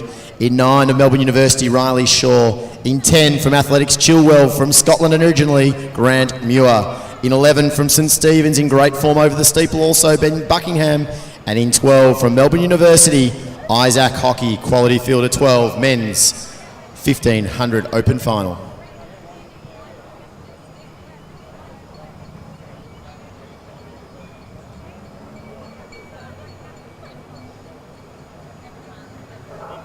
So cleanly away here. Championship record. Hand time 3:40.9 by Ken Hall from EMH. Electronic, Dean Paulin, 3:40.93. Most wins ever. Peter Fuller from Box Hill's got 3. Also Dean Paulin from Doncaster's got 3. Says a lot about the 1500, Nick. No one's ever dominated this event in Victoria. And incredibly, there's going to be a first-time winner. No one in this field has won this race. Correct. So it is going to be a first-time winner here, and it's going to be a championship race scenario with Andre Waring just piloting a pretty slow field through at the moment. Riley Shaw on his hammer.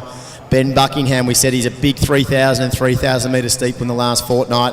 Isaac Hockey out wide with some speed really coming into shape now. And Jared Clifford, as he does, sitting on the rail on the inside. Visually impaired athlete for those who are unaware and have never read anything on social media. But he is a superstar. And Tim Logan, his Diamond Valley teammate, tracking up close to them now as they go through a very pedestrian first lap. Yeah, but we saw Logan and also Clifford work beautifully together in their heats. Let's see if there's any gameplay here as they go through in 62. It's not a bad pace, Nick. It's, you know, they're around the 350 mark at the moment. Quite often these championships are won in about that time. And interesting you say that, because Clifford has now found the shoulder of Logan, which is really tactical. Connor Stevenson, the tall athlete there from Newcastle, had separated them, not necessarily deliberately, but now Logan and Clifford are side by side and will look to work through this field. So Waring still leads it. Looks like it might be the... It's Hockey. It's Hockey in front of Shaw. Shaw, yeah. So the two Melbourne University runners right up there and prominent. Shaw is definitely one to watch, isn't he, Nick? Oh, look, Riley Shaw, you know, working with Craig Mottram. That group's been working hard. Isaac Hockey on the heels of Waring. Potter amongst it as well. So you got Box Hill, Melbourne University, Box Hill, and then amongst them is St Stephen's. And we've seen the St Stephen's hype this season on the track. It's grown from the cross country and they're looking for more. As the pace picks up slightly, it probably looks like we're going to do 2 even 62s, Tim.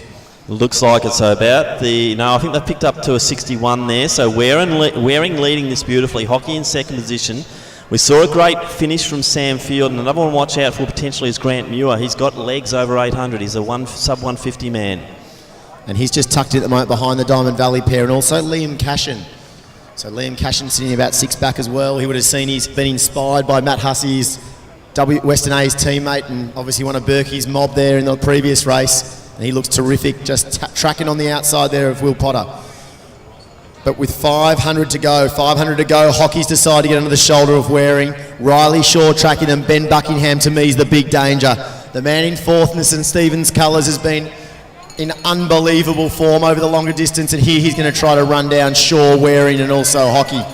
So we're seeing Riley Shaw now starting to make his big move as they're starting to wind up. So it's Hockey leading, Buckingham looking good, but just got to the shoulder of Shaw and wouldn't go past him. 300 out, Nick. And it is Hockey down the back straight. We saw his Geelong namesake in Hockley Salmon before put a break on him and get run down. Will he get run down by Shaw and Buckingham? It's a race in 3 only. Though as I say that, Clifford makes a move in 5th. Goes with him is Logan and also Potter. But out in front, Isaac Hockey, 150 to go, goes past the steeplechase. Melbourne Uni stand in the tent just in front of them as Buckingham splits them. But it's Isaac Hockey, junior star, coming back into senior ranks. He's going to take an open title. Buckingham's running on for second. Shaw in third. Can Clifford and Logan catch him? But out in front, Isaac Hockey will take an open title. The 69th, he's first. Buckingham second. Shaw flies home and holds on to third. Clifford, Logan, Waring, Potter, Muir outdips, maybe that's outdipped by Cashin. Back to Holden, and our 2 interstate visitors round out the field, and that's Stevenson and Field. But our winner of our 69th men's 1500 metre Victorian title, Isaac Hockey. So 2 Open Championships in 2 weeks there at Isaac Hockey after taking the Victorian Mile. And we now throw down to Ross Cunningham with the presentations from the field. Thanks, Tim. Presentation now for the Open Women's Javelin Throw. Receiving the bronze medal with a throw of 43 metres 15. So Nick, Isaac, 2 wins, 2 weeks in Vic Champs. He didn't actually win the Vic Mile Champs, but he got the Victorian Championships. So 0 to 2 in 2 weeks. He'll be happy with that. But I think the nice thing about it was the fact he wins a race. Like I said, we haven't seen Isaac win a lot of races since his junior days. Yeah. Yeah, and Ben loomed, but just didn't have the legs, did he? And Riley, I just don't think he had his best day today. Oh, look, I thought Riley was okay. Ben Buckingham was probably the big threat, as you said, with a lap to go, with that sub-8 minute pace, sub-8 minute time over 3,000 recently in a steeplechase, steeplechase PB of 8:40 the other day. But you look here on the screen, Isaac Hockey was not going to get caught there as he ran past the podium with 50 to go. So it was all about Isaac Hockey.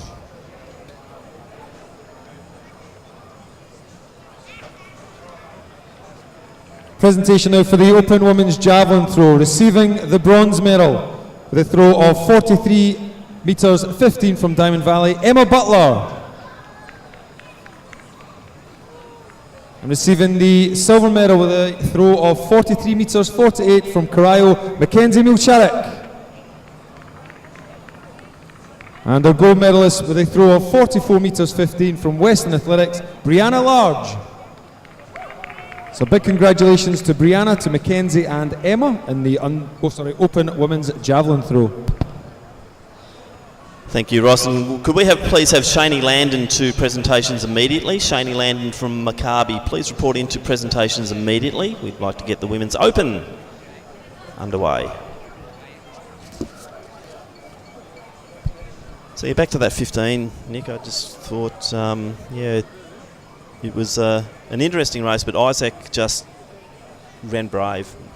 He really did. Won it honestly, didn't he? Yeah, as I said, been nervous with Ben Buckingham stalking him. Yeah. There probably wasn't, if you look at the field though, there was probably no one else with that genuine 800 metre pace that was going to kick. So well, Muir's got it, but he just doesn't seem to he wasn't up there with it to kick in, and that's that was a big factor. I think if Grant wants to take the 15, he's just got to be more aggressive. But and they'd be very familiar with each other. A couple of Geelong athletes at the moment. Obviously, Isaac's mostly in Melbourne these days, but certainly is. But look, I think Isaac's got that customary grin we're so used to. They're smiling down there. I think it's a fair bit of relief though today as well. Yeah, and look, he's just such a great young man too. Always has been a very solid character, Isaac Hockey. And Jared Clifford came in for fourth, I think, Nick. So they were always stuck in the middle though, weren't they? They were. I said it took a lap and a half for Logan and Clifford to team up, and it's just a bit of reality the way that Jared has to race some of these races. He needs a bit of a marker in a race, and there's nothing better than a teammate marker and a training partner, and that's what he did. And him and Logan with sort of 250 to go looked like the only threats to the medals. But Riley Shaw found a gear with 100 to go. Riley Shaw did look like he was going to get sucked into back to those two Diamond Valley boys, but held on for the bronze medal. We got 6 under 350, which isn't totally impressive, but it was a championship race, and Waring led it out at a reasonable pace, 62-61. So not too bad there, but championship racing, Isaac Hockey got it, beautiful. Well, 344.80. We've seen plenty of championships won in 350. Yeah. So I mean, it's actually Isaac, it's one of his best runs in a while. So, and it was a clear win too. Exactly, he was not challenged. There was nothing coming at him in the last 200. He certainly ran away from them. He looks rather spent though down there, as many of our athletes have today after the 1500.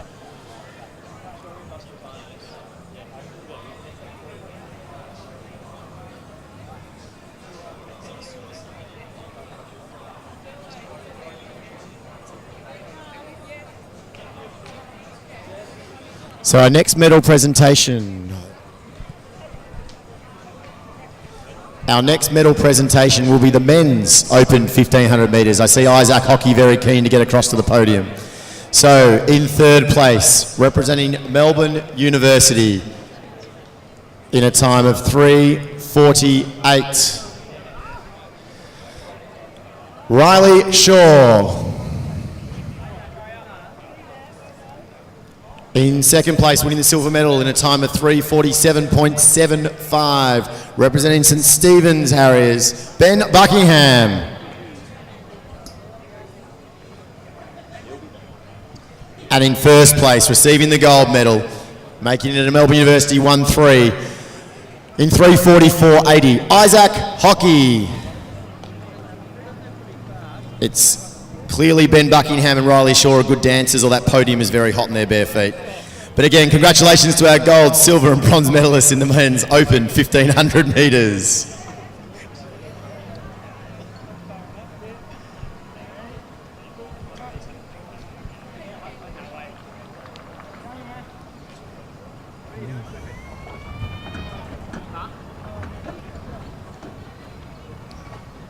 So a little bit of dancing on the podium there, Nick. Hot conditions out there, and that black matting, probably not the ideal colour, is it? Well, looking back at some of the previous winners of that 1500 in the times, I think 3:44. It does stack up. On the day that Lakeside is today, I tell you what, it's the fastest time we've had for quite a while. In a long time, in over a decade. Yeah. You got to go back to Brenton Road 3:45 in 10 years ago to be anywhere near close to it, and we've seen better conditions. And 3:40.93 is the championship record, or 3:40.9 for Hall.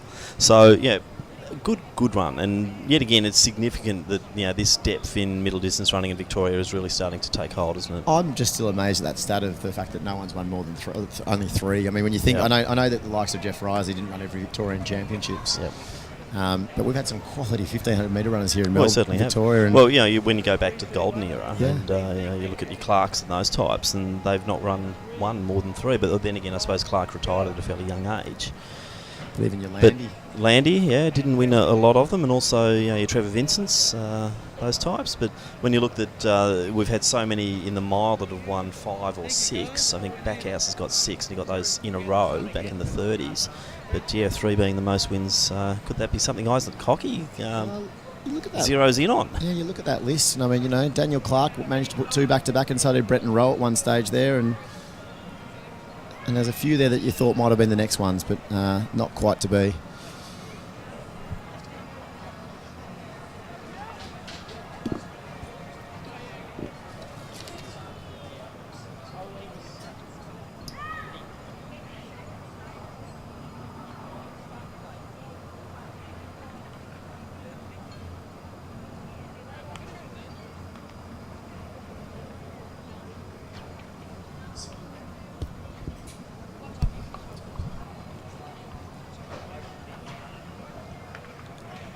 Our next medal presentation will be for the Women's Open 1500 metres.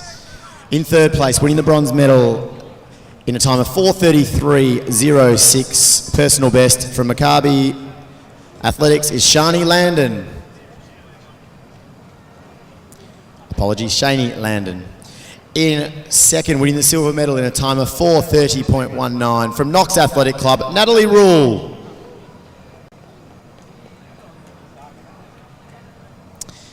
And in first, winning the gold medal in the Victorian title, the first open title in a time of 4:27.35 from Box Hill Athletic Club, Georgia Hanson.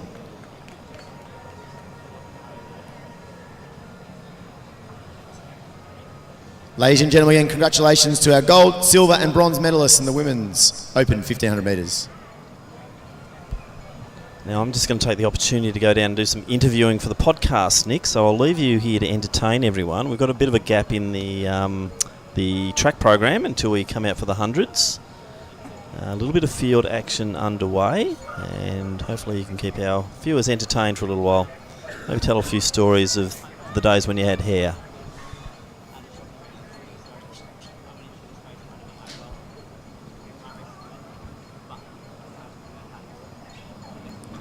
So it's a real lull in events at the moment. Currently a bit of a lunch break action. We will go back to track action shortly. But again, been a bit of a wrap-up thus far. We've had the men's and women's 1500 finals, a great under-20 men's final with Hussey taking out Will Lewis. It's been a great afternoon so far with the men hundreds to be about 20 minutes away.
Championships to make sure you get to compete, friends get to watch, or you get to be coached, do the following after arrival at the venue. Sign in for your event. Warm up. Go to the call room. And then finally, compete. These are the 4 steps to remember so you won't be excluded from your event. As soon as you arrive, go to the athlete check-in room and sign in for your event of that day of competition. Sign-in closes 1 hour before the advertised event start time. Then you can warm up for your event.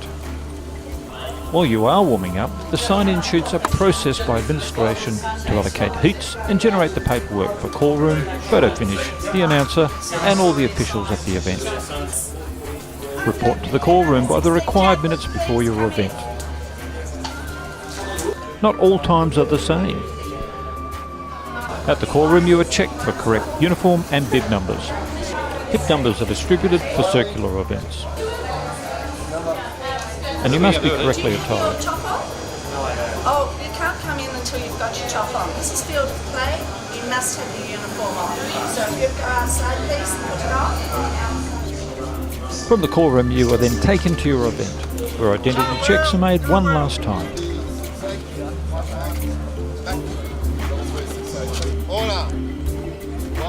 And then finally, you get to compete. So remember these 4 steps. Sign in, warm up, call room, compete, and enjoy your competition.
I just sit out, you just see me sit out.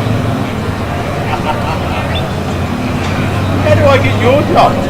I'll just get food with you. Bloody hell, Josh, you're saying you're pulling it faster. Why?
So that was the last jump of our men's triple jump competition around that night. Alan Jones is the winner. Receiver there again, extended on 16.24 from round one.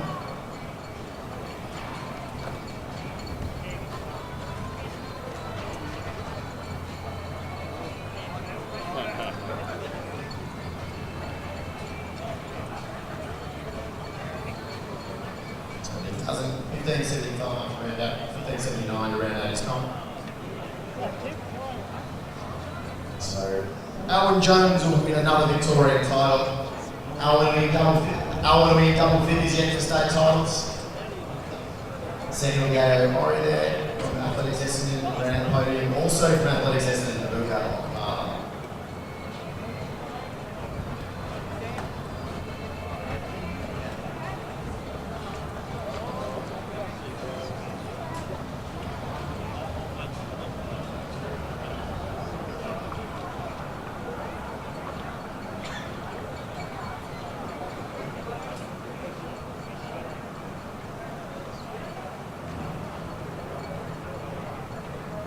So I asked Alvin how many state titles he's won, he can't remember.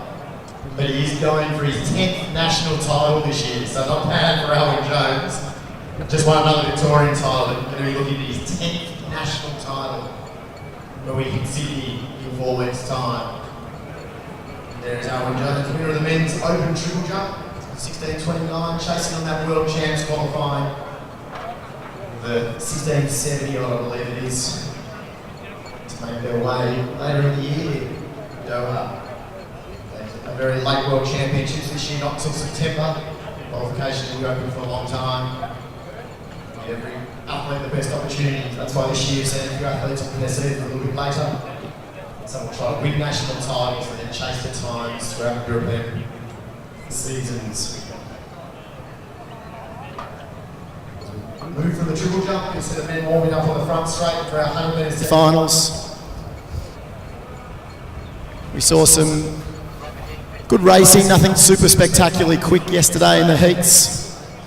But I am excited to see what will happen here at lunchtime today, especially from this man, Cameron Searle, back on the track and in very good shape. And he'll be battling in this first semi-final Michael Roman, the reigning state champion.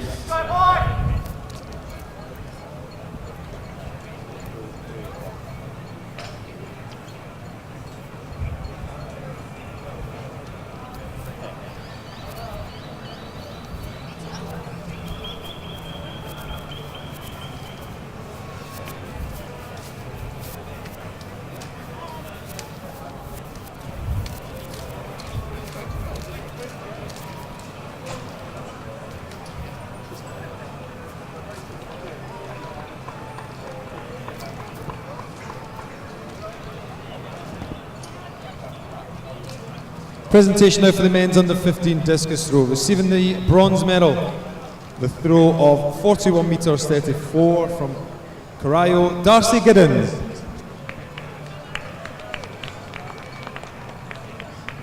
And receiving the silver medal with a throw of 44 metres 07 from Eureka, Ben Locke.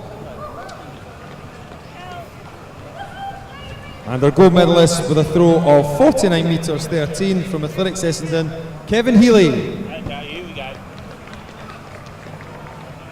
So big congratulations to Kevin, also to Ben Darcy in the men's under 15 discus throw.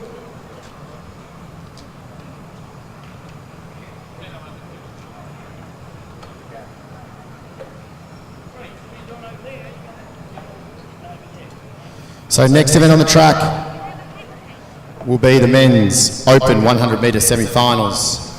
The Victorian record is held by Aaron Rousseret of 10.17. Aaron this week announced he's come back to the track at 31 after a bit of a time spent to cycling. So here we have in lane 1, Corey Baker, Frankston Athletic Club. In lane 2, Attila Baronier from Glen Huntly. In 3, Jackson Bennett St Kevin's. In 4, I mentioned him earlier, Cameron Searle, Athletics Essendon. In 5, great form this season from Geelong Guild, Jake Penny. In 6, from St Kevin's, reigning champion Michael Romanen. In 7, a Wyndham Track Club, Paul Parker. In 8, the fast starting from Athletics Essendon, Brendan Ashcroft. And in 9, from Morning Peninsula, Tom Templeton. 9 starters, semi-final number 1. Top 3 and next 2 fastest through to a final, only an hour and a half or 2 hours away.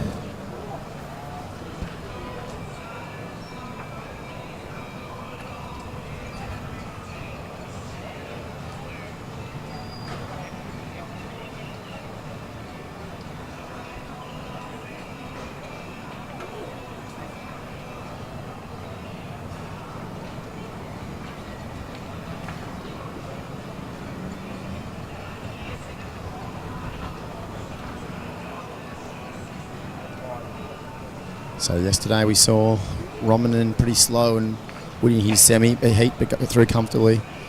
Penny was very impressive. Paul Parker finished strong. Jackson Bennett's got previous form, but the one for me here is Searle, just slowly making his way back to that World Junior form.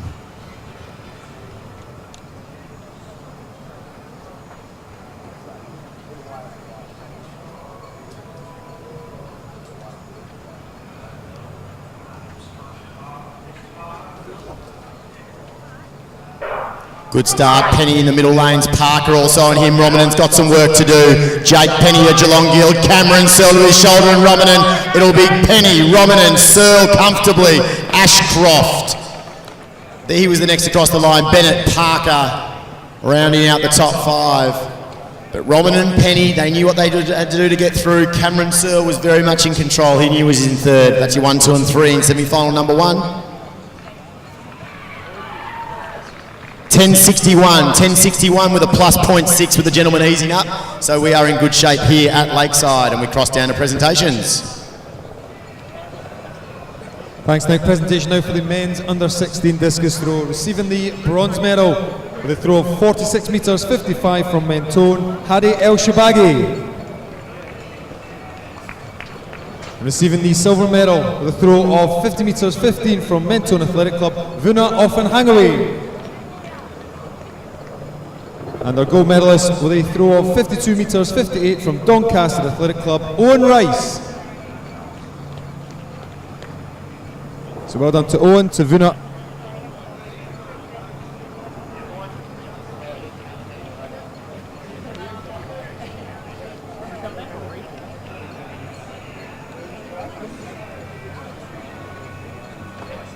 So 1061 was heat number 1, or semi-final number 1. Jake Penny and Michael Romanen have put that on the board for the second one to chase. In this one, you're probably looking at Jacob Cesar, who went a windy 10.5 in the ACT Championships early in the year, and Hansford, the ever-reliable Michael Hansford, constantly in 10.7 shape. Spencer Brown looking back to some good form yesterday also. Training partner of Michael Romanen from that first semi-final. Jackson Miller-Gage, probably most famous for being part of that 10.13 Jack Hale under 18 race back in, what is it now? Must have been 2014 as a junior. I was in Adelaide, the All Schools, and Jackson Miller-Gage was part of that. 2016 probably, in fact it was. No, 2014 might be right, as I think to myself here as we sit up in the box. But the next semi-final walking back behind their blocks. And we will introduce them to you now.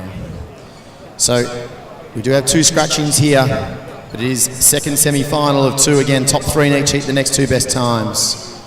In lane 2 from Glen Huntley, one of my favourite names at the track, Astika Leonacci. In lane 3 from Glen Huntley, Simon Jackson. In lane 5 from Corio, hot form at the ACT Championships earlier this year, Jacob Cesar. In 6 from Casey Cardinia, Michael Hansford. In 7 from Glen Huntley Athletic Club, Spencer Brown. In 8, Frankston Athletic Club, Jackson Miller-Gage. And in 9 from Dandenong Springvale, Luke Baker. 7 starters, semi-final number 2, top 3 and next 2 to go through to the final.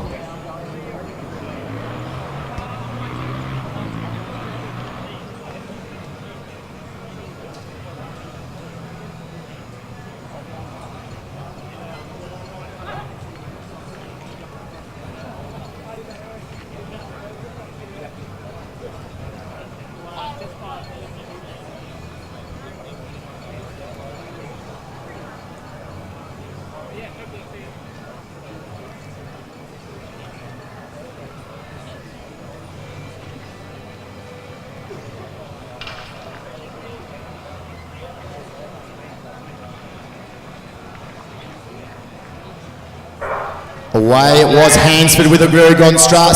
Next to him was Spencer Brown. Michael Hansford, Spencer Brown, Cesar just off them. Michael Hansford as reliable as ever takes out his semi-final. Brown will be next through. We've lost Miller-Gage, unfortunately, just short of the line. Jacob Cesar gets an automatic qualifier. The rest will have to wait for times. But that was semi-final number 2. 10.70, the unofficial time there of to win heat number 2 with a plus 2.5. So it looks like Jake Penny and Michael Romanen will be the 2 favourites going to the final. But Michael Hansford taking out semi-final number 2, men's 100 metres. We mentioned it before the race, it was Hansford, who ever reliable, just does what he has to. He loves the 10.7 range. Hopefully we get him down to that 10.6s, even 10.5s in the final. Tim. Yeah, look, and I've just been down trackside and it's just a dirty day out there, Nick. There's no other way to describe it, is it? But the performances are coming above that, I think. This is what's really nice to see, that they're not worried about it, they're just going about their business. And, yeah, the impressive 100-metre running. Yeah, look, I think the most for me was Romanen and Penny. I know Romanen's run quick, he's run 10.30 point, and Jake Penny's run, I think, a 10.50 as well, but They ran 10.61 easing up, 10.62 easing up in that first one. Penny's come into some great form. He went over to the US when he was probably 19, 20 years old. Come back, working down at Geelong Guild. Who's got him? Down I assume that's that magic team there of Matt and Mandy down there at Geelong Guild. Right. It's, that's where he was when he left, and I think he's returned there. Yep. You know, they're reliable. They're reliable training groups, and they get it right. And Penny, like we mentioned there in the second one, Hansford, just very reliable and consistent.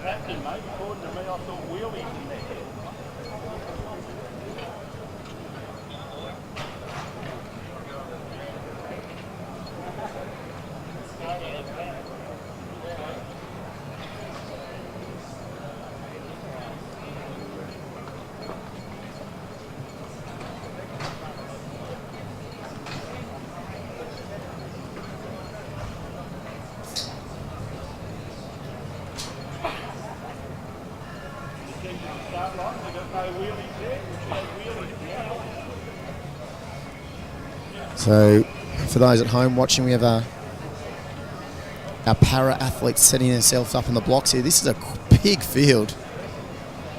Liz Gosper there on the track, you'll see she's the one in the she's down in lane 1 helping out our athletes make sure they stay in their lanes. We've got a real mix of disabilities here. You've got your intellectually disabled, you've got limb affected here as well in our range. So how many starters we got here? Cerebral palsy athletes. We've got a full field of 10. This is exciting. That is awesome. Now they are a lot of juniors, almost entirely juniors, in fact. Isaac Wicks in lane 1 is the 21-year-old, but the rest of them. Oh, sorry, and I've missed Erica there. Erica Gosney. I won't mention her age, but she's certainly a bit of a veteran of the parasport. Yeah, she's going so well. We saw her run a record, I think, yet again at Milers Club. She's over the 800. She trains with She actually trains with Liz Matthews. Yeah, she's going very, very well. 1, 2, 1, 2, 1, 2. Just looking at the times, it looks like Jackson, the 40-year-old or 39-year-old's run a 1, 2, pretty good 1, 2. 100 there, 11.17. And now we'll cross down to Russ Cunningham presentations for the men's open triple jump.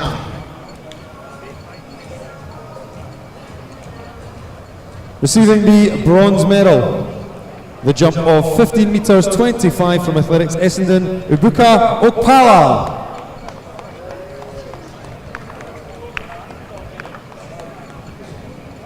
And receiving the silver medal with a jump of 15 metres 62 from Athletics Essendon, also Ayo Ori.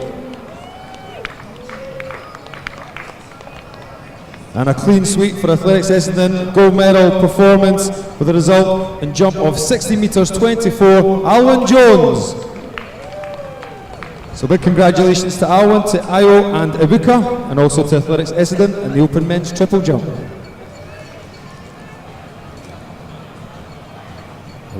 What a lineup that is there, Ross. Athletics Essendon seem to know how to triple jump. We saw our photographer there, Ellen, win the ladies triple jump earlier, and now 1, 2 and 3 on the podium. I think Alwyn might even coach the boys there as well. So we just mentioned Alwyn before, going for his 10th national title in a month's time. Pretty impressive.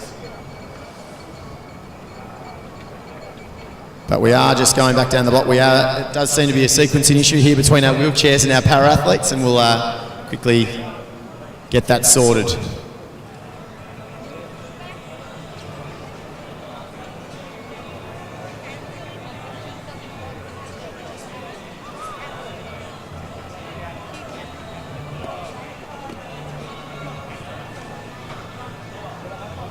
So just moving our blocks here at the moment we've got a sequence issue here. The para athletes were next on the blocks before, the wheelchair athletes are next on the blocks before our paras. So that'll be event number 123. There'll be 4 starters in this wheelchair event.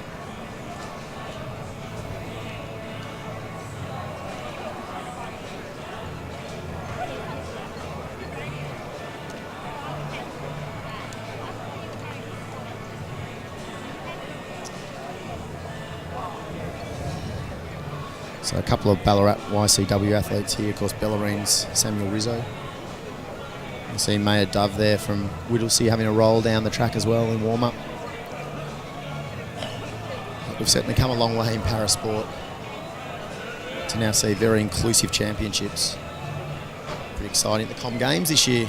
In fact, we had para included right in a major championship. Not always that practical at international level, but it's great to see at domestic level we're able to achieve such inclusivity of our para athletes. There'll be a few different classes here, even in the wheelchair categories. There's still different categories, obviously, different degrees of disability in the chairs. There'll be T53, T54, T52 and T34 athletes here. And it just separates them based upon where their degree of paralysis is in terms of whether it's just from the legs down or in some cases right through from the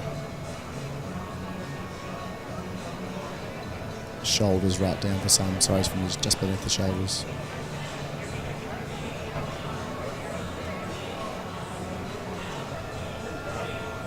So our next event on the track will be our 100 metre wheelchair final. It is a mixed race.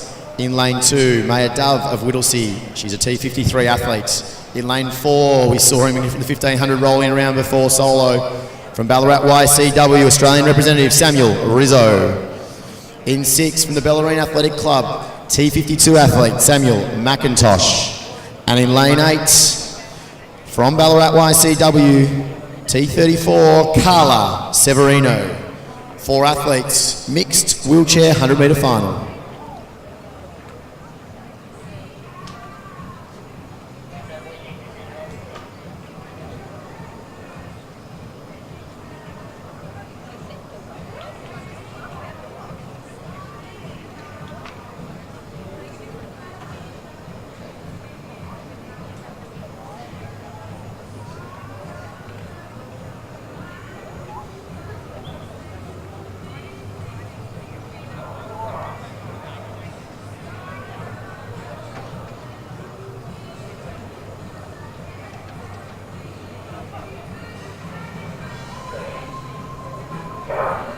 They're away, Rizzo with that powerful start as expected, and next to him it's McIntosh. But Samuel Rizzo, what power he exerts quickly. Once he gets rolling, he flies through a line. But it's going to be all Samuel Rizzo, Ballarat YCW, just over that 15 seconds. Samuel McIntosh second, the race on then behind them for Carla Severino and also Maya Dove. A round of applause for these ladies who come through. Great wheelchair racing as we go just under 30 seconds there for Maya Dove of Whittlesea. That is your wheelchair 100 metre final. Cross back to the jav there. It's the open men's javelin now in action.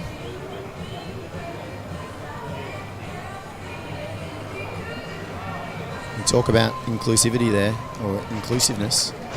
One of our AV officials there, trackside, in a wheelchair, doing the best of their judging abilities. It certainly is a sport for everyone.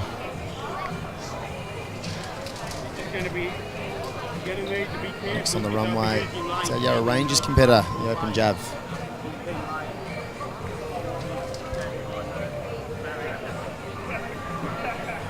It's going to travel out just under 50 metres, probably about 47 metres.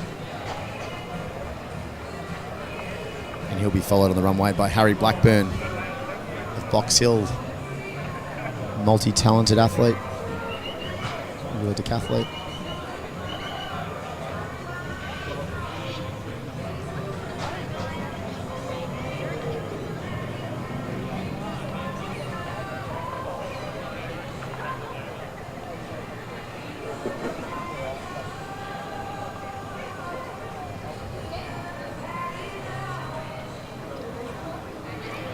Some big brains trust there behind Harry Blackburn as he raises the spear. Lets one go. Just on 50 metres. I think he's thrown a personal best of just over 50 this season, so we'll see how that goes. And we cross back to our next final of the afternoon. It is our mixed, or it's our men's and women's combined 100 metre para final. It's event 124 and 124A on your program. In lane 1, T20 athlete Isaac Wicks. In lane 2, T46 athlete Jake Perrott. In 3, from Athletics Nunawading, Liam Kernick, T37. In lane 4, from Doncaster Athletic Club, Anthony Jordan. In lane 5 of Maccabi Athletic Club, Ori Drabkin. And moving on to the female athletes in lane 6, from Oldsavarians, former World Para Junior representative Erin Gabler. In lane 7 from Williamstown, Erica Gosney. In lane 8 of Eureka Athletic Club, one of the ones to watch here, Caitlin Sharp. In lane 9 from Oldsavarians, Georgia Pounding. And in lane 10, Chelsea Hag Witherden. They are your 10 starters, open para 100 metre final.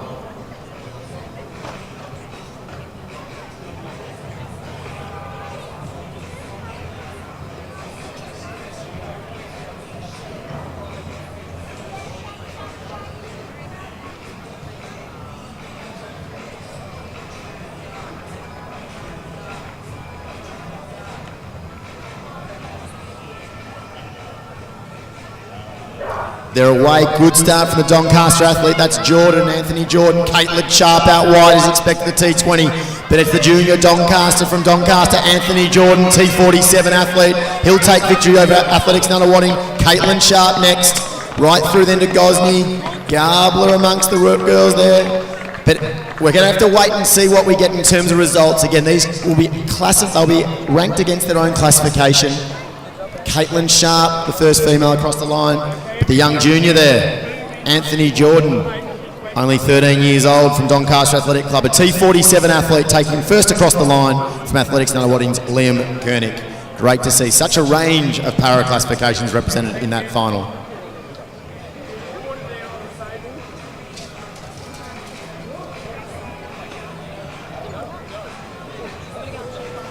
On the screen now, you've got Callum Dean, former state champion, I think it was 2 years back now. A 68-metre javelin man, coming back into form, coached by Steve Kane, of course, of Maltus out at Box Hill. You can see Steve in the background there in his yellow shirt with Mum Bronwyn, just having a look at him. So Callum Dean on the runway is going to let loose, looking over to get out in that 70-metre mark. Lets loose. Just a bit shy, probably, Nick. But that's a big throw from Callum Dean. I've got on that. We're telling the crowd there, Callum Dean going out near that 70-metre mark. Raises his hand. He's happy. White flag up. Wait for the what Steve Kane's got to say there in the fluoro yellow Malta shirt, coaching him from the sidelines. If you're happy, Callum, give us a thumbs up there. He's happy. So Callum Dean, former state champ, back in form.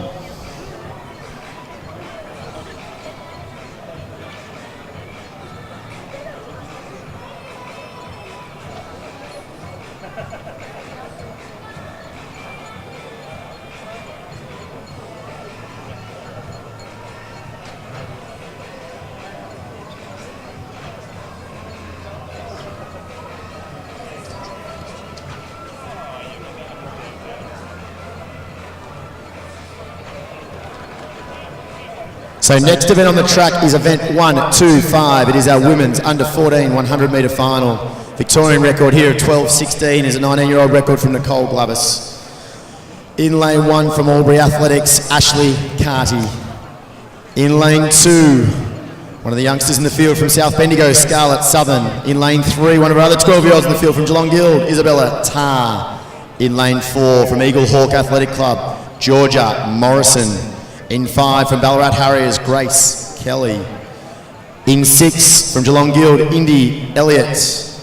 In lane 7, the first one of our Metropolitan athletes from Mentone, Lily Parsons. In 8 from Geelong Guild, Kajana Skirke.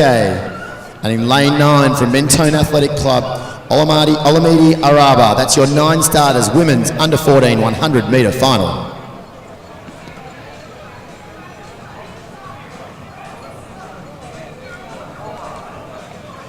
So the 2 youngsters here in lane 2 and 3, the 2 youngest in the field, but a plethora of country athletes representing us here in the under 14 girls.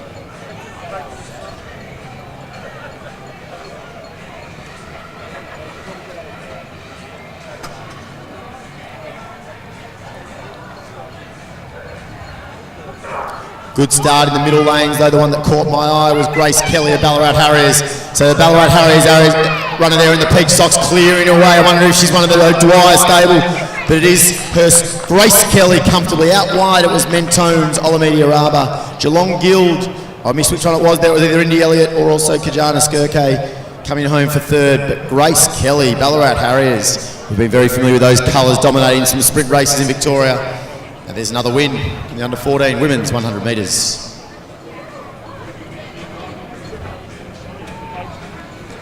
Go back to the runway, the javelin, it's a Bendigo University athlete.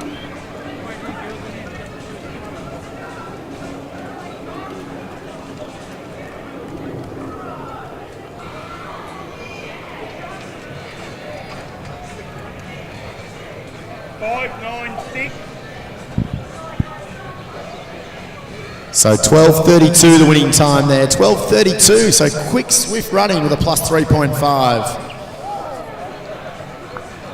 for Grace Kelly of Ballarat Harriers.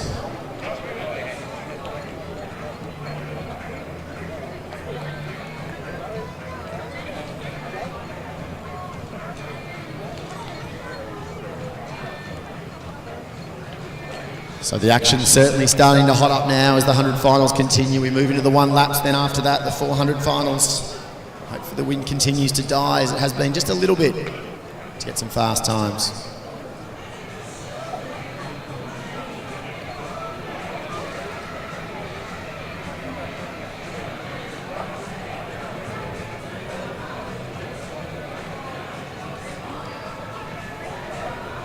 So Tim, we're going to get quicker as we move through these. They've got the under 14 one up next. And we start moving some really but that was pretty quick, races. that one. It was very quick, plus 3.5, but I'm sure she's probably one of the pod squad. Yeah, no doubt in the Ballarat Harriers uniform and probably doing a bit of pro running as well. But that was quite an impressive performance and just really went for it. Great running, certainly great running indeed. As we go back to the javelin again. Frankston competitors. We've seen the jav out there around 70 metres so far for Callum Dean. That's the mark to be catching. It's out around the 60. We'll wait for the flag. It looks like the white flag has gone up, so that's a clean throw. So you're right on that 60 metre mark, I think. Next event on the track will be event 126. It is your men's under 1400 metre final. This is a record of 11.29, which was very recently set by both Melvin Monlay and, of course, Jack Peris. In lane 4 from Old Scotch Collegians, I don't think he's left the school yet, but Rongale Chen. In lane 5 from Key Lawson Bernard's Max Basutu. In lane 6 from Bendigo Harriers, Moala Christian Vatui. And in lane 7 from Athletics Nunawading, Jordan Gilbert. So Vatui here, one we're familiar with, the older brother. We'll see what happens with the 4 starters in the men's under 1400 metre final.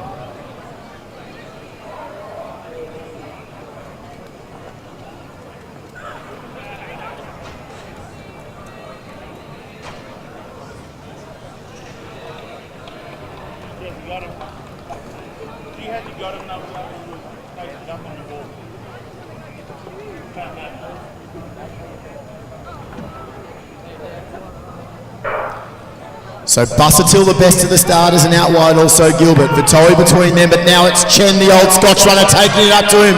Chen of Old Scotch goes past Bussertil and he'll dip the line and take victory. Under 14 men's 100. We haven't seen an Old Scotch sprinter win for a while here at the state champs. But Rongale Chen takes victory for Old Scotch in the men's under 14 100 metres.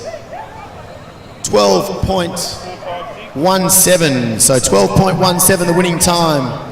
With a plus 0.8, conditions looking perfect now for sprinting. Yeah, good to see the wind just starting to ease off a little bit, Nick. And we cross down to our wheelchair 100 metre final.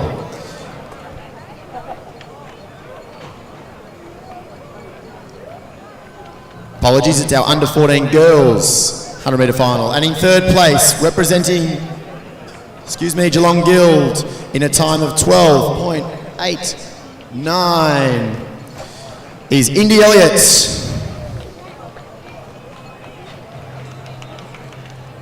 Winning the silver medal. in a time of 12.86 from the Mentone Athletic Club, Olamide Araba.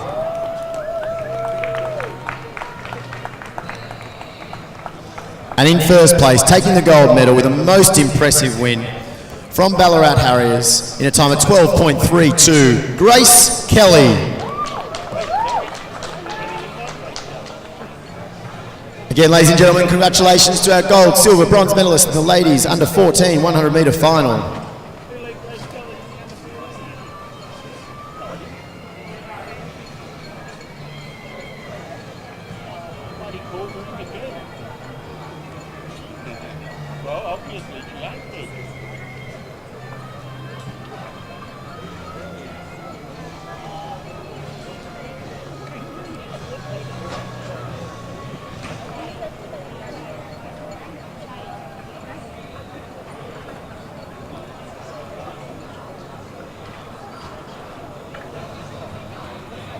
Next medal presentation will be for the under 14 men.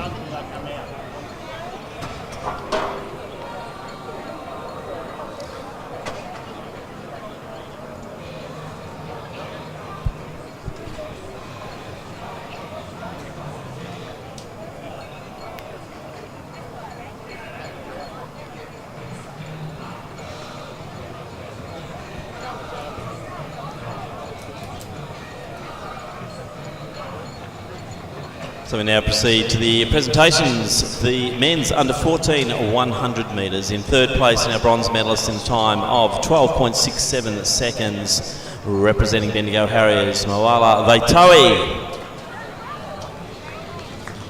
In second position, our silver medalist in a time of 12.21, representing KSB, it's Max Busuttil.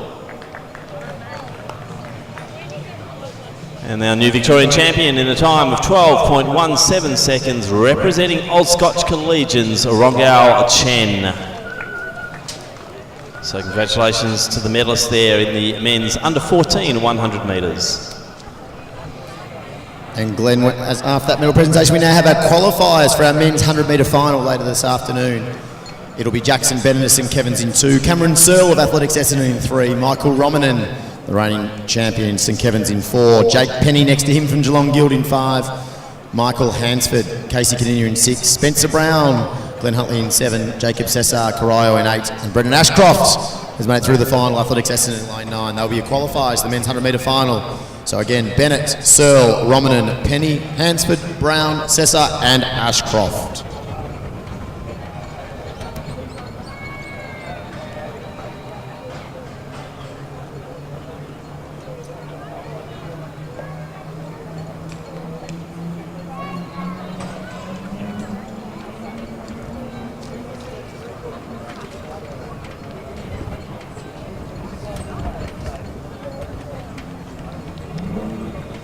So Glenn, under 15 girls getting ready behind the blocks now to race in the next one. We've seen a good start with Grace Kelly flying quickly under 14 girls. I think the one that I'm excited about a bit later on is going to be Nana versus Britt Burkett. I agree. I think that is another one of those sort of compelling matchups, isn't it, Nick? And you know, two different type of athletes. Yeah, Nana's been the most consistent season she's ever had. She's just gone from strength to strength after a big national junior championships last March, and since then she hasn't really looked back. And no, we saw her in that 400 early season at Box Hill. Remember that? She absolutely ran herself into the ground. But after that, she's just really gone on with it, hasn't she? She really has, and it's just a shame Maddie Coates has got a bit of a niggle at the moment. She's not amongst them, because we have three of the best sprinters in Australia at the moment. We do.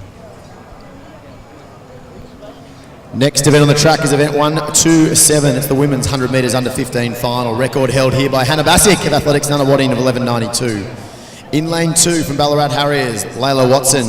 In 3 from Sandringham, Amelia Spenceley. In 4 from Box Hill Athletic Club, Holly Nieuwenhuizen. In 6 from Sandringham Athletic Club, Jessica Malat. In 6 from Mentone Athletic Club, Alicia Ockerby. In 7 from Doncaster Athletic Club, Cicely Rosano. In 8 from Frankston Athletic Club, Nancy Agostino. And in 9 from Athletics Essendon, Amanda Rout. It's your 8 starters in the women's under 15 100 metre final.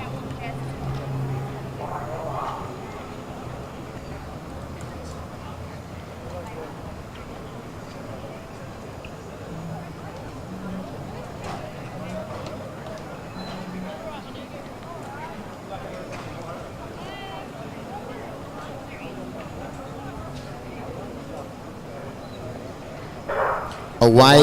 Neuenhuizen had a really good first step, but then Malat got up to her, and next to them it's Ockerby. But now it's Malat, the tall athlete from Sandringham Athletic Club, streaking the field. Malat will take victory first. Next will be Doncaster's Rosano. I'm going to say possibly Neuenhuizen for third, but it's going to be very tight. But Jessica Malat, what a back end of that race. 12.08 with a plus 1.8. Under 15 sprinting at its best. We'll wait for the other places there, but Jessica Malat looking terrific and taking out the under 15 women's 100 metre final. That was a bit of a wow, Nick. Tim, it's Sandringham Athletic Club and some juniors coming through. We're going to see Hannah Cote soon. Yeah, I know. It's exciting, isn't it? And just Jessica Malat, she's just grown again since the All Schools, and maybe a bit of Maddie Coates about her out of the blocks, you know, a couple of slow steps, but then she just wound up. What do you see for nationals for Malat? Where do you reckon she's placing? Oh, look, with a 12.0, there's some pretty impressive stuff going on in Queensland. Yep. And the Speed City crew out of Western Sydney, but she's in the mix, and we know with those juniors, they make big improvements really quickly. They make big improvements very quickly at that age. And I'll cross to you, Tim, for our next medal presentation, which will be the wheelchair 100 metre final. Okay, and let's get them into order. So this is the mixed 100 metre wheelchair. Now, bronze medalist for a percentage score of 61.27 and a time of 27.42. Representing Ballarat YCW, it's Carla Severino.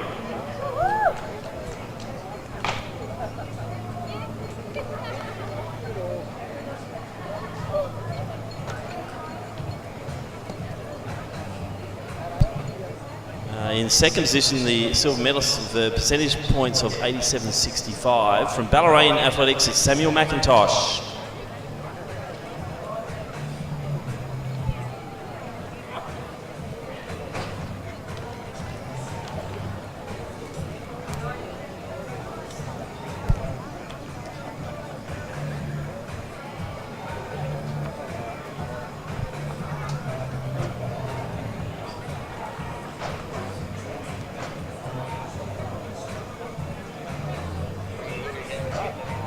And our gold medalist for a percentage of 85.99 from Ballarat YCW, Samuel Rizzo.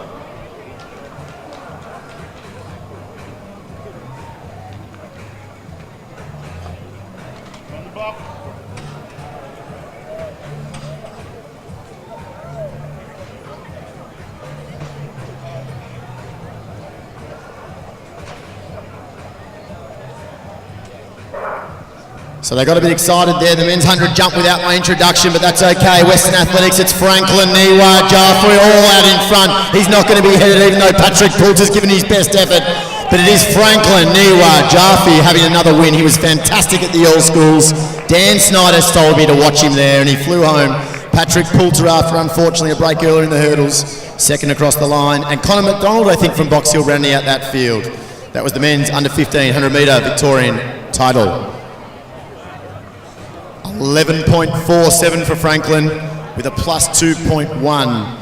So great running there for Franklin Niwa Jarfoy. Apologies for the no introduction pre-field.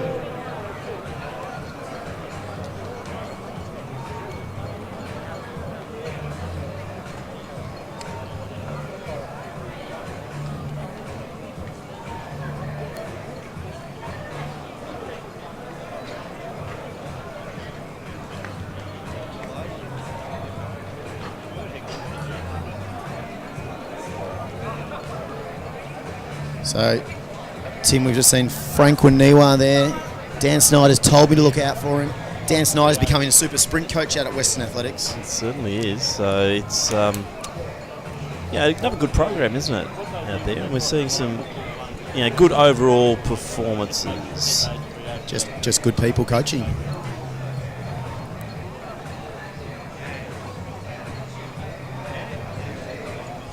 So the next presentation will be for the women's under 15 100 metre championship. In third place, the bronze medalist in the time of 12.70 seconds. Representing Box Hill, it's Anna Niewelsen.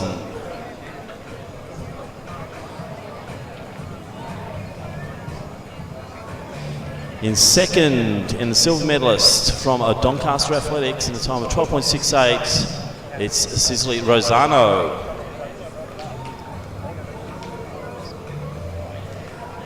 And our gold medalist and the new Victorian champion in a time of 12.08 from Sandringham, Jessica Malat. So congratulations there to Holly Sisley and Jessica, the medalist in the under 15 women's 100 metres.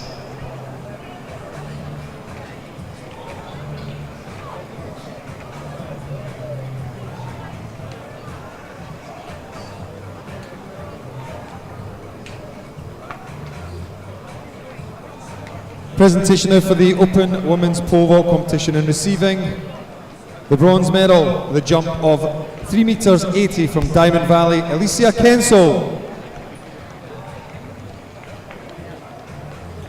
And receiving the silver medal, also with a vault of 3 meters 80 from Geelong Guild, Olivia Gross. And the gold medalist, the performance of 3 meters 90 from Athletics Chilwell, Cassidy Bradshaw. So big congratulations to Cassidy, Olivia and Alicia in the Open Women's Pole Vault competition.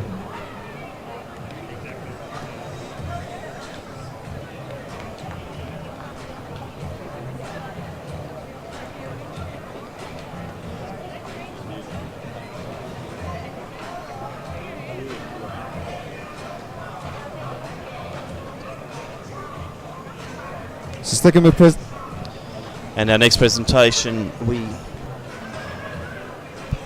next presentation for the men's under 15 100 metres in the the bronze medal position, representing Box Hill Athletic Club in a time of 12.02. It's Connor McDonald.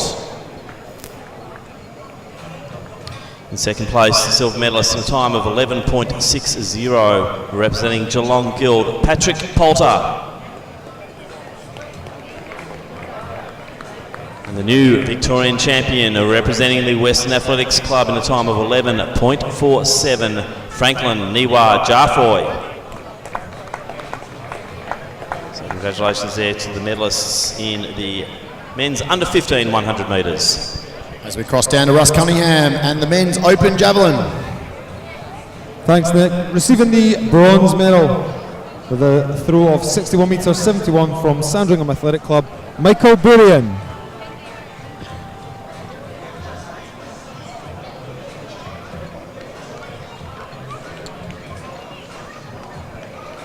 One, two.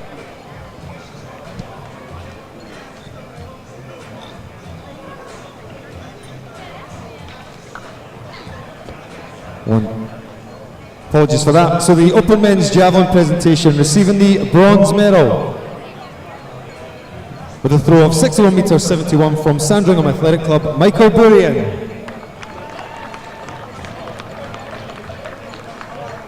Receiving the silver medal with a throw of 62 metres 44 from Frankston Athletic Club, Bradley Butler.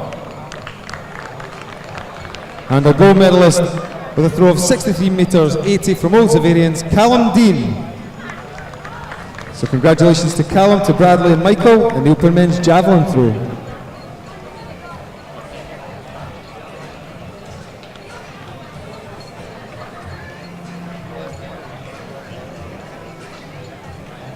Next event on the track will be the women's 100 metre under 16 final, event 129. Another one of our current Victorian stars holds this record, Mia Gross with an 11.71. In lane 2, Abby Francis, Mentone Athletic Club. In 3, Amber Clark, Knox Athletic Club. In 4, Chantel Williams, Western Athletics. In 5, my favourite here from Sandringham Athletic Club, Hannah Cote. In 6, from Diamond Valley, Angel Ukpaibo. In 7, from Diamond Valley, we saw in the hurdles this morning, Chiana Wijisundara. In 8, from Ballarat Harriers, Angelica Selkirk. And in 9, from Old Zavarians, Natasha Wood. 8 starters, women's under 16, 100 metre final.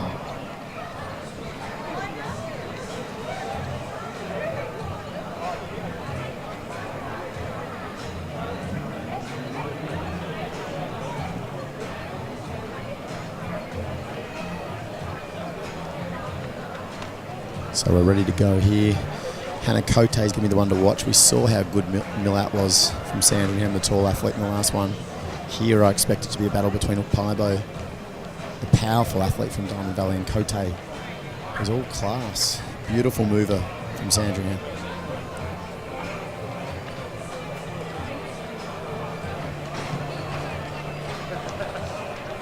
So in the heats yesterday it was Cote and Ukpaibo, two of the fastest. Chantel Williams was thereabouts, and Ouija Sundara.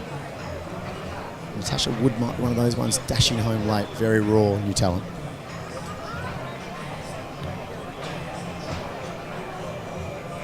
Away, Ukpaibo with a good start, and so did Williams. In the middle of no, Cote just like her counterpart Millat, and she's going to rip them home in the last 50 metres. Hannah Cote takes out victory. Ukpaibo hangs on strongly. Chantel Williams third across the line. 12.09 unofficial with a plus 0.8. We'll see if that time stays, whether she'll go quicker than Millat in the previous age group. 12.06 it is rounding down to, so Hannah Cote just takes bragging rights amongst the Sandringham gold medalists. Kathy Woodruff there looking very excited about another class sprinter from Sandringham.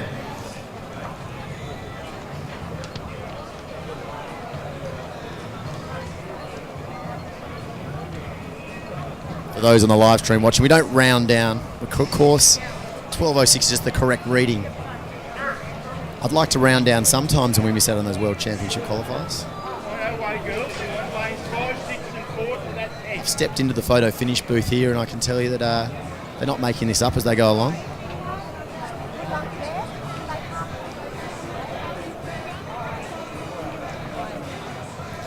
But yeah, no, some great sprinting now. Sandringham athletes, outstanding. Very similar types as well. Not necessarily the best off the first one or two steps, but after that, they get going. Hannah Cote, the French-Canadian surname there, I believe. Looking really good, and as I said, Jessica Millat, the other one. The next big star of women's sprinting.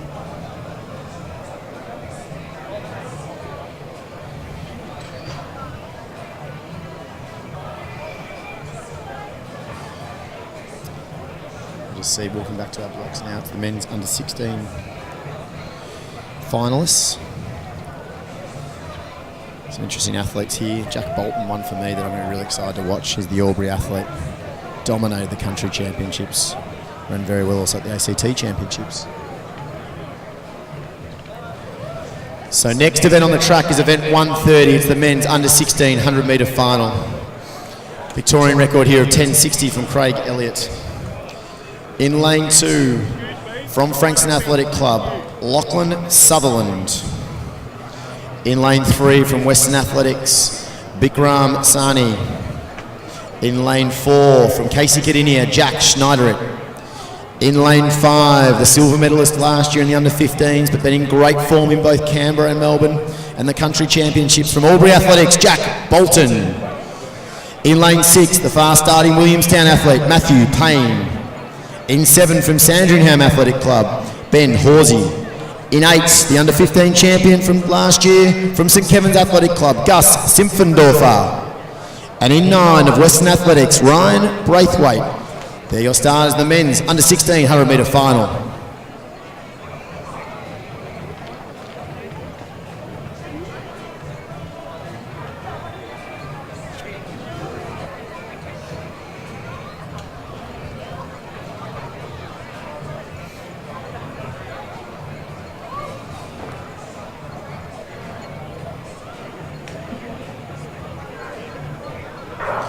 Payne, as expected, the quickest of them out. He does that all the time, and they've got some work to do. Schneiderett coming, Bolton coming, but Matthew Payne won't get caught from there. Holds off Jack Bolton. Matthew Payne, that's a big win. If you take a photo of that clock, that said 9:10. We'll wait for an official time.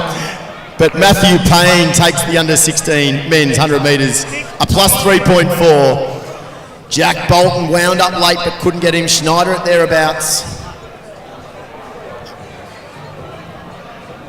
10.85 Matthew Payne, we're going to be very happy with that run. He's bouncing around post-finish line. 10.85 Matthew Payne, winner of the under-16 men's 100 metres from Williamstown.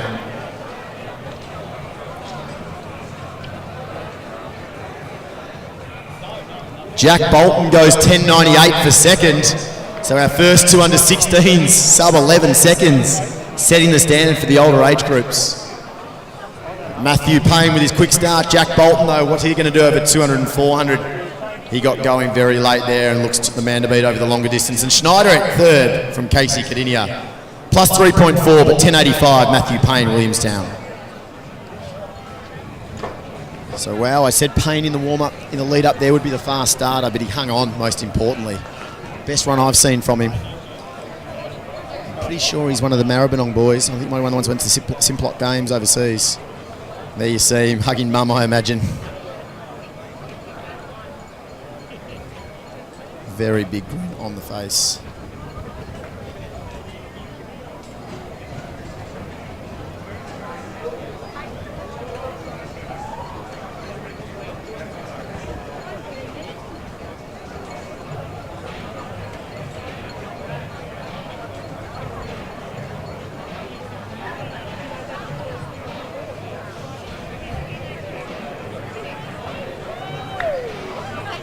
Our next medal presentation to come through shortly will be the under...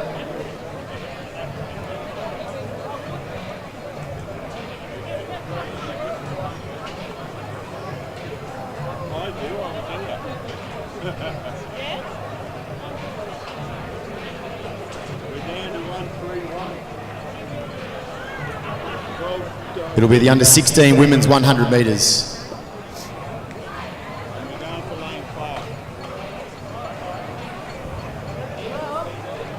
In third place, representing Western Athletics with a time of 12.47, Chantel Williams.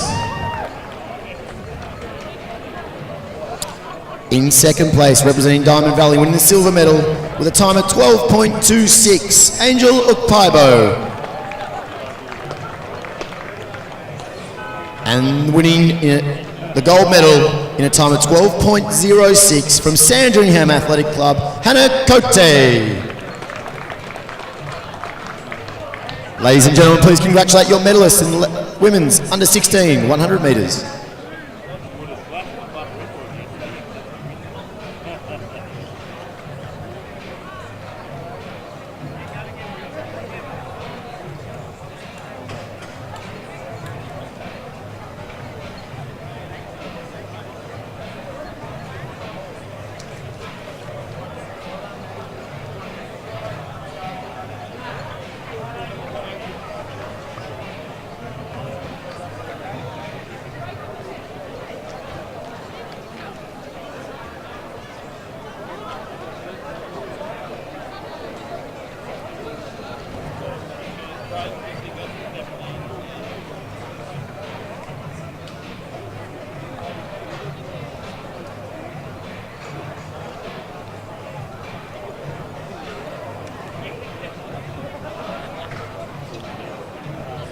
So next medal presentation will be our Open Women's 100 metre para final. And in second, winning the silver medal with a percentage of 72.60 and a time of 16.13 from Old Zaverians, Georgia Pounding.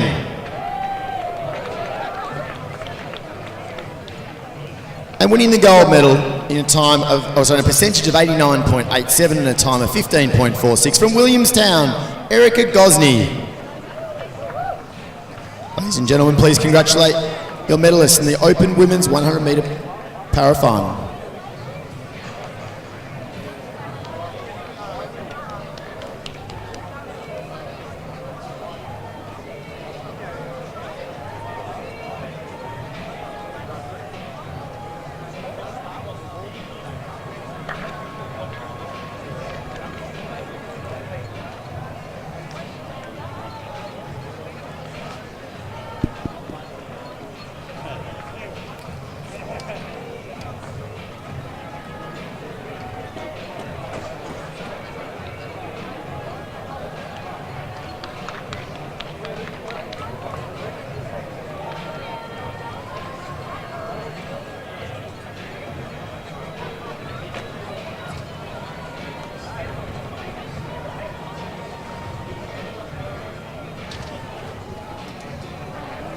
Next event on the track will be event 131, the women's under 17 100 metre final.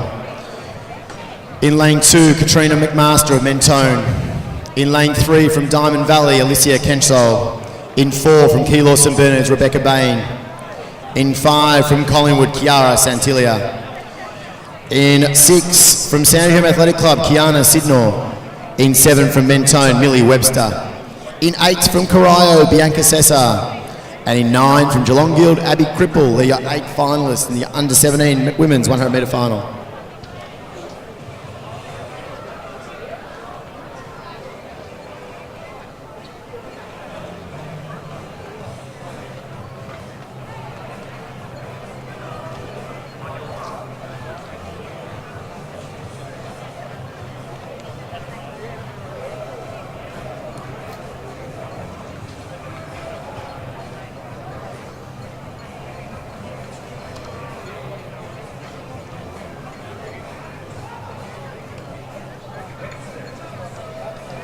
Santilia with an excellent start in the middle, as was Kenchol.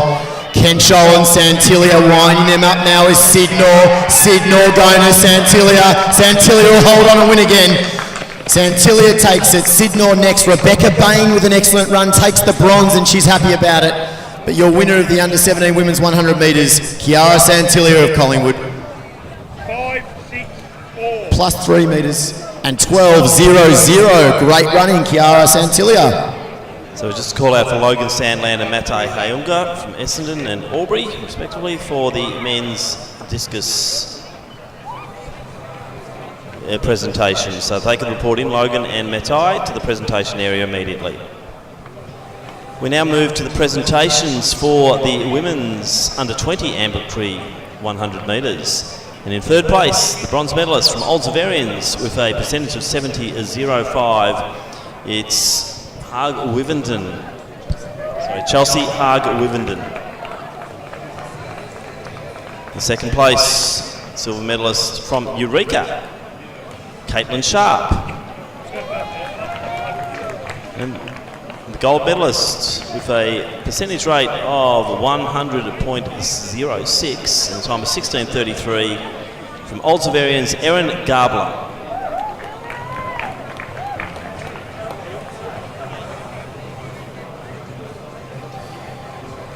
So Glenn, that's a personal best for Erin Gabler there. Not bad in year 12, having finished her former World Juniors 2 years ago at Paris. Yeah, doing very, very well, Erin. So just tracking along nicely, as you'd be well aware. We talked about the biggest smiles before. Georgia Pounding, Erin Gabler might be the happiest person in athletics, I think. Oh, and that's, yeah, it's pretty much. She's just looking up to the sky at the moment and big, big smile on that face. So it's good to see. So more 100 action lining up now, Nick. That last women's 100, though, I tell you what, our women junior sprinters are getting there. Queensland and New South Wales have had us covered over the last few years, but maybe the likes of Maddie Coates and Nana and Mietta Russell are setting the standard now. These young junior girls have got, they're no longer looking at to sort of run 12.5 to win titles. They're winning to try and break 12 seconds. But also for relays too, relay champs. Yes, I'm up here with my relay hat on today. I'm looking after the teams in lieu of the famous Dan Martin this year in Sydney, and I tell you what, there's going to be some tough teams to pick here. This next one's another one, the under 17 men's 100, who obviously combined with the under 18s at nationals. Some really quality athletes. But let's take that relay stuff a little bit further. You know, these girls, you know, and guys, relays. Yeah, the relays really do present opportunity at world and world level. You know, stepping up to international. Oh, look, as excited as we are about Jack Hale and Rowan Browning and Trey Williams at the moment, the reality is, on an international level, it's a 4x1 that we're looking at. So we now go to the next presentation, which is for the men's under 16 100 metre championship. Sorry.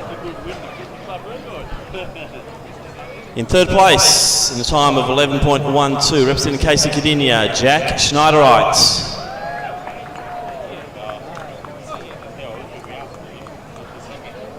In second place, the silver medalist in the time of 10.98, representing Albury Athletics, is Jack Bolton.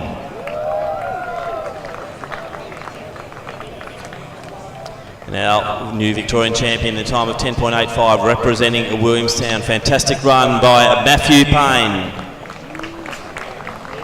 And we move, Tim, from that under 16 medal presentation to the under 17 race. Last year's winner of the under 16s is here, and that is Antonio Vitui. In lane 2 from Old Melburnians, Charlie Frooms. In lane 3 from Mentone Athletic Club, the multi-talented Noah Oliver. In 4 from Albury Athletics Club, Thomas Johnston. In 5 from Old Zavarians, very impressive in the heats, Brody Hicks. In 6, as we said, the defending champion from under 16 from Bendigo Harriers, Antonio Vatui. In lane 7 from Geelong Guild, Hamish Poulter. In 8 of Diamond Valley, long jump extraordinaire, Bay Agostino. And in 9 from Sandringham Athletic Club, Jackson Sweet. They're your 8 starters in the men's under 17 100 metre final.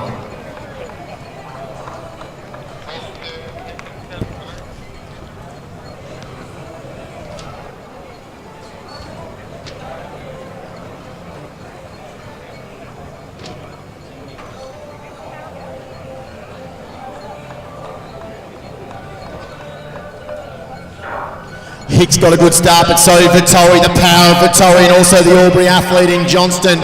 So Johnston, Vittori though clears away out wide, Agostino. Hicks on the line, tries to out-dip Johnston, but he won't get there. Vittori takes the title.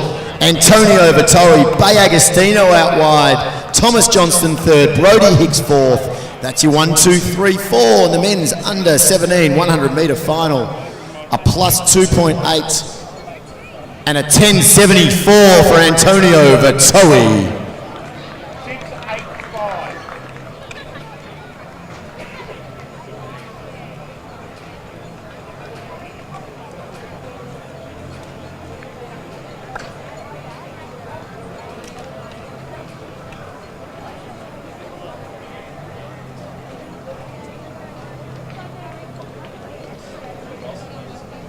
So the boys just coming back there from the under 1700. Antonio Vittori just recently come to Melbourne to go to Wesley. One of his schoolmates there was actually Brody Hicks in 4, so they're going to have a good relay team at Wesley this year in the under 17 age group. But amongst them also there, Bay Agostino. Looking at the long jump next weekend. He was very good there. And third across the line again was another Albury sprinter. The Albury sprinters doing outstandingly this weekend. So next presentation will be for the men's para 100 metres in the open competition with a percentage score of 57.33. Our winner was from Old Zavarians, Isaac Wicks.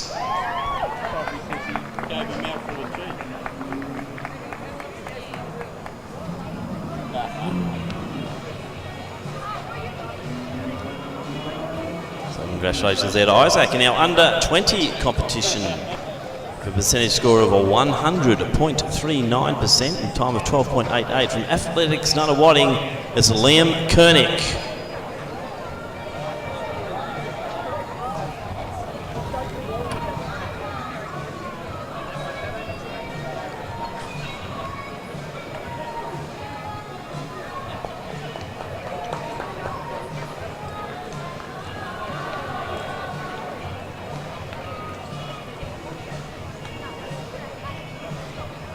And in our under 16 competition,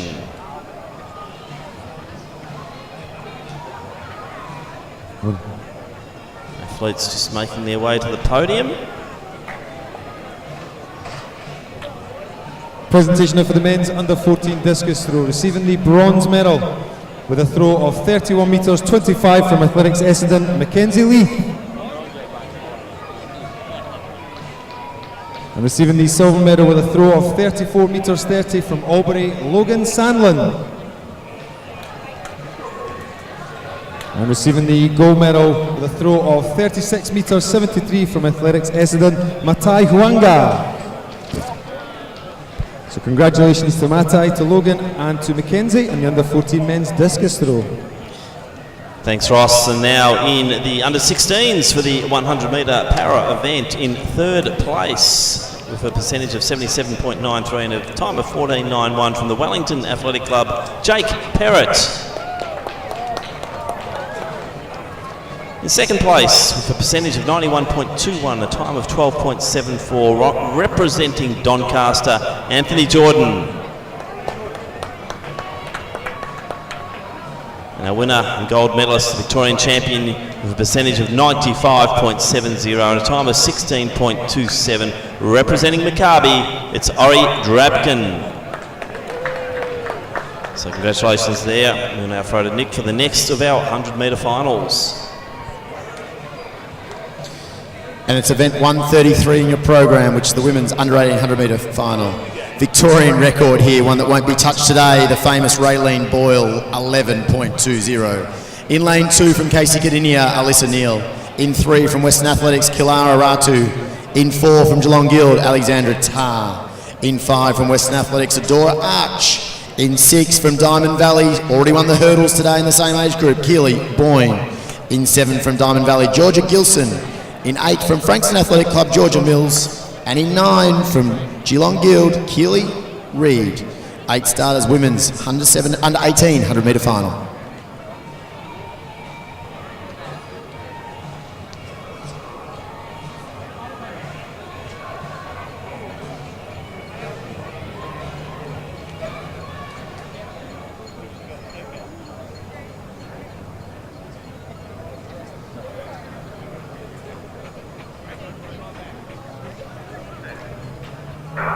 Good start, Adora Arch in the middle, and next to her, Keely Boyne. So Boyne, the hurdler, Arch has won many of these 100-metre titles. Arch point away, Keely Boyne leading through the line, and next to them will be Tarr. But it will be Arch, Boyne, Tarr, Gilson. That's your 1, 2, 3, 4. Women's under 18 100-metre final. Adora Arch takes another Victorian title. A plus 2.4 and 12.05. So our ladies are consistent today. So next presentation will be for the women's under 17 at 100 metres. In third position, our bronze medalist in the time of 12.25, representing Keelos and Bernards, Rebecca Bain.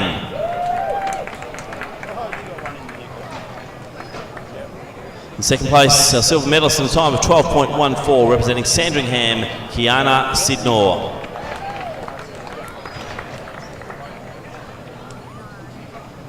And our new Victorian champion in the time of 12.00, representing Collingwood Harriers, it's Chiara Santilia.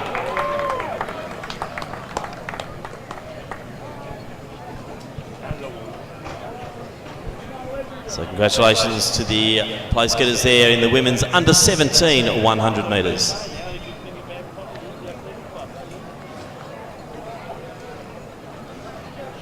So next event on the track, they're just wandering up behind their blocks to set up. It'll be the men's under 18 100-metre final. We'll introduce the field to you shortly. We are very close now to our open 100-metre finals, and then the action continues to hot up with the one-lap sprint, the 400 finals this afternoon. For those that are looking at joining the Victorian team for the National Championships in Sydney, please make sure you visit Sean Whip and the team upstairs.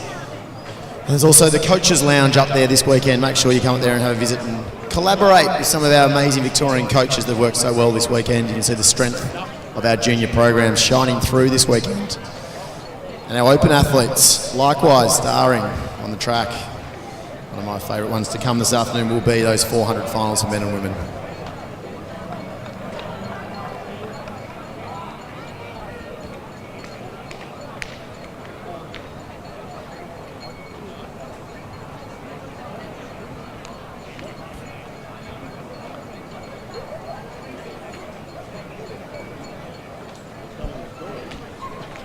And our next presentation will be for the men's under 17 100-metre championship.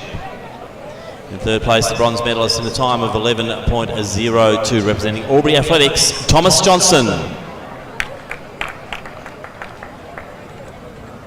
In second position, the silver medalist in the time of 10.97 seconds, representing Diamond Valley, Bay Agostino. And our gold medalist and Victorian champion in a time of 10.74 seconds, representing Bendigo Harriers, Antonio Vaitawi. So congratulations once again to the medalists there in the men's under 17 100 metres.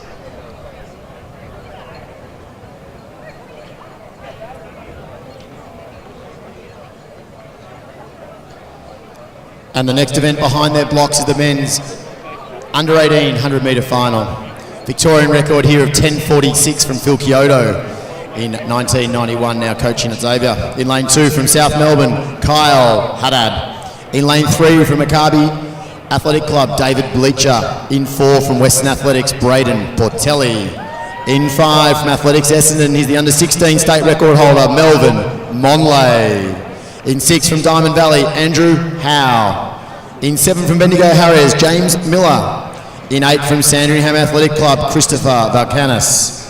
And in lane 9 from Old Scotch Collegians, we've already seen them take one title today, Sean Elliott.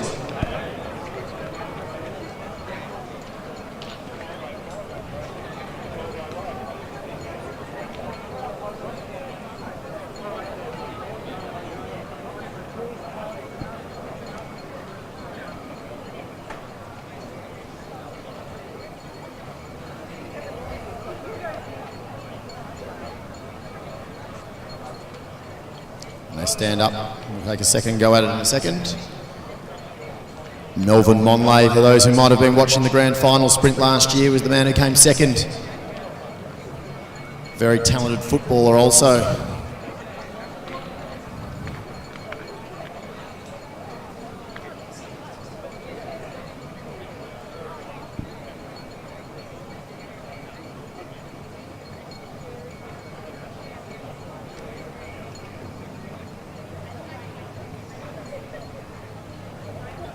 Second time of asking, Portelli and Howe had excellent starts, but now Melvin Monlay, the tall figure, gets going past them. Melvin Monlay, Portelli in second. Howe's going to have to hold off Miller in third, and also the fast finishing Valkanis. But it's all Melvin Monlay of Athletics Essendon. It's a plus 2.4. Wait to see the clock. It's a 10.66 for Melvin Monlay. He's in shape. We saw him at the APS for Wesley Flying here in October. And he's repeated the dose today with a 10.66 with a plus 2.4. Melvin Monlay, under 18, men's 100-metre winner. On the dais now, we have the victory ceremony for the women's under 18 100 metres. And in third place in the time of 12.48, representing Geelong Guild, Alexandra Tarr. In second place in the time of 12.36, representing Diamond Valley, Keely Boyne. Our new Victorian champion with a time of 12.05, representing Western Athletics, Adora Arch.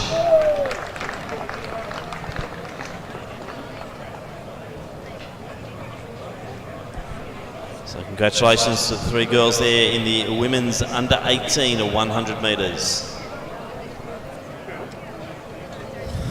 So Tim, Melvin Monlay there, 10.66. He went about that sort of 10.67, I think it was, at APS in September with a plus 4. That was only a plus 2.4. Yep, so he's improving. He's looking like he's strong, isn't he? Yeah, he's looking like in the sort of form that's going to get him a national title again. He hasn't had one since probably the under 15 age group, but he's really grown in that body. He was a very early developer, but now he just looks super strong. He looks super strong. And you were saying before, playing a bit of football, was that a career path for him? I think it might be recreational at the moment, but I mean, with the chassis on him, it certainly, he's left the door open. I mean, you look at the musculature now of him, and if he's got the ball skills, you'd say that he'd be a good pickup. But while he's thankfully while he's with Steve Gaffney and at Wesley, he's a sprinter, and we're very happy to have him. And like our Victorian relay team, we'll be very happy to have him. Extremely happy to have him. This next one though, Tim, interests me a lot. This next race is the women's under 2000. Now, yesterday, Olivia Honey went 11.80. Now, Olivia trains genuinely 1 or 2 sessions a week at max. She's a netballer in the Maribyrnong program. She is as talented as anyone at the moment in Victoria athletics, I feel. Yeah, I did see that race, and I thought, I don't know this girl, but she looks good. So she's another. Darren Clark is now churning them out. So Darren Clark, obviously known for his work with Celeste Mucci and the hard work he's put into the whole Maribyrnong program. Yep. But Olivia Honey's one of these that's come out from just an athlete development program, and it shows what you can do with the general athleticism program. Well, that's right, and let's see how she goes in this next event.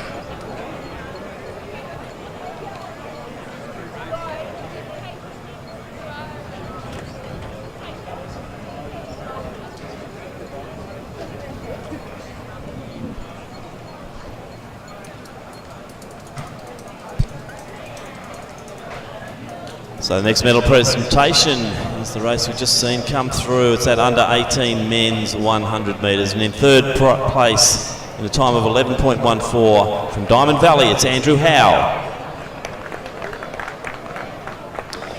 Our silver medalist in a time of 10.86, representing Western Athletics, Braden Portali.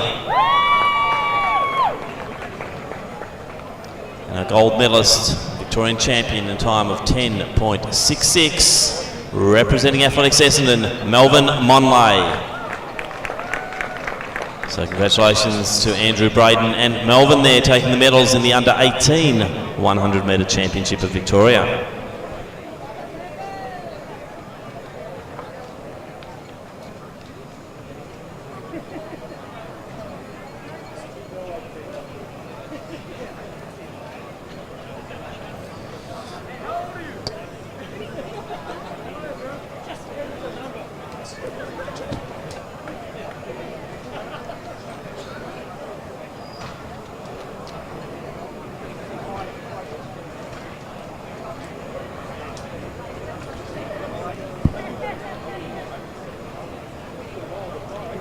So Tim, just a short break here, as I said before, this women's under 2000. And then following that will be the men's under 2000. And the interesting one in that there will be Cameron De Bruin, who probably I would like to have seen in the 400 final today. He stepped up from the 2 more to the 4 this season, but maybe saving that for nationals this year under fit possibly. squad. And that's the thing. They've got to make their choices as they lead through. Whatever their program sort of dictates, and he might still be in that speed gathering sort of phase just before he goes to the 4 to try and crunch out a good one. He's certainly taken to the Peter Fitzgerald program well last year. Broke through with a national all-schools medal in the 200.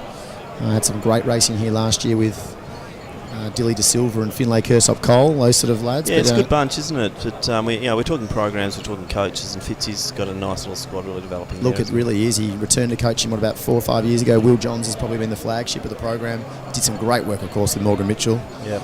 But now it's a real boys' club of talented athletes. Yeah, and I think it's continuing to build as well. We're seeing a few more just sort of starting to drop in.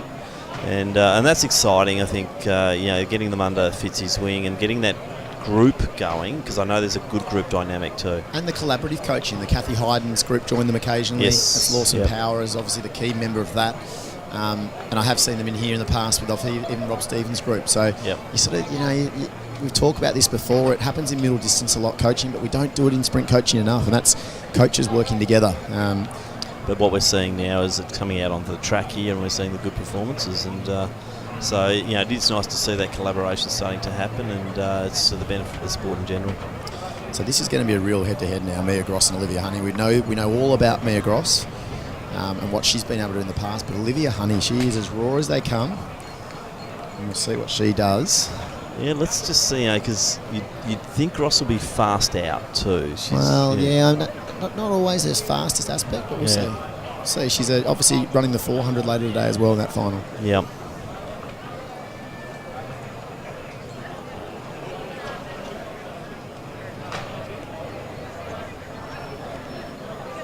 So next event on the track will be event 135. It is the women's under 20 100 metre final, and a hot final it is. In lane 2 from Mentone Athletic Club, Karen Haydar. In 3, the hurdles champion from earlier this morning from Ringwood Athletic Club, Australian representative Letitia Willis. In 4, from Sandringham Athletic Club, the under-18 silver medalist last year, Kobe Holohan. In 5, she was a standout in the heats yesterday. Real excitement machine in the sport from Melbourne University, Olivia Honey. In 6, Australian representative, state record holder from Deakin Athletic Club, Mia Gross. In 7, from Glen Huntly Athletic Club, Gemma Stapleton. And in 8, from Athletics Essendon, Montana Jatchenko. 7 starters in the women's under 20 100 metre final. So they're behind their blocks, Tim, as we just talked about there. Olivia Honey now in the Melbourne Uni. So that means she's out of the Maribyrnong program, obviously, so must have finished year 12 last year. As I said, very good netballer who just trains almost for fun. So we'll see if she can challenge Mia Gross here. And I'm looking forward to this call.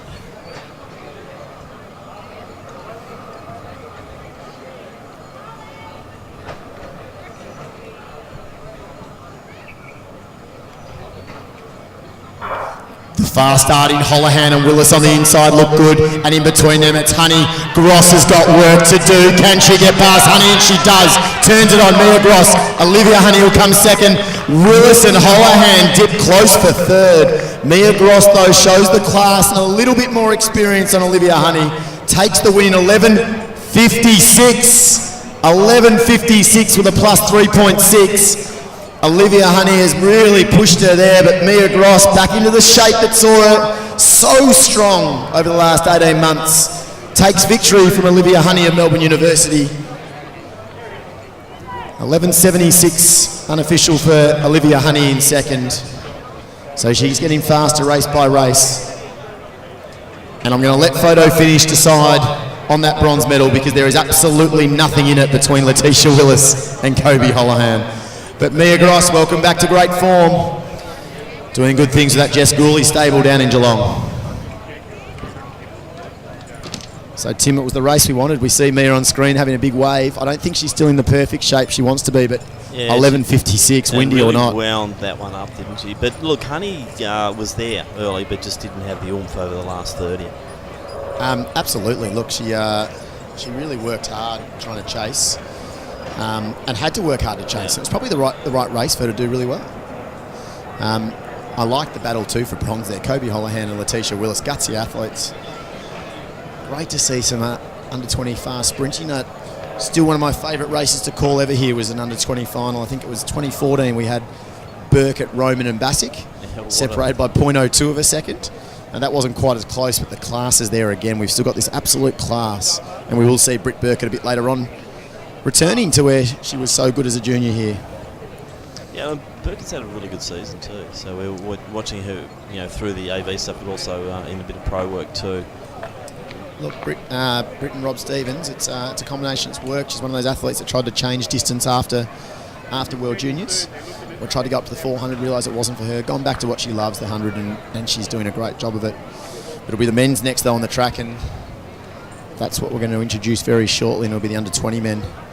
And we touched on it before, but Cam de Bruin, one of the exciting ones to watch here. And probably Nick Henry, the other.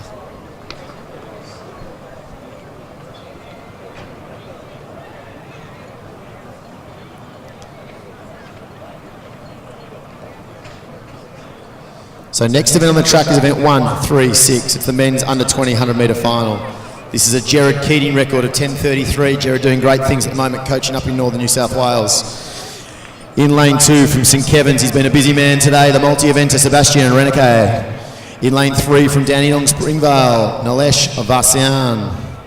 In lane 4 from Doncaster Athletic Club, former All Schools under 16 Australian champion Jordan Munyard. In 5 from Athletics Essendon, Tapasu Paya. In 6 from Casey Cardinia, hot man of the season over 1, 2 and 400, Cameron de Bruin.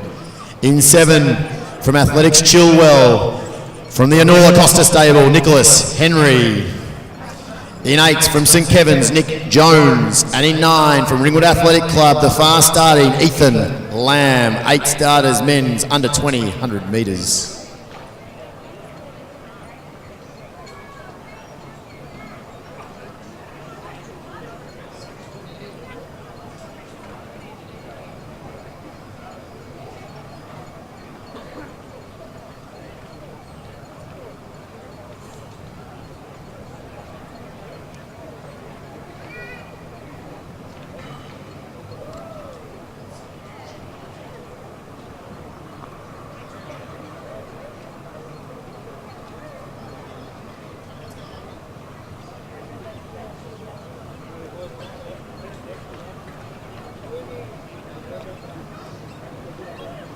So just confirming that photo finish of the last race, it was Letitia Willis at the same time, but out-dipping Kobe Holohan in the line.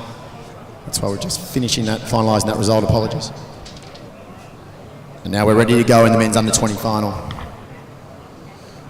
So again from the inside, Reneke, Vassan, Munyard, Paya, De Bruin, Henry, Jones, Lamb.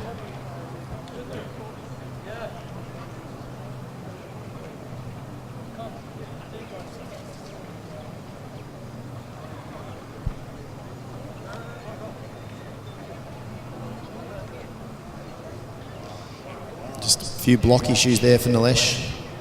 In lane 3, I'll just adjust it. We'll go again. It'll be our second time of asking.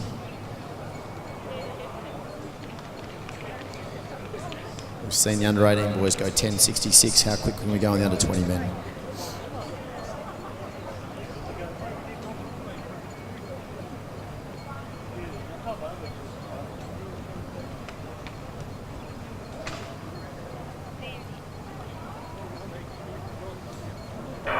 Away, Payer had the best start in the middle. De Bruyn's got work to do. Munyard thereabouts and out wide. Ethan Lamb is expected. De Bruyn flying late. Can he catch Payer on the line? Dips! Cameron De Bruyn gives him 5 metres head start. He's given it everything. If it was 101 metres, he would have won it. He may not have quite got there. It's 10.72. We'll wait for a lane number. It's going to be lane 5, Tabasu Payer of Athletics Essendon with the victory. Cameron De Bruyn just leaves it a little bit late. Brilliant last 50 metres, but 2 came home too late, just out-dipped on the line. I'm sure Cam will turn the tables at some point this season. He likes coming home late and strong, and that's what he did there. And we cross down to medal presentations of field. Thanks, Nick. Presentation now for the under-14 women's discus throw, and receiving the bronze medal with a throw of 27 metres 58 from Casey Cardinia, Tatiana Carver. And receiving the silver medal with a throw of 27 metres 77 from Wodonga, Charlotte Street. And our gold medalist with a throw of 30 metres 96 from Albury, Zai Beale. So congratulations to Zai, to Charlotte and Tatiana in the under-14 women's discus throw.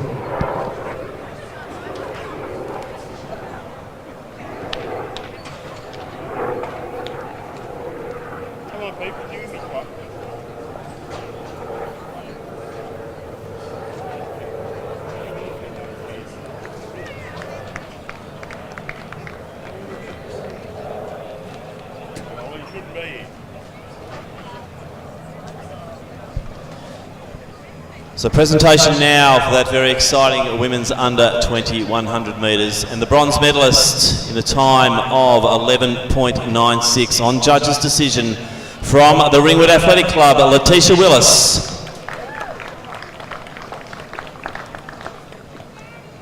In second position, the silver medalist in a time of 11.76, representing Melbourne University, Olivia Honey. And the new Victorian champion in a time of 11.56 seconds, representing Deakin, Mia Gross. So congratulations, Letitia, Olivia and Mia, the medalists there in the under-20 women's 100 metre final. Thanks, Tim. We now go down to one of the feature events of the afternoon. It is the Women's Open 100 metre final, event 137 in your program. Again, Victorian record here is Raylene Boyles, 11.20.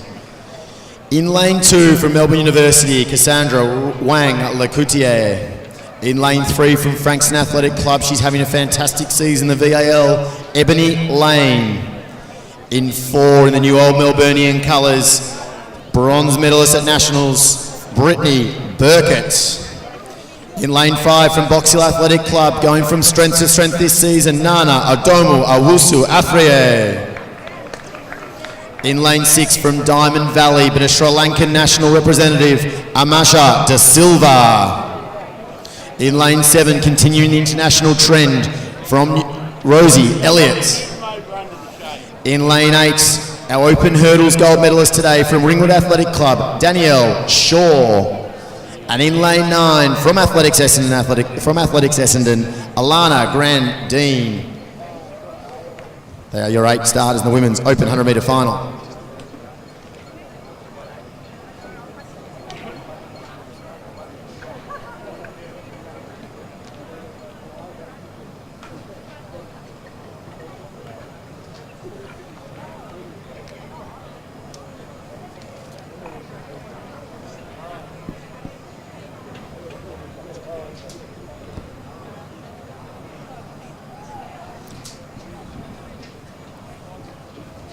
Owusu with her famous fast start to silver, chasing Burkett, work to do. Ebony Lane in good position.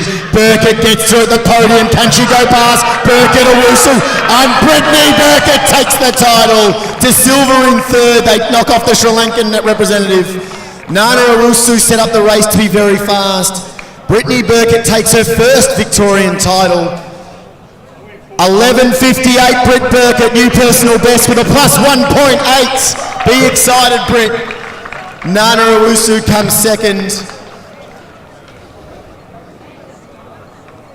11:64 for Nana, another personal best. I think that's very close to that World University qualifying standard. I'll wait to hear what that was, but Brittany Burkett with her first Victorian Open title to silver third. As we said, the Sri Lankan, and our bronze medalist in the Victorian titles will be Ebony Lane.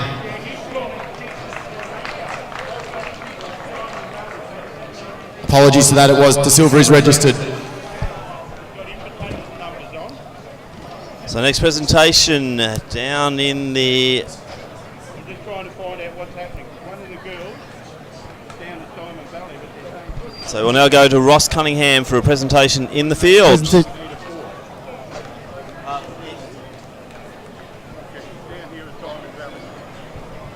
So we'll now go to presentations in the field with Ross Cunningham.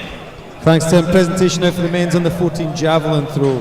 Receiving the bronze medal with a throw of 26 metres 32 from Mentone, Seth El Shabagi. Receiving the silver medal with a throw of 28 metres 37 from Athletics Essendon, Mackenzie Leith. And our gold medalist with a throw of 33 metres 92 from Athletics Chilwell, Alexander Jarman. So big congratulations to Alexander, our under 14 javelin champion, also to Mackenzie and Seth. And we'll hand you back across to Tim and Nick in the commentary box.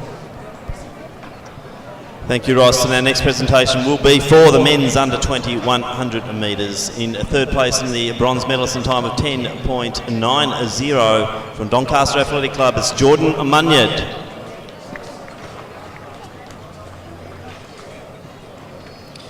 Silver medalist in a time of 10.73 seconds. Representing Casey Cadinia, Cameron De Bruin.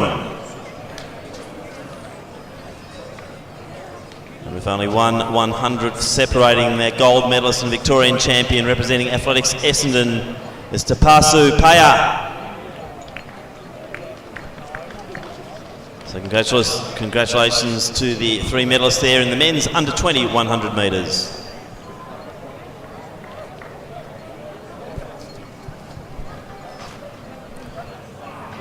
Thanks, Tim.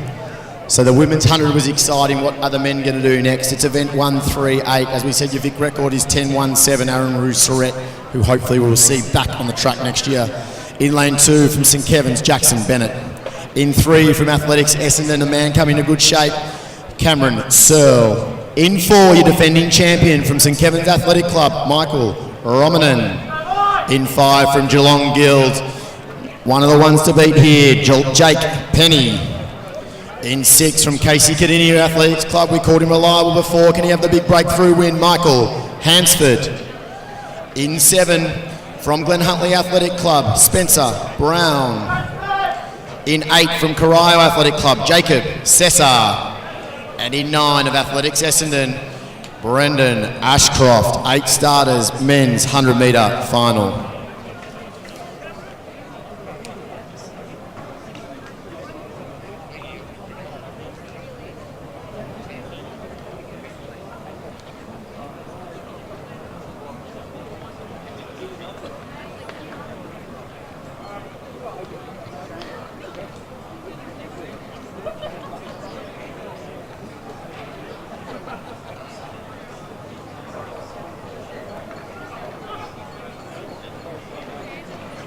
Can we get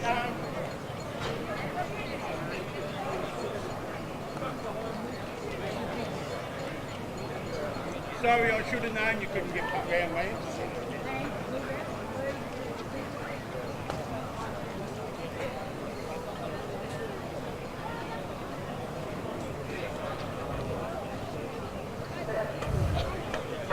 Movement on the blocks. No one left, but there was movement. We'll wait for the judge's decision there. Bit of excitement, a little bit twitchy from the fast men in the middle lanes. No one left the blocks, but we'll wait for the judge's decision. So this is the interesting one here, Tim. You can see in the replay that Jake Penny definitely flinched. No. There's various interpretations of this rule I've seen over, not just this weekend, but over the season.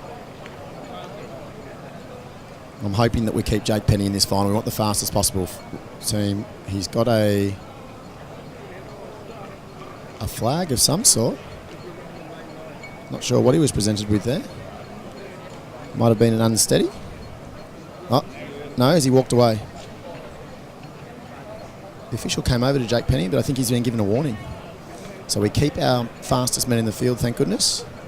That's what we want to see. Well, yeah, the tension is on though, isn't it? Oh, yeah, there was definite movement. It looks like blocks. Is that Hansford just pointing to blocks as well? Yeah, Hansford's just wanting something. He's already got one set behind him to keep them there, as several of the starters do. So the blocks have obviously maybe a little bit of movement there, and yeah. Well, hopefully Penny's not too unsettled. He looks like he's... The chief referee's come in and stood in the middle of the blocks there and bowed them more. I think they need to step on the front and back of them there. You were taught that in primary school. Don't step in the middle of the blocks, as Michael Hansford does. What? Hansford... No. Well, that's okay. I was worried we'd lost the wrong man. That's okay. High drama here in this men's I'm open. nervous. I'm nervous for them. Can you remember a couple of years ago we had a dead heat in this race? We did. I think 10.50 though, he's realistic for one of these guys. Jake Penny, Romanen's been there before. Romanen's been, I think, in the low 40s and going for back-to-back titles. But Searle, for me, is the one that could be the big surprise. He cruised the semi, but you'd still say Penny, Rominen, Hansford, and maybe Searle to mix it up in the medals.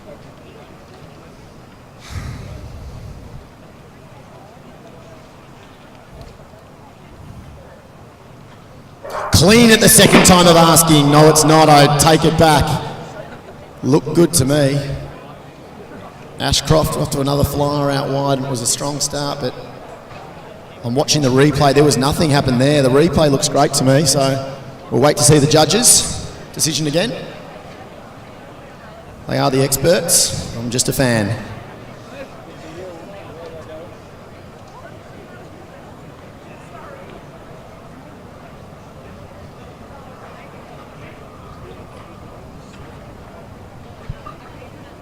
So Nick, any idea as we showed again, nothing. I mean, unless the starters Hansford's blocks have moved slightly, but well, luckily they've pulled up early though too. But definitely no one went. But gee, the high drama. There was a check starter's gun very quickly. They are changing the blocks. They're giving him a set of the old school special. Oh, and they're giving all the men a bit of time to think about it.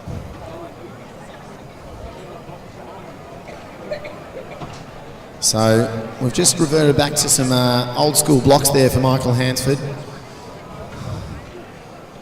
It's just nice to confirm that we still have our full field of 8. That's what we want to see, the fastest men racing each other. So again, Rominen here is looking for his second title. No one else in this field has ever won this title before. What are we up to? This is the 68th running of the men's 100 metres Victorian Championships. Greg Lewis has 4 of them. Pretty infamous in his own right, but also the father of Tamsin, one of our board members. Which also makes it infamous. Aaron Rouge-Surrett has also a 4-time champion. As I mentioned before, Aaron Rouge-Surrett, big announcement this week that he's actually a new training partner of Brendan Ashcroft here in this race, from joining the Scott Rousel Rad stable. So Aaron Rouge-Surrett, probably 8 years out of the sport, returning at 31. He'll be probably watching this on the live stream, no doubt, seeing what his competition's ahead of him in coming years. But we will let them settle. They're going to be at their 3rd time of asking, and we're back in the starters' hands.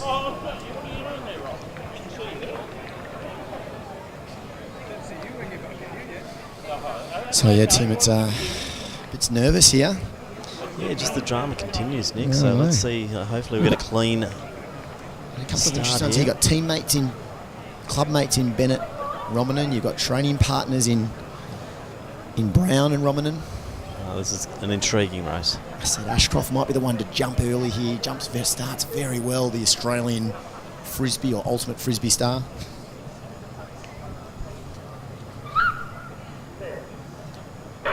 Ashcroft with a start out wide. The Frisbee man goes fast, but in the middle lanes, Roman and Searles the danger.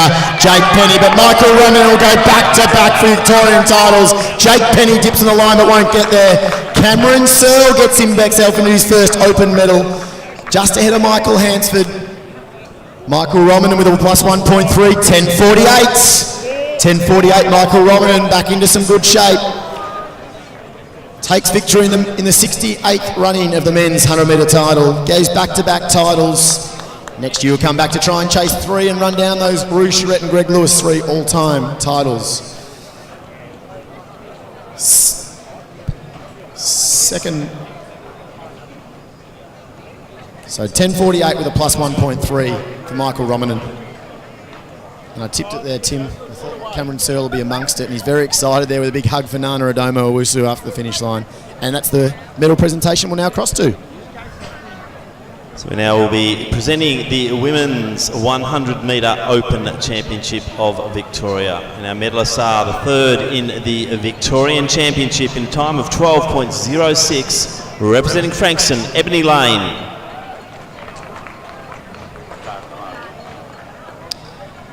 Receiving an invitational bronze medal for third in the race in a time of 11.94. Representing Sri Lanka, Marsha De Silva. A silver medalist in a time of 11.64. Representing the Box Hill Athletic Club, Nana Adomo Owusu Afriya. And our winner today in a spectacular time of 11.58 legal. Representing the Old Melburnians Club, Brittany Burkett. So congratulations to our medalists in a very exciting Women's Open 100-metre Championship of Victoria.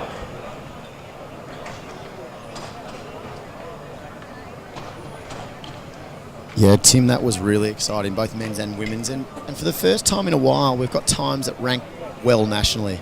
And that was without 2 of our Victorian residents, not Victorians, but Victorian residents in Hale and Despard in the men's. But the women's one, yeah, without Maddie Coates, unfortunately, battling a little bit of niggle at the moment, we still saw fast women sprinting. 11.6 is Australian class, and hopefully those girls can keep pushing to get themselves on some national teams in the coming seasons. Britt already had a bit of a trial last year with the Australian squad in the lead up to World Champs or Com Games. Yeah, look, that race by Penny, you'd called Romanen, but gee, Penny came home strong, didn't he? He wasn't really far out of it at the end. He really was. Look, he ran very well, but I did back Romanen to make it. He's a very good 200-metre runner as well. I think Penny won't be that happy with his start, to be honest. Wasn't a great start. They're all very nervous and twitchy. Cameron Searle, though. Cameron Searle's probably a 200-metre guy, and yeah, Brad Carter coached athlete, and he's the one that I think was going to have a breakthrough in the next 12 months.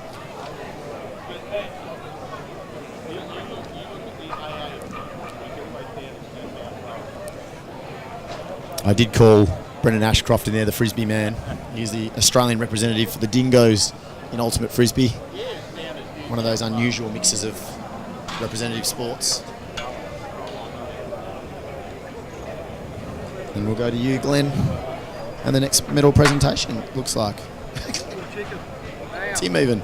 Jeez, Tim, That's not the first time, Nick, and I've just let it go over my head. You know, I respect Glenn Turner, but I'm not him. No, you're much nicer, much more pleasant to work with. I expected it. We will now go to the presentations for the men's 100-metre Championship of Victoria.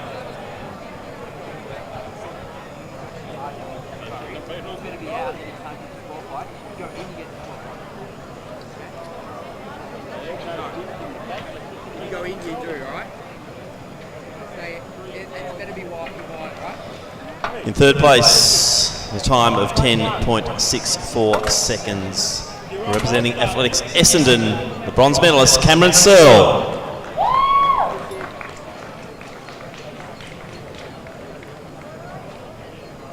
Second place and silver medalist in the time of 10.51. Representing Geelong Guild, Jake Penny. And our 2-time Victorian champion in a time of 10.48 seconds, representing St Kevin's, it's Michael Romanen. So congratulations there to Cameron, Jake and Michael, medalists in the Victorian Open 100 metre Championship of Victoria.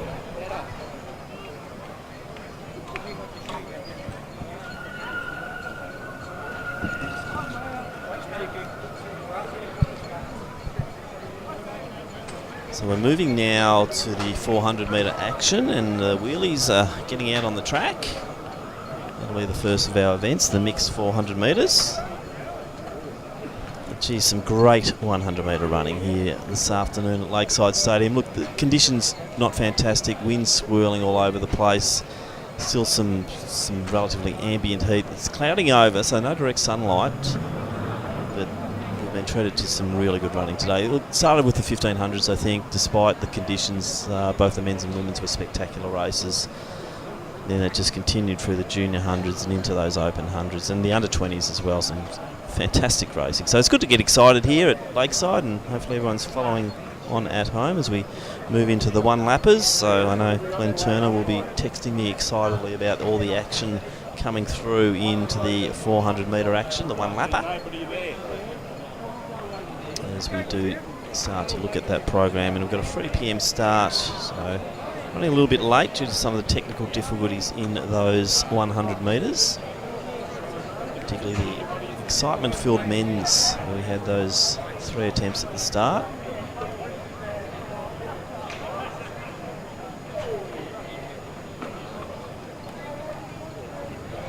So just waiting now to commence the 400 metre program, and that will round out our day here on the track.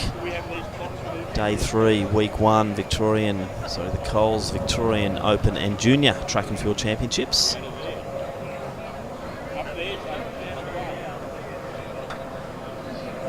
So a mixed bag of weather over this first weekend, some spectacular nights, but a few windy days and lots of extreme heat. I think next week's advanced forecast is looking a little bit cleaner than that. Not nearly as warm, and hopefully we'll have just as much good action here at the Vics.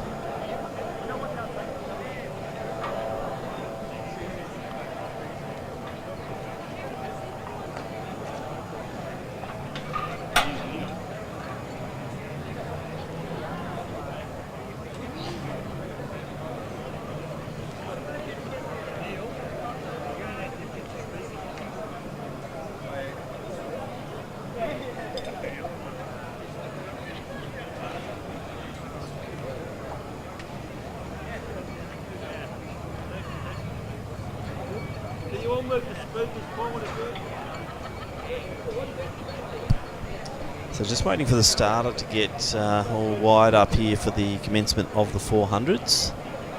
So we'll see 3 starters in this first event. Maya Dove, the Whittlesea City wheelie, and then Sam Rizzo. Seen quite a bit of Sam today already, and Carla Severino, also from Ballarat YCW. 3 starters in the mixed wheelchair event. Then we'll move through to the para athletes. And we're starting at the under 14 competition, moving our way up through the age groupings, men and women, culminating in the Open Victorian Championships over 400 metres. Still some pole vaulting underway, but the field program pretty much done and dusted.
1-2.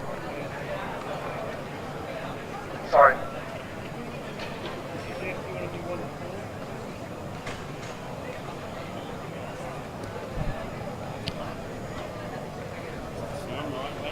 So next event on the track is the mixed wheelchair 400 metres.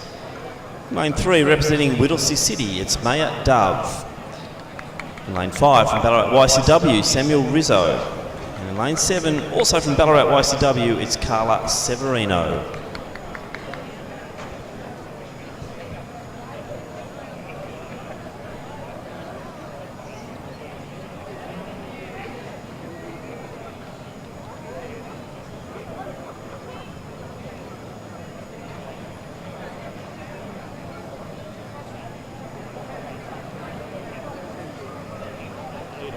On your mark.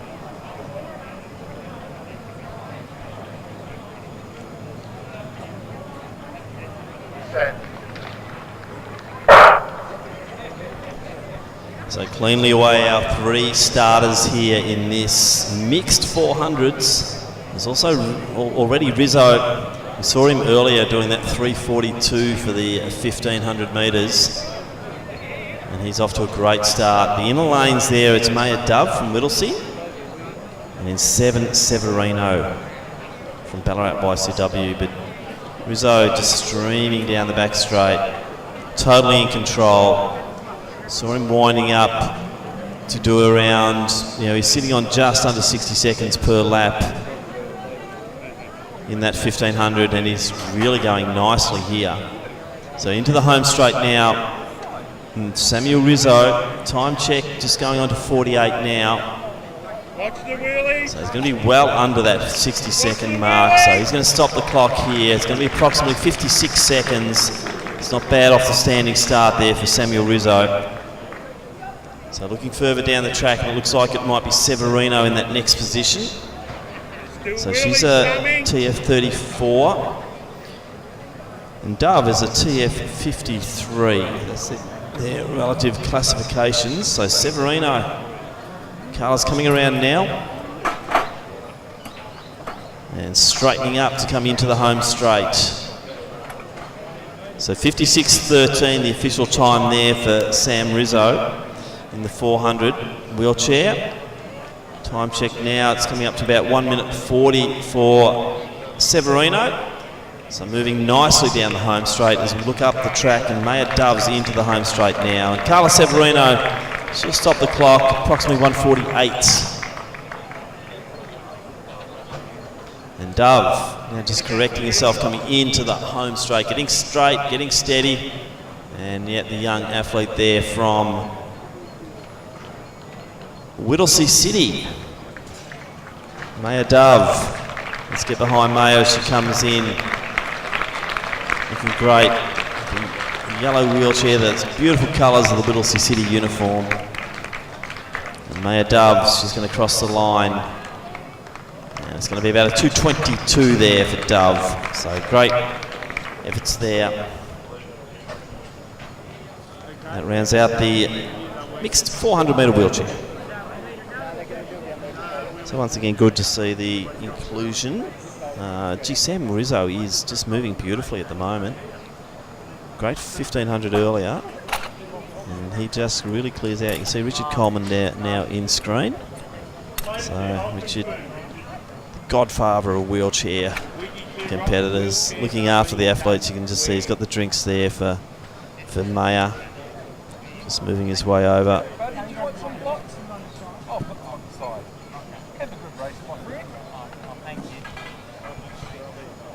Just relax right now while everyone gets himself all set up. So Nick just rejoining me now. Glenn, otherwise known as Tim. So I've just been told twice out there, and actually, that I've been referring to as Glenn all afternoon. I do know the difference. You certainly have a very exquisite knowledge of middle distance. Glenn doesn't. So easy to know the difference between the two, but I apologise for confusing our viewers at home. Tim is in the box with me. Conditions are getting really good now for these fours. Well, that's good, isn't it? Because, we were a bit worried early, and I think what we saw at the tail end of the hundreds, though, it was starting to get better, wasn't it? And it's no longer as circular as it was. So like it's going to be a bit of a headwind down the back, but that's okay for a fall. You're going to come home with a bit of a tail breeze, but it's not that freaky lakeside swirly wind. So this one here, we'll get a fair understanding of it from our para athletes how close they run to some of their best times. Andrew Semmens here is probably the one to watch with Daniel Malone. Yeah, the $1 million man. Yeah, Semmens obviously is fresher today. Malone's obviously already had his 1500, but Semmens is a sort of a 52 man. Yep. Don't know much about Matthew Cameron. You got no, likewise. So TF12. So he's a visually impaired. Look, which it's exciting to see another. You know, whether he's being inspired by the likes of a Jared Clifford. He's actually older than Jared, but who knows? Jared's done some pretty cool things in the sport to inspire some new athletes to come through. I actually had a visually impaired sprinter contact me only last week, blind sprinter. I've got a visually impaired with my squad now as well, and it's exciting. Yeah, it's fantastic. So I think we're ready to go, so we'll introduce this field. And we'll start from the inside in event number 140 and 140A. In lane 2, it's your 1500 metre man who won earlier from the Knox Athletic Club. He likes your crowd to get behind him, Daniel Malone. In 3 from Bellarine Athletics, Andrew Semmens. In 4 from Athletics Essendon, I don't know much about Matthew Cameron, but he's a T12 athlete. Give him some support. In 5 from Olds of Erin, she's had a busy weekend, Georgia Pounding. In 6 from Williamstown, she's your new 100 metre gold medalist, Erica Gosney. And in 7 from Athletics Chilwell, you can't hold her back again. She's after a 1500 for today, it's Kirsty Newcomb. So we have 6 starters, men's and women's combined, para 400 final.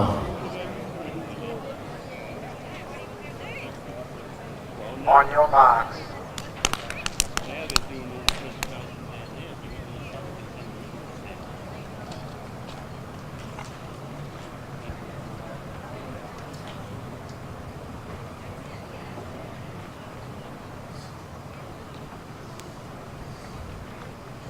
Set. So from the inside, it's Daniel Malone with the David Radisha, same arm, same leg start. Semmens of Bellarine, Cameron of Athletics Essendon, Pounding of Olds of Arians, Gosney of Williamstown, Newcomb of Chilwell.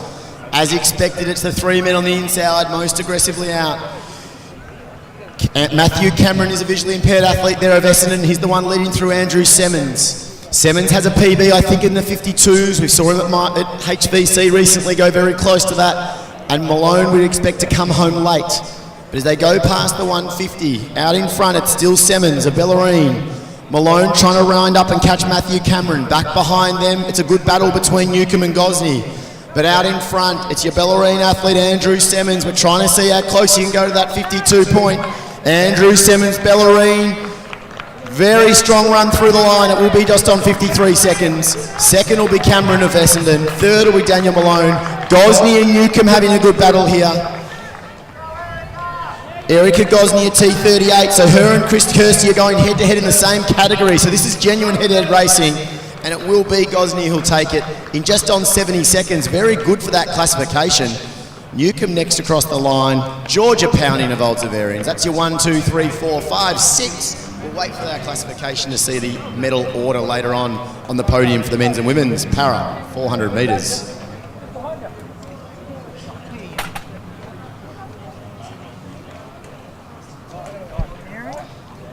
Probably went to script there, Nick, but the new guy, as we're calling him, from Essendon, that was an impressive run, wasn't it? Yeah, I'd like to know a bit more about him. I mean, the visually impaired guys, in reality, at international level, run fast. Yeah. We've seen Jared, like his able-bodied matches it, but you know, with some work, he could be quite a talent in the sport. Yeah, Malone didn't let us down either. That was a sub-60 there for 10. I love that starting posture and position. That's great, isn't it? The interesting one, though, Andrew Semmens is the same class, so we'll definitely know the other. Thank you so much. As a super duper gets handed to me, I just went and ran half a lap. Needed a bathroom break, but at the same time caught up with one of my athletes before their 400 final, and gee, like, it's humid out there. I see the conditions are getting better to run because the wind's dying, but it's just hot and humid. Yeah, but for the fours, this isn't too bad. As long as they've looked after themselves during the day and had a relatively good sleep last night, which was hard to come by, but it's conditions not too bad now because the direct sun is gone. We're under the shade of the clouds, let's just see. I think we're going to see a lot when these under 14 girls start to come through and get a gauge of times and performance levels, Nick. Yeah, no, definitely. And some of these under 14 girls are pretty fast. As the helicopter flies overhead. I wonder if that's a bit of a finish to the Avalon Air Show this weekend. Maybe they're flying their way up to Melbourne. I made my way down to the state championships rowing yesterday at the Barwon, and there was also state championships in the Gambie, and the Avalon Air Show was certainly pumping. And we can see the helicopters coming over at the moment. So some good film work there once again from the live stream team. You talk about some busy families. I was up at Regatta yesterday at the Barwon. I saw Kate Richardson on the sideline there with her daughter, who's now a Year 9 talented rower. Gosh, they are busy families going to sporting events. But next event on the track is event 141. It is the women's 400 metres under 14. This is a long-standing record from the year of my birth, 1979. It's 56.3 hand from Rosemary Swirsky. But in lane 1, representing Sandringham Athletic Club, it's Thanya Viakumar. In 2 from Bellarine Athletic Club, Erin Foley. In 3 from Mornington Peninsula, Declan Tanner. In 4 from Old Melburnians, Sienna Farrell. In 5, Athletics Nunawading, Natasha Kindler. In 6 from Sandringham Athletic Club, Amber Van Eed. In 7 from South Bendigo, Scarlett Southern. And in 8 of the Corio Athletic Club, Caitlin Charles. 8 athletes, under 14 women's 400 metre final. No lane 8.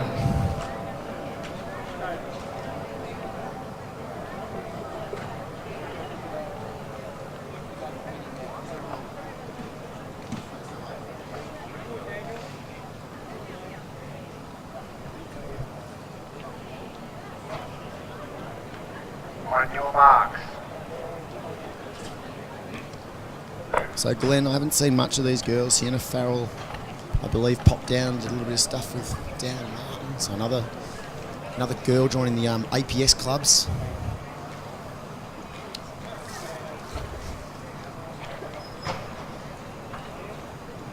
It's a good field here. Set. And they're away from the inside. Vijay Kumar, Foley, Tanner, Farrell, Kindler, Van Eed and Southern. Aggressively out wide, though it is at Van Eed of Sandringham. And tracking her now, it looks like the Old Melburnians runner in Sienna Farrell. So Sienna Farrell, a long striding athlete, and she's been tracked now through by, I think it might be the Morning Peninsula athlete in Tanner, Tim. So Tanner going well down that back straight. Farrell still looking well and going through that 200 metre mark, and I think she just kicked off again. Look, there's the long striding Farrell it is. It's the small, shorter athlete in stature there of Tanner, and she's going to really take it up to her with 150 to go. So it's Mornington Peninsula versus Old Melburnians. They're going to hit the 300, and they are dead level in 45 seconds. So 61 seconds probably on the cards here. Farrell, Tanner. Farrell doesn't want to let her get past because she wants her first Victorian title. And Old Melburnians, I think, are going to add an under 14 women's title for the first time. And that they are. Sienna Farrell takes it out. Declan Tanner second through. And then next across the line was the fast starting Amber Van Eed of Sandringham. But great running there from all girls, under 14, 400 metres. But your winner, Sienna Farrell of Old Melburnians, in 60.58. Impressive running indeed, Tim. As I said, I think great conditions for the one lap sprint to come. Yeah, that just proved it, I think, Nick. 4, 3 and 6. Yeah, I thought Tanner, it was showing a little bit of, it was a good tactical run, but Farrell, when challenged, just kicked away, didn't she? That's a long striding work. Tanner's long striding for her height as well, but there's wasn't that real pocket rocket sprinters in there. They looked like the 4'8" type of girls that ran there, but 60 point. Interesting to see the linkage that's got her through at Old Melburnians as a club too. Not sure, it might be a little athletics connection down here. Yeah, which is South Melbourne Littles. Yeah, so there you go. So South have lost another one. Well, we'll have to work on that. Maybe Dan Martin needs to do some work for South Melbourne. Well, perhaps. Put him on the payroll. If we can afford him.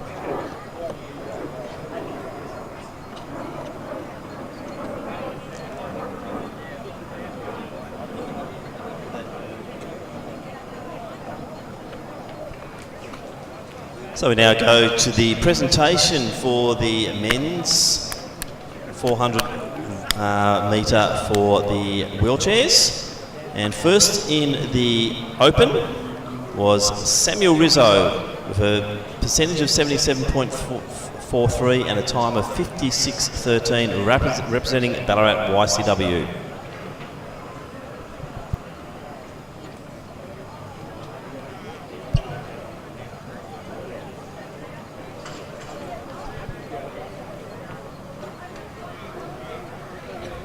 Next event on the track will be event number 142, the men's under 14 400 metre final. The record here is Gus Simpfendorfer. We saw him in the men's 100 earlier, and that's 50.44 from only 2 years ago. In lane 2 from Bendigo Harriers, Christian Vatui. In 3 from St Kevin's Athletic Club, Patrick Rechko. In lane 4 from Ringwood Athletic Club, Peter Costanzo. In 5 from Mornington Peninsula, Sebastian Farrelly. In 6 from Doncaster Athletic Club, Lachlan Marasco. And in 7 from Wyndon, Ruan Dupreez. 6 starters, men's under 14 400 metre final. On your marks.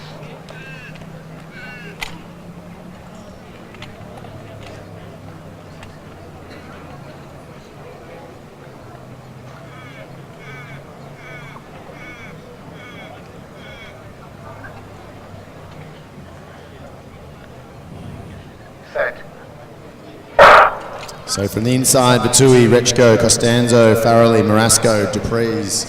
Nice and even start, probably Costanzo, the one that's been the most aggressive though, going up to Farrelly. So Mornington Peninsula, nice to see them represented well in the under 14 age group so far. But it's Costanzo again in the Ringwood Little Lake colours. Out wide, he's going to be trying to chase Wyndham's Dupreez. Dupreez is the tall striding athlete in the orange. Tracking back behind them, it's St Kevin's Rechko. Vatui not that far out of it at the moment. But out wide, it's still Costanzo chasing Dupreez. Dupreez at the 150s now going to feel Costanzo on his shoulder. Let's see what can happen. Costanzo now clears away. He hits the straight 5 metres in front from a fast finishing Farrelly, and also now being joined by Rechko. But out in front, there's no doubt about a winner. Costanzo's going to take the title. The battle for second and third with Vatui flying home late. You've looked the wrong way, Rechko. He's on your left, not on your right. Rechko, Vatui, Vatui, Rechko. They'll lunge at the line and Rechko holds him off. Farrelly next. Then it was through to Marasco, and the early starting Dupreez just tightened up down the home straight. But a good win to Peter Costanzo, Ringwood Athletic Club, under 14 400 metre champion. And we'll now go to our next presentation, which is the wheelchair for women. And second in our open competition with a percentage score of 37.28 and a time of 2:23.03. Representing Whittlesea City, it's Maya Dove. And our gold medalist, Victorian champion, for a percentage of 53.24. And a final time of 1:48.44 from Ballarat YCW, Carla Severino. So congratulations there to the medalists in the wheelchair for women. 56.19, the winning time of that previous race for the under 14 boys.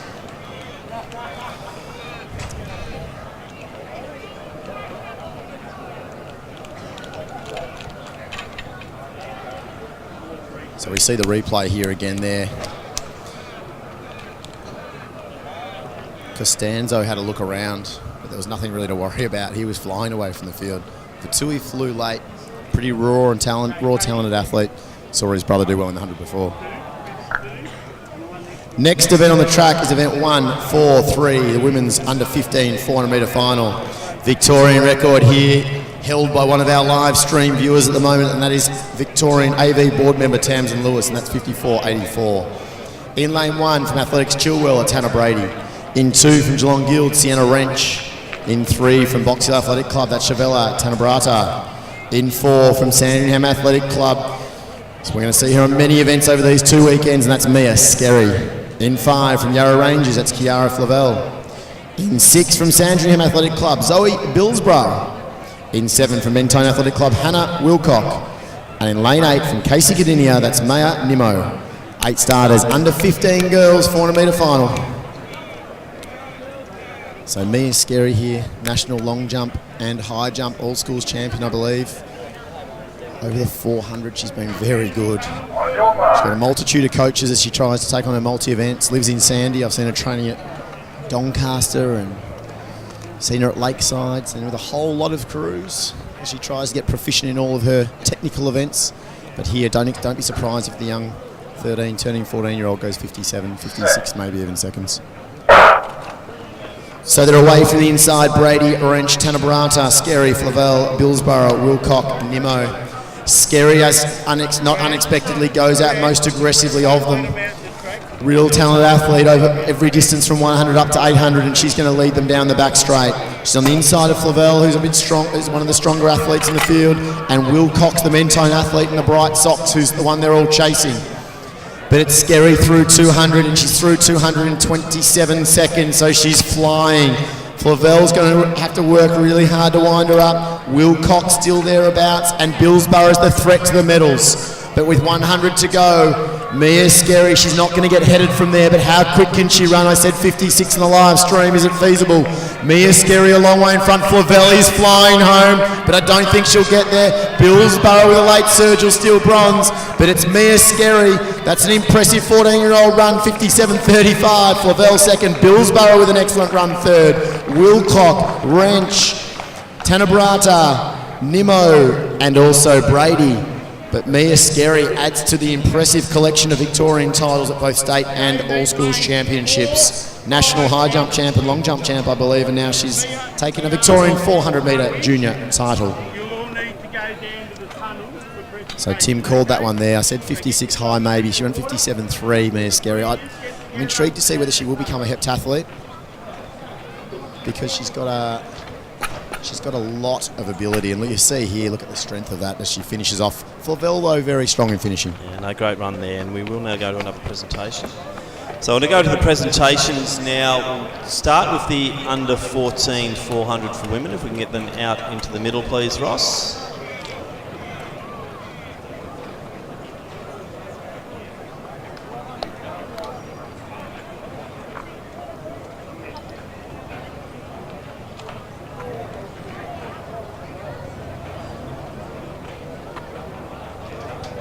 So the next presentation will be for the women's under 14 400 metre championship. In third place, a bronze medalist in a time of 1:01.70. Representing Sandringham, it's Amber Van Eed. In second place, with a time of 1:01.25 from Mornington Peninsula, Declan Tanner. A new Victorian champion, the gold medalist in time of 60.58, representing Old Melburnians, Sienna Farrell. So congratulations to Amber, Declan and Sienna, medalists in the under 14 women's 400 metres.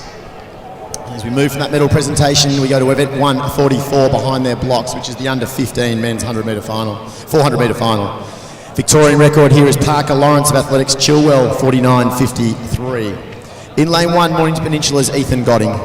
In 2, Harvey Mason of Geelong Guild. In 3, Blake Kelly, Western Athletics. In 4, Will Barbary of Wendouree Athletic Club. In 5, Jacob McGeer, St Kevin's Athletic Club. 6, Jai Lever of Western A's. 7, Finn Staple Wellington. And 8, Guy Frick of Collingwood. 8 starters, men's under 15 400 final.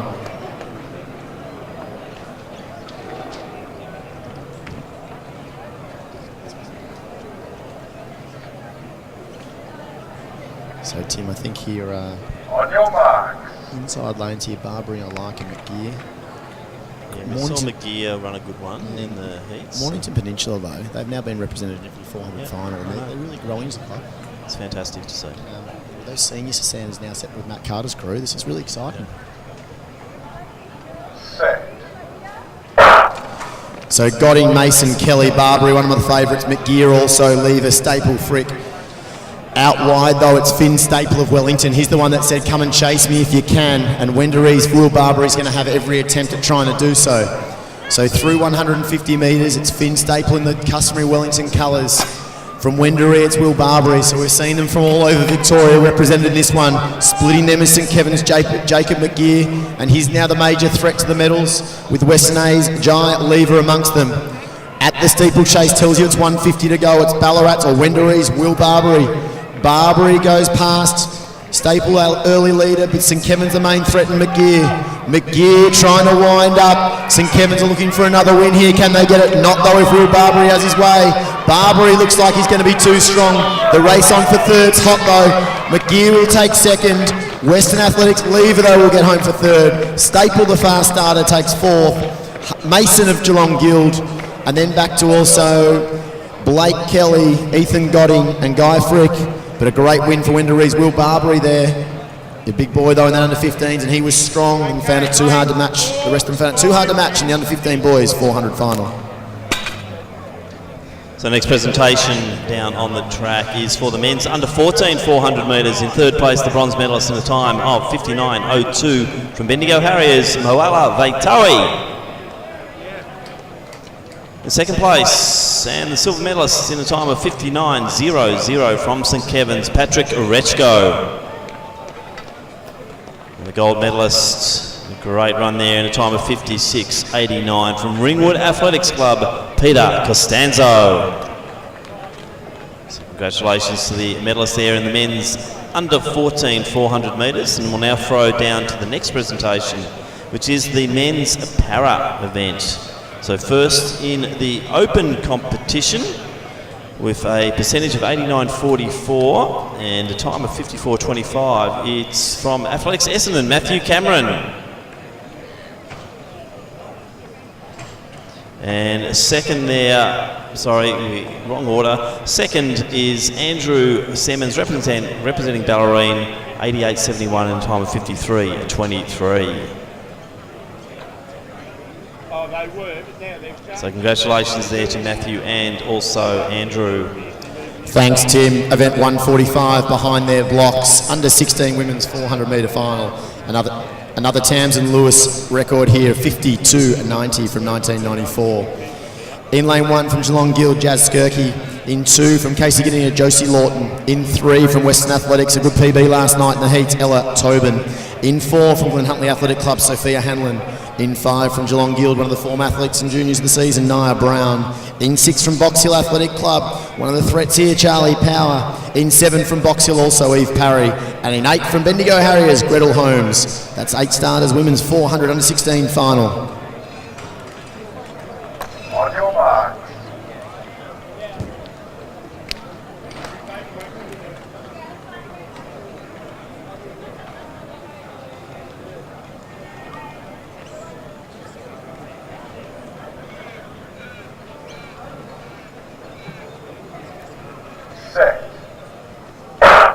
So from the inside, Skirky, Lawton, Tobin, Hanlon, Brown, Power, Parry, Holmes. I really like the quality in this age group. Nia Brown's been terrific, as we said, this season, the Geelong Guild athlete, as so many Geelong Guild athletes have been this season. Tobin's the one that's trying to track her the most, and also the Casey Kid athlete in Lawton are making moves. Out wide though, the Harriers athlete still hasn't been headed, and that's Gretel Holmes, but it will be clearly Nia Brown leading through the 200. She clicks through now, and it's going to be right on 27 seconds, very similar to that Mia Scary time. Chasing back behind her, it looks like Sophia Hanlon and Ella Tobin. So they're your main threats. Now Charlie Power tries to wind up with 100 to go to get amongst the medals. But no one's going to hit Nia Brown at the moment where she is. Nia Brown, Sophia Hanlon of Glen Huntly, Ella Tobin working her way into it. Can she run around second? But Nia Brown of Geelong Guild will continue her nice form. She's the country champion, now she's the state champion. And Nia Brown will take it an impressive 56.79. Hanlon second. I'm expecting more personal best than the rest of the field. Tobin third. Power and Parry, the 2 Box Hill athletes, were thereabouts. Skirke, Lawton, Holmes. But your winner, Nia Brown, Geelong Guild, under 16 women's 400 metres. Thank you, Nick. And the next presentation is on the centre of the ground, and that is the women's under 15 400 metres. In third place, in a time of 59.57 from Sandringham, Zoe Billsborough. In second place, the silver medalist in time of 58.35, representing Yarra Rangers, Kiara Flavel. A gold medalist and Victorian champion in a time of 57.30, representing Sandringham, Mia Skerry. So congratulations there to Zoe, Kiara and Mia, the medalists in the under 15 400. In the next presentation, we now throw down to the finish line where we have the men's under 20 400 metre para, and with a percentage of 91.40 and a time of 58.03. Representing Knox, our winner is Daniel Malone.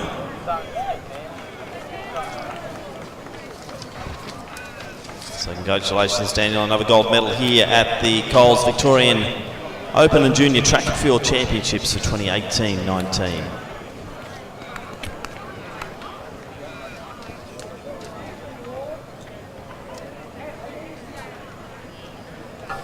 So next event on the track, 146 men's 400 under 16. Victorian record here, Matthew Burmeister of St Kevin's in 1988, which was 48.88. In lane 1 from Maccabi Athletic Club, Ryan Herman.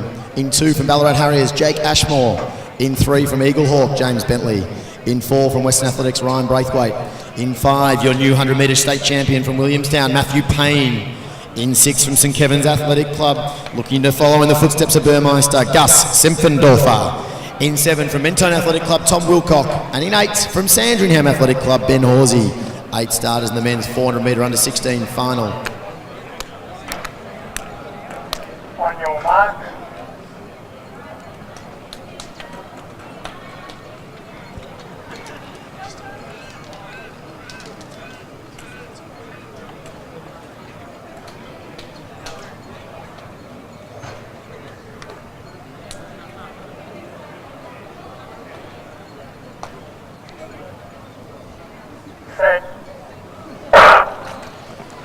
So from the inside, Herman, Ashmore, Bentley, Braithwaite, Payne, Sempendorfer, Wilcock and Horsey. Payne were quite conservative here, unlike his 100. He was a fast man to catch there, but here he's sitting back and he's going to try and leave it for a big kick finish. Sempendorfer has taken every out in lane 7 and 8, and on the inside it looks to be the Ballarat Harriers, Ashmore making the next biggest move.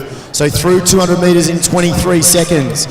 Gus Sempendorfer, the only ones that look at chasing at the moment look to be Braithwaite and maybe Ashmore. But with 150 to go, Matthew Payne makes his move. Can the 100 metre man run down Gus Sempendorfer? It's a 3 metre margin through 300. Payne tries to wind up, but Sempendorfer looks strong. Back behind them, it's still Payne, Braithwaite, and also on the inside Ashmore, but Sempendorfer will win again. Takes the state title. Payne gets his silver to match his gold from the 100. Braithwaite, an excellent run there from Western Athletics. Back to Ashmore, Herman, Wilcock and Horsey. But our winner of the under 16 men's 400 metres with a time of 49.91, Gus Sempendorfer of St Kevin's. And he looks spent as he lies on the track. So thank you, Nick. Next presentation is for the men's under 15 400 metres, and in third place in the time of 55.79, representing Western Athletics, it's Jai Lever. In second place in a time of 54.89 from St Kevin's, Jacob McGurr. A gold medalist and Victorian champion are representing the Wendouree Athletic Club in a time of 54.15, Will Barbary.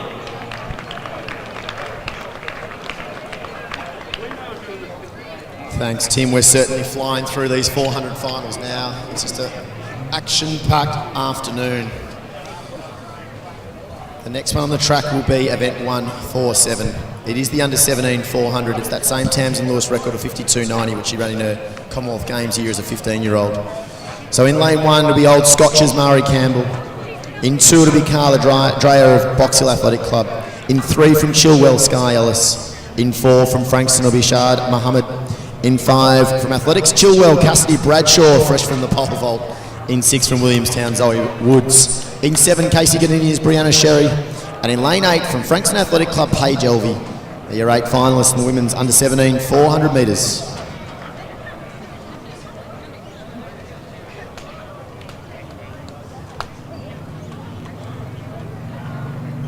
On your mark.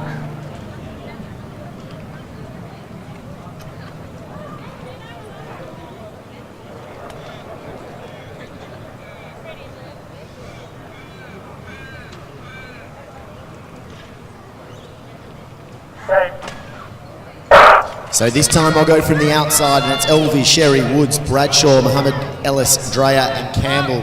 And it is Mohammed, the Frankston athlete, that's the most aggressive through the first 100. So aggressive in the fact that after 100 metres she's taken everyone apart from her teammate Paige Elvie. So Elvie and Mohammed are the two that are going to be working hard down that back straight, and the one outside of them is Cassidy Bradshaw. As we said, pole vault medalist already this weekend, and she's chasing through 200 as Mohammed hits it in 26 seconds. So Shard Mohammed of Frankston a long way in front now. That's really a race on for the minor medals, and that will be between Bradshaw and possibly Elvie. And now splitting them in the middle looks like to be, the tall athlete there. It looks to be Zoe Woods, of course it is. So Zoe Wood stepping down in distance, but out in front, it's only one person to talk about, and that's Shad Mohammed of Frankston Athletic Club. The clock watch is interesting now because she's flying through the line. Frankston's going to take a gold medal here, and it's going to be super fast. Shad Mohammed in 56.40. Second, Cassidy Bradshaw, the race on for third. It's going to be tight. We might get a double Frankston on the podium because I think Paige Elvey has just out-dipped Carla Dreyer, who gave everything. But great racing from our girls in the under-17 400. Shard put it all on the line, Mohammed put it all on the line in the first 100, came home with the title. 56.36 is her winning time. It was Cassidy Bradshaw in second in 58.84. And on the line, Frankston will get their third one on the podium. And that will be second one on the podium. That will be Paige Elvey in a very narrow dip in 60.70. So they're your three medalists in the under-17 women's 400 metres. Nick, and we now go to our next presentation, which will be for the 400 metres para-athletes. Third in the open competition, percentage of 73.76 and a time of 1:15.91 from Old Zavarians, Georgia Pounding. In second place, percentage of 85.03, a time of 71.40 from Athletics Chilwell, Kirsty Newcomb. And our winner, percentage of 86.70, a time of 70.02 from Williamstown, Erica Gosney.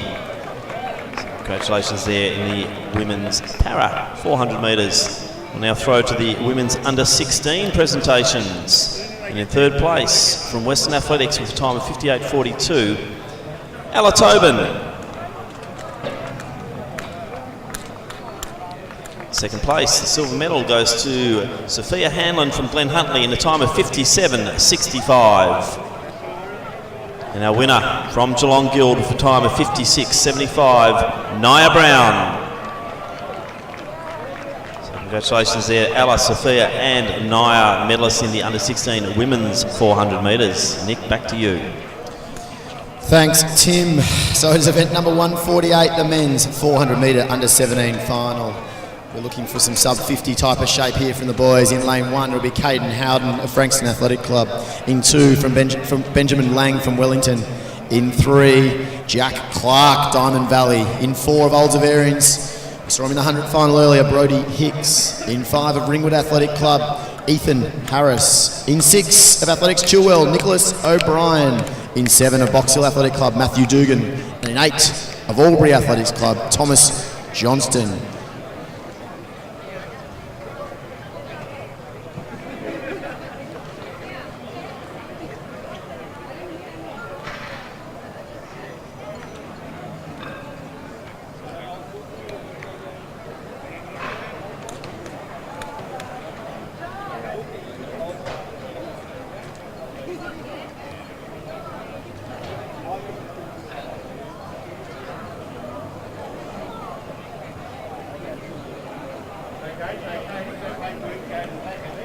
Just waiting for the starter.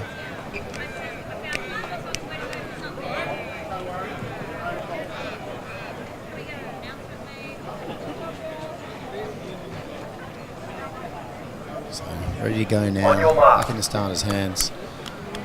If you believe the hype of Rod Kelly, Jack Clark's the one to watch here. I think Brody Hicks might be one of the big dangers to go sub 50, Ethan Harris, and of course Nick O'Brien, the tall Chilwell athlete from the Anula Costa stable. So they're away from the inside, Howden, Lang, Clark, Hicks, Harris, O'Brien, Dugan, Johnston. Brody Hicks of the Lloyd Knight crew going very quickly in the old Zavs colours, and he'll move up to Ethan Harris and also the likely to strong finish Nick O'Brien. So it's Brody Hicks making the move, Jack Clark stalking him as Rod Kelly told us he would. On the inside of him it's Wellington's Benjamin Lang, but through the 200 I'd say Hicks just in front in 23 high. So Brody Hicks, he's trying to make every post to win the 150 to go. Jack Clark now chasing, and he's dragging through Benjamin Lang of Wellington. At the 300, I reckon there's 4 of them in it. Brody Hicks looks strong. Jack Clark goes a crack at him, and Ethan Harris is not far behind. Brody Hicks, Jack Clark, Rod Coley told me he's got home. Jack Clark, 49.95. He's gone sub 50. Brody Hicks second. Third was Ethan Harris. Don't believe what they say. Rod Kelly's a man that speaks the truth. Jack Clark takes the title in the under 17 men's 400 metres. So, a big shout out there to Rod Kelly. That was a brilliant run, wasn't it? He's a it looks raw like talent. Hicks had it, and yeah, that was just pure guts, wasn't it? Came I right do through. talk in jest, but Rod Kelly's been telling us that Jack Clark's a real talent. Has a big break from the sport. Had a big break from injury, I believe. Not really much known about him, and he's taken it up to Brody Hicks there. If you look at the replay here, at 300, he gave Brody Hicks 3 metres, but then he wound him up and got him. Look at that. It's strong from Jack Clark. Ethan Harris will be good in the 400 metre hurdles next weekend. Nick O'Brien back in 6th or 7th was the one that I thought I was expecting to call, but he might be spending more time on the 800 for all I know. I haven't chatted to Anula about that. He's certainly a talent, but Jack Clark, he's a man you watched going to nationals. No Jack Perris this year, but there is Jack Clark.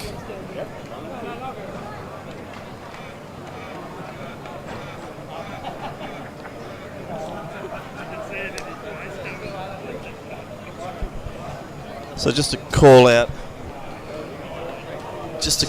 please to Matthew Payne and Ryan Braithwaite, if you could please make your way to presentations. Matthew Payne and Ryan Braithwaite. We will now proceed with the women's presentation. We're actually behind the blocks. We're going to go to the race 149, which is the under 18 women's 400 metres. There are scratch-ins in lane 1 and 2, but we will have a field of 6 from lane 3, being Lucy Luchford of Collingwood. In 4, the National Under 17 champion from Box Hill Athletic Club, Anastasia Purcell. In 5, from South Melbourne, many-time Australian All Schools champion over 4 and 8, Gigi McEnany. In 6 of Box Hill Athletic Club, Wednesday Shield. In 7 of Old Severians, Olivia Yacono. And in 8 of Eagle Hawk Athletic Club, Laura Kadri. That's your 6 starters in the women's under 18 400 metres. On your marks.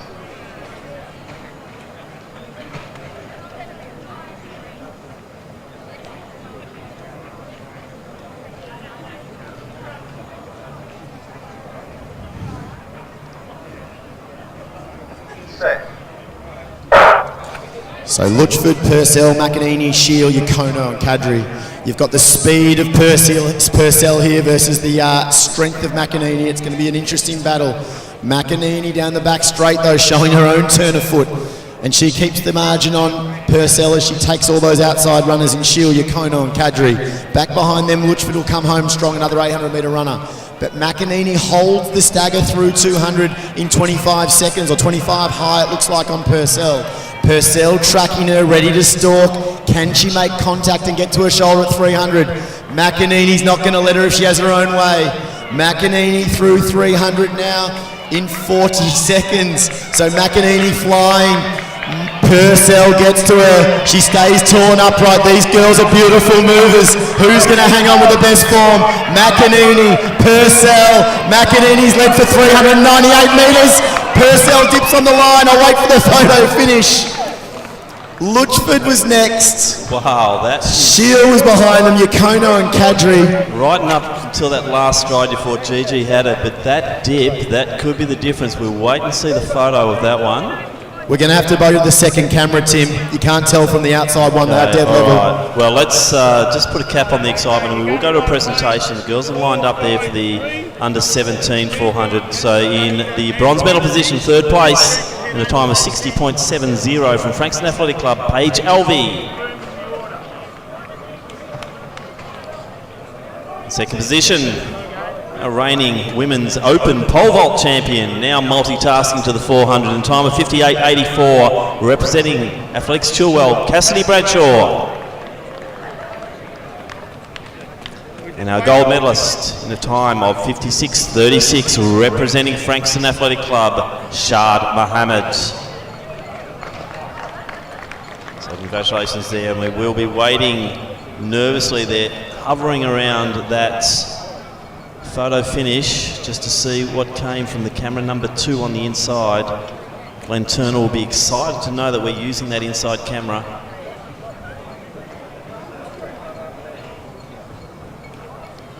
Still hovering. 3 sets of eyes on it. I can tell you, Glenn, that it is as tight as they come.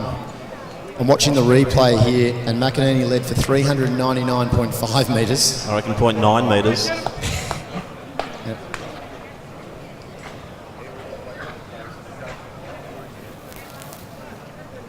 Could we have a dead heat in the 400?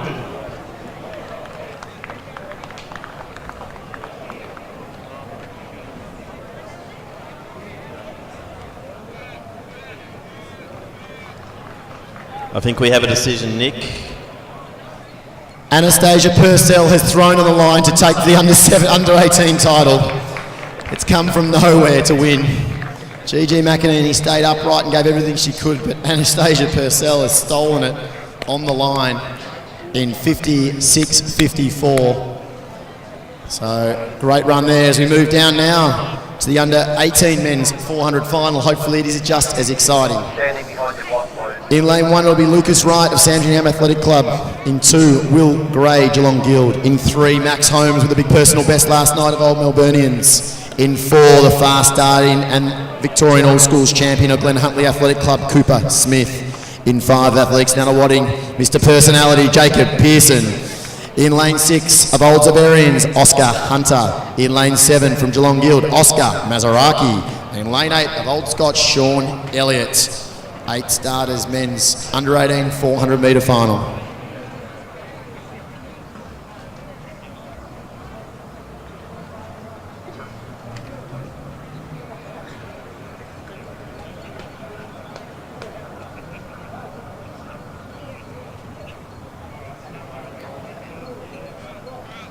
On your marks. Yeah, so Glenn, that photo finish, it's, I'll leave it to the experts here, but geez, it was close. Incredibly tight. This men's one here, though, Rod Kelly going for back-to-back men's 400 wins here with Cooper Smith. Could be the coach of the meet if he continues this sort of form. Never know. We're not going to give that to Rod. Set. So from the inside, Wright, Gray, Holmes, Smith, Pearson, Hunter, Mazaraki, Elliott, Jacob Pearson, though the fastest, and he gets up to Oscar Hunter, who's going to need to get working down the back. Cooper Smith tracking them. Max Holmes looking terrific on their inside, and then Gray and Wright. So no longer does Max Holmes have to worry about his mum's personal best, the 2000 4x4 medal, 4x4 Olympian. He's now chasing sub 50 for the first time as he tracks through Cooper Smith, Oscar Hunter and Jacob Pearson. Out wide, Mazaraki also looking good, but 150 to go. Cooper Smith's trying to do the Rod Kelly double of the under 17 800 400, under 17 18 400, and it is him out in front. So it's Cooper Smith, Mazaraki, then back to Pearson, Holmes, and also Oscar Hunter flying late, but it's going to be Cooper Smith. He ties up a little bit, but he'll take victory in a quick 48 point.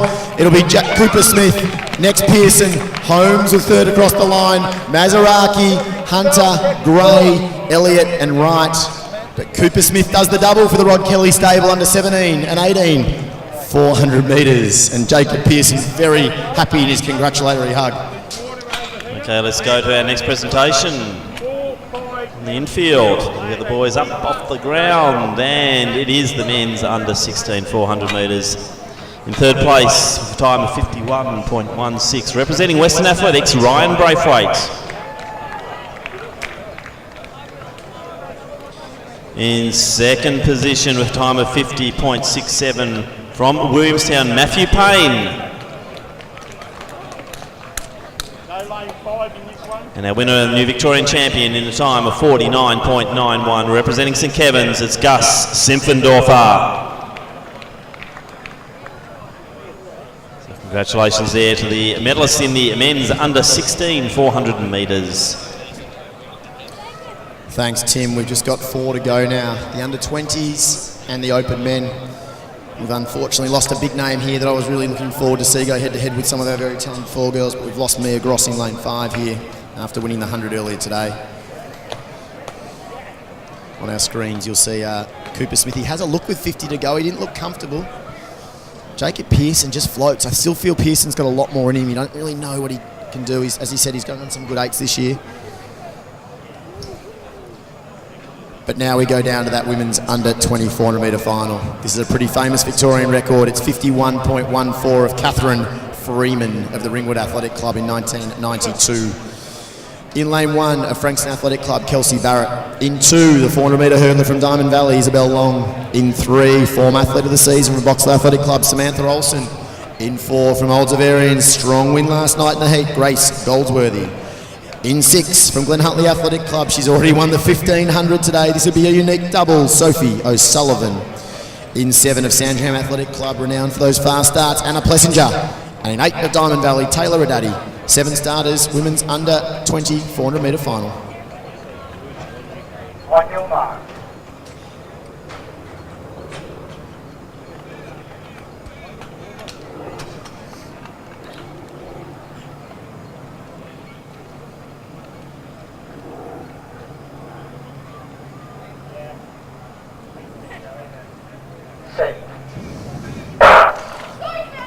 Barrett, Long, Olsen, Goldsworthy, O'Sullivan, Plessinger and Radati.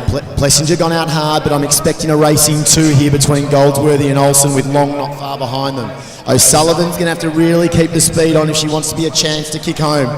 She gave the 1500 metre girls 10 metres in the last lap to win the 15. Can she afford to give Goldsworthy and Olsen that sort of margin?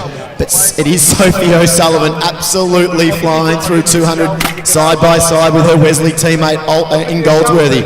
Olsen tracking them, looking to pounce. Out wide, Plessinger. Long looks like she's out of it. Radati and Barrett won't be a chance now. So with, what do we got? 100 to go. Grace Goldsworthy hits the lead for the first time. Sam Olsen trying her best to wind him up. O'Sullivan's crooked it a little bit too hard. Goldsworthy's going to be your winner. Sam Olsen flies home. O'Sullivan will stay upright for 3rd, but it will be Grace Goldsworthy sub 56, 55.87 unofficially. Olsen next. Sophie O'Sullivan, a brave run. She'll take 3rd, and that's your under 20 women's 400 metre final. 55.82, Grace, even more impressive. And there's a big smile for the Lloyd Knight coached athlete. Now throw down to Ross Cunningham for the pole vault presentations. Thanks to him. Presentation now for the open men's pole vault. Receiving the bronze medal with a jump of 5 metres from athletics and awarding, David Thompson. Receiving the silver medal also with a jump of 5 metres from Box Hill, Joe Polklinton. And our gold medalist from athletics Chilwell, Lachlan Burns. So congratulations to Lachlan, to Joe and David. Also jumping 5 metres and on the count back. So congratulations to Lachlan, Joe and David in the open men's pole vault.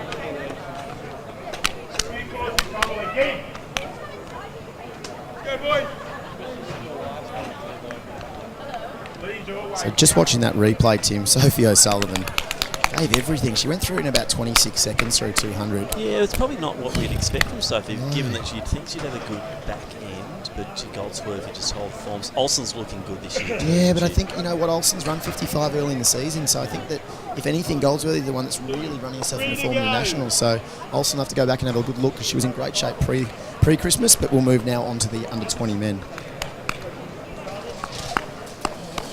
So here we have event 152. It's the men's under 2400. This is my favourite age group of men here in Victoria. They like each other a lot. And from lane 1 we have Jamie Harrison of Eaglehawk. In 2 it's Phil Borg of St Kevin's. In 3 it's the APS 200-400 champ of Olds Avarians, Tom Willems. In 4 it was the man who came second in that 400 from Old Melburnians, Ross Hine. In 5 one of his training partners from Bendigo Harriers, Benjamin Powell. In 6 from Athletics Essendon, Vishnu Satish. In 7, the 4-man over 400 metre hurdles this season from Old Melburnians, Fraser Simons. And in late 8, the under 18 defending champion from Athletics Chilwell, Finlay Kersop Cole. Expect this to be fast.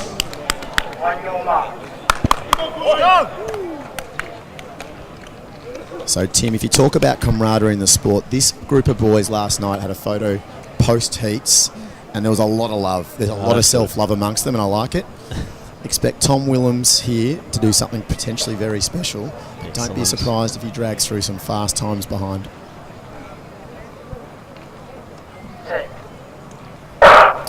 So Harris, the raw athlete on the inside, Borg, Willems, Hine, Powell, Satish, Simons, Kersop, Cole. Tom Willems has gone up to Hine, but Hine's going to try and track down very quickly Powell, Satish. Fraser Simons has gone out like a bat out of hell in 7. Kersop, Cole quite relaxed. It's the middle lanes at the moment. Hine and Williams, they'll go through 222.5. Fraser Simons is your leader. Hine, his old Melburnians and Melbourne Grammar teammate chasing. And now Tom Willems goes into gear. Tom Willems, a 47.5 man in October. What can he do now in March? Tom Willems out in front. Ross Hine tightening up. Satish coming home. This is not over by any means. It could be our man Satish. Satish, Hine, Willems is tightened on the line. Hine gets him with Satish. Stephen Gaffney, what have you turned him into? What a win there for our man Satish from Essendon. Second was Ross Hine. Tom Willems led for 390 metres. No races ever over here. But it's a great win from Satish Vishnu there. So Vishnu Satish of Athletics Essendon. That's a personal best of 48.18. Ross Hine second. I thought Ross was gone with 100 to go. He looked like he'd worked a bit too hard, but he came back again. Third, Tom Willems. You could see the disappointment as he crossed the line. But great running from our under 20 men. It looks like we've got 3 men all well under 48.5. Not quite what I expected from a time point of view, but fast running from our under 20 men in the 400 metres. Thanks, Nick. And we now go to our next presentation, which is the men's under 17. Yet again, another great race. And in third place, in a time of 50.89, representing Ringwood, it's Ethan Harris. Second place, silver medalist in time of 50.33, representing Old Severians, Brodie Hicks. And the new state champion in a time of 50.01, representing Diamond Valley, Jack Clark. So congratulations there to a medalist in the men's under 17 400 metres.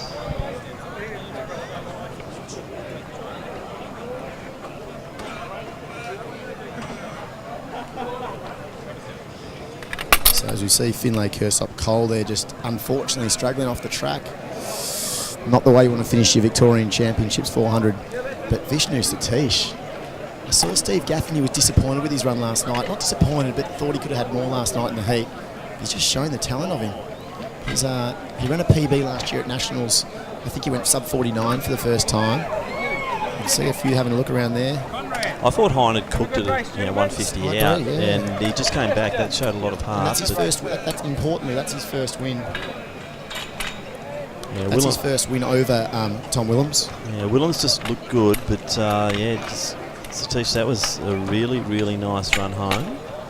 And Hine just came back from the dead to split them. Oh, look, you can see him on the track there. Junior Marby are giving him a bit of a drink of water there. We haven't seen Junior this weekend. I think he's moved on to permanent bodybuilding now. Junior Marby, one of the Gaffney athletes. What a good job, though, I tell you what, that Steve Gaffney does. You talk about multicultural programs, and out at Athletics Essendon, Steve Gaffney's got, we've seen Melvin Monlay today win 100. Vishnu Satish there just dominate that 400. There's some really big names. That 4x4 team is going to be an exciting one. Victoria proudly have won that event for the last few years, and they're going to look to do it again. To think last night we had one of our anchormen of that team last year, Dilly De Silva, couldn't make the final. That's how good that group's going. Exactly, true. We'll go to a presentation now, Nick.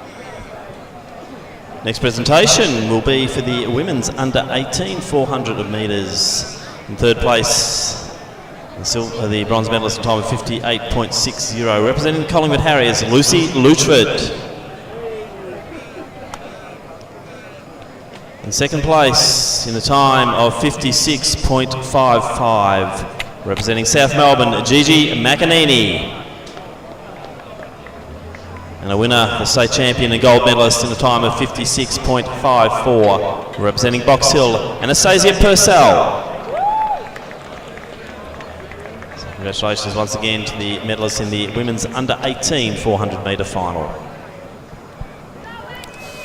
Thanks, Tim. And now we move to the last two races of the weekend. Of course, one more weekend to go again, thanks to all Athletics Victoria officials here for our Coles Open and Junior State AV State Track and Field Championships.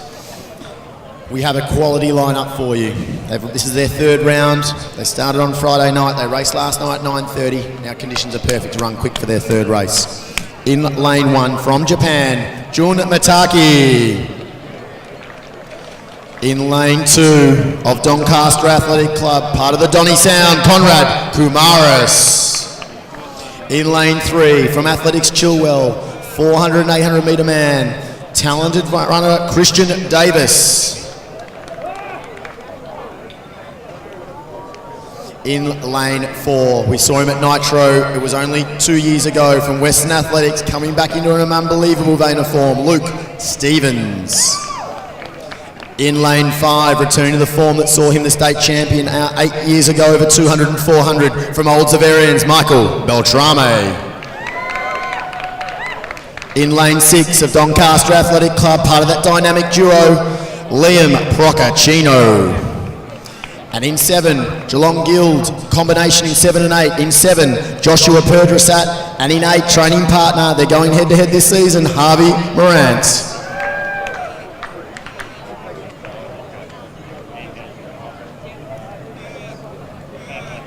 On your mark.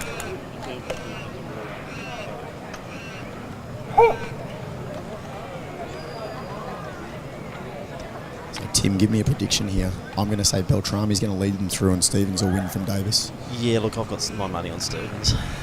But Beltrame is so strong in the heats.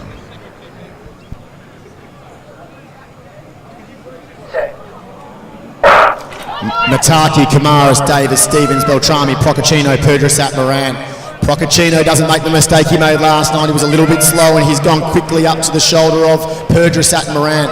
Beltrame and Stevens have just separated a little bit from Davis. Kamaris tracking him at the moment. Mataki not quite in the mix. Through 200 metres now, I'm going to call Stevens going through in 22s flat.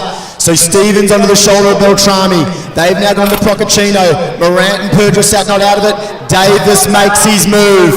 Christian Davis 3 metres back. Stevens leads them through. John Henry getting loud as he goes head-to-head with Beltrame. Luke Stevens, Michael Beltrame. Quality men here. Luke Stevens, he's going to take his 3rd Victorian title. 2015, 2016, 2019. Luke Stevens, you are back. Look at the dance of him. He was a quiet young lad when he won back the first time in 2015. Now there's some character to him. Nitro has certainly turned him into an entertainer. Beltrame was 2nd, and it was a great run from him. 46.48 for Luke Stevens. Excellent run. We'll wait for the times there. Beltrame 2nd in 40. It's going to be a personal best, Michael. 47.04. So finally a personal best. Christian Davis takes 3rd in 47.42. Davis looked like he was a chance to wind up with 120 to go, but didn't quite get there. But as we said, Michael Beltrame, I've made him a bit older than he should be. It was only 6 years ago, of course, he won that title. It was 2013, but he's gone under that PB for the first time since then. Davis will be 3rd. And of course, our winner, Luke Stevens. Gee, Nick, what do you say? You're excited. The crowd certainly got behind that event. That was a ripper. Gee, Stevens just moves so beautifully, doesn't he? Look, he's the real deal. Like we called it at Nitro 2 years ago. Nitro, in reality, probably hampered his progression. It was just the wrong time. Yep. It was a fantastic for his, I'm sure he enjoyed it and loved it. But he was probably doing big things then, but he raced a bit more probably than he was planning on because it was such a last-minute sort of selection. But Luke Stevens, is something exciting ahead for him. And we'll go as we go down to a presentation, Tim. Yeah, next presentation on the dais. Better get the boys upright. And it will be for the men's under 18 400 metres. In the 3rd place, time 49.61 from Old Melburnians, Max Holmes. 2nd place, time of 49.31, representing Athletics Nunawading, Jacob Pearson. And our winner is new state champion in time of 49.03 from Glen Huntley, Cooper Smith. So the medalists there. And the men's under 18 400 metres as we now see the women's open 400 on the track, Nick Wall. Thanks, Tim, and what an exciting race that just was. And now we move to another one. It'll be just as exciting. We unfortunately lost 2 of our quality runners here. The 2 400-metre hurdlers are no longer amongst them. That'll be Mackenzie Keenan and Jess Gooley Nance we've lost. But from lane 1, it'll be Katrina Anderson of Melbourne University. Alexia Lazu of Mornington Peninsula. Lane 3, Kendra Hubbard of Old Melburnians. In 4, Sophia Figuera, another one of the Mornington Peninsula athletes. In 6, Georgia Griffith. And in 7, Molly Blakey. Quality lineup. It'll be an interesting race here when we've got 2 out wide with a bit of separation from the rest of the other 4. and two of our stronger distance runners out wide versus the speed on the inside lanes. Women's Open 400 final, last final for this for weekend one. So Tim, looks here, I'm thinking here we might have a first time, we will have a first time state champion also. Yeah, I liked Figuera. I'm just waiting for Glenn Turner to get back to us. He was predicting the men's. He said Stevens, Davis, Beltrani. A little bit out there, Glenn, but not too bad.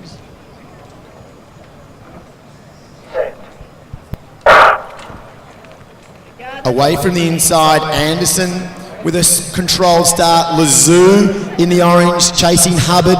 And next to them, Figuera. They're the three fastest on the field in terms of 1-2 speed. Georgia Griffith will get home late, the 800 metre representative from the Com Games, and out wide Molly Blakey, a former 400 metre world junior representative, now over the one lap. But Kendra Hubbard, the long socks and the customary fast start, goes through 200 and she looks like she's just got Figuera covered at the moment. Lazoo joins them. Lazoo and Figuera double teaming Kendra Hubbard. Can they get 1-2 on the podium? They've been stuck at the hip all weekend and they've not separated. Now they're trying to run Kendra Hubbard down. Hubbard of Old Melburnians. Lazoo gets up to the shoulder. Figuera goes past Hubbard. It could be a Peninsula 1-2. Figuera, Lazoo, they're going to do it. Hubbard third. Figuera, she's been winning the VAL. Now she wins on the Victorian 400 metre state championship. Lazoo training partner second. Matt Carter, take a bow. That is a great coaching effort. Kendra Hubbard was gutsy in third. But we have a new Victorian champion over 400 metres. None of those girls have won the title before. Last year it was Jemima Russell, but this year it is Sophia Figuera in a time of 54:30. So a new personal best there. Lexi Lazoo, a personal best 54:69. Back to Kendra Hubbard 54:84.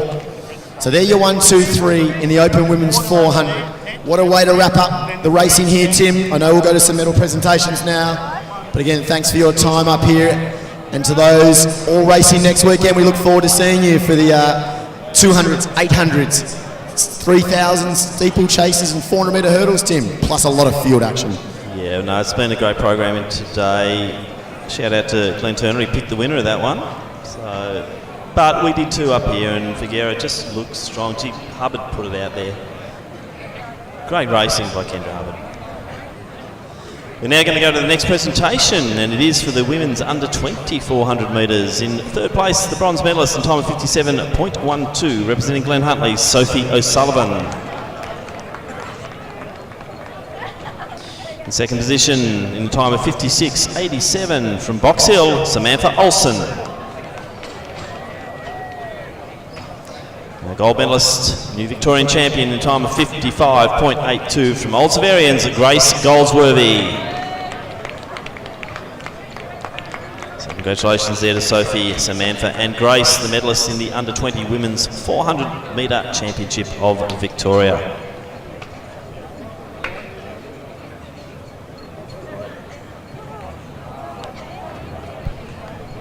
So just looking at this, recapping that last 100 metres, and Figuera, I thought Hubbard might have been able to hold on to second, but you can just see Lazoo just gutsing that one out. That's just all effort, and unfortunately Kendra just didn't have the pull over that last 20 or 30 metres. So a 1-2 to Mornington Peninsula, formerly known as the Peninsula Roadrunners, a distance running club, and gee, Matt Carter and co down there have really turned this into a sprints club par excellence.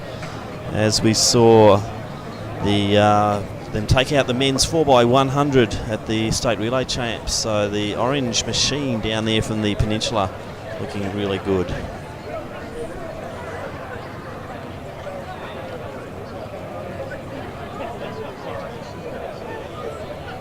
Come on, ladies, we need you to participate.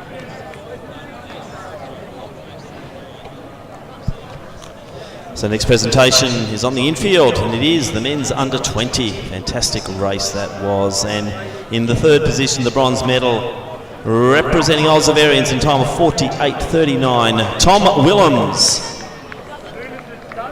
In second position, in time of 48.25 from Old Melburnians, Ross Hine. Now Victorian champion, the gold medalist in the time of 48.18 from Athletics Essendon, Vishnu Satish. So So congratulations Tom, Ross and Vishnu there in the men's under 20 400 metre championship of Victoria.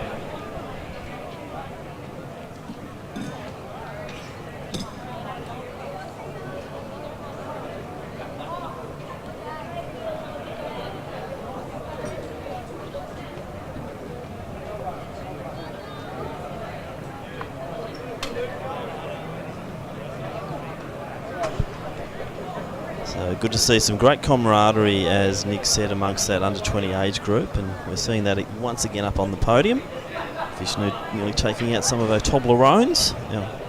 Signage there in front of the podium. And here we go again. What a race this was. Lazoo from that point, you wouldn't really have picked it to come through to get Hubbard, but it is just classic holding on and just believing in yourself. As Figueira just grits the teeth and goes for it. Probably not knowing exactly where the opposition were at that point. But Sophia Figueira, what a run that was. So that concludes the action here on track and also field for weekend one of the Coles Victorian Open Track and Field Championships. We will be doing some more presentations, obviously.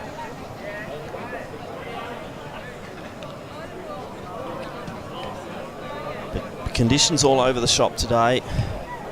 Not the nicest of days here in Melbourne, but fortunately for those 400s, it did turn fairly good when we see the open men now starting to walk out for presentations, and we've seen some pretty spectacular times. And Nick said too, there's some PBs coming through. We expected that with the wind just dropping here at Lakeside and with the fields we had assembled. We knew that those times would come.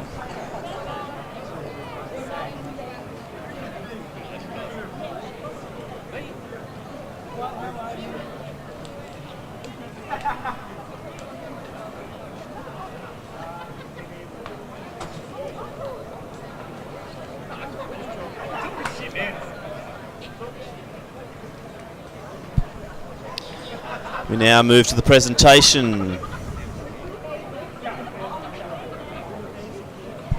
We now move to the presentation for the 59th running of the Victorian Open Men's 400 metres. In the bronze medal position, with a time of 47.42, representing Athletics Chilwell, Christian Davis.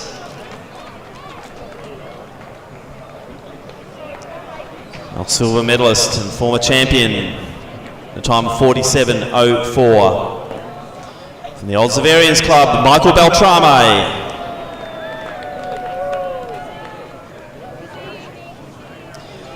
And our three-time champion over this distance, spectacular run in a time of 46.48, representing Western Athletics, Luke Stevens. So congratulations to all three gentlemen there in what was a compelling final for the men's Open 400 metre championship of Victoria.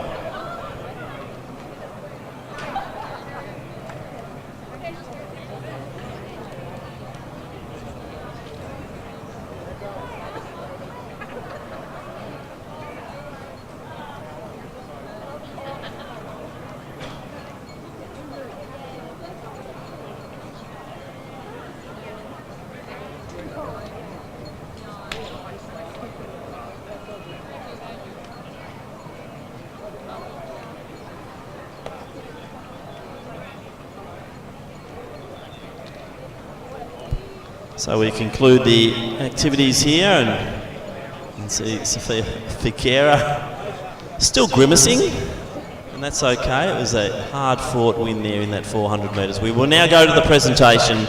It was the 52nd running of this event. It is the Victorian Open Women's 400 metre championship. And in third place with a time of 54.84 from Old Melburnians, Kendra Hubbard.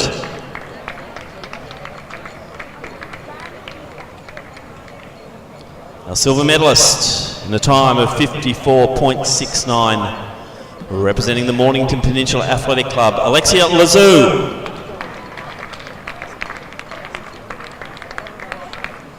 And our new Victorian champion in a time of 54.30. Also from the Mornington Peninsula Athletic Club, Sophia Figuera. So big congratulations there. Another fantastic race from Kendra, Alexia and Sophia to wrap up the program here today. Day 3, weekend 1, the 2019 Coles AV State Track and Field Championships.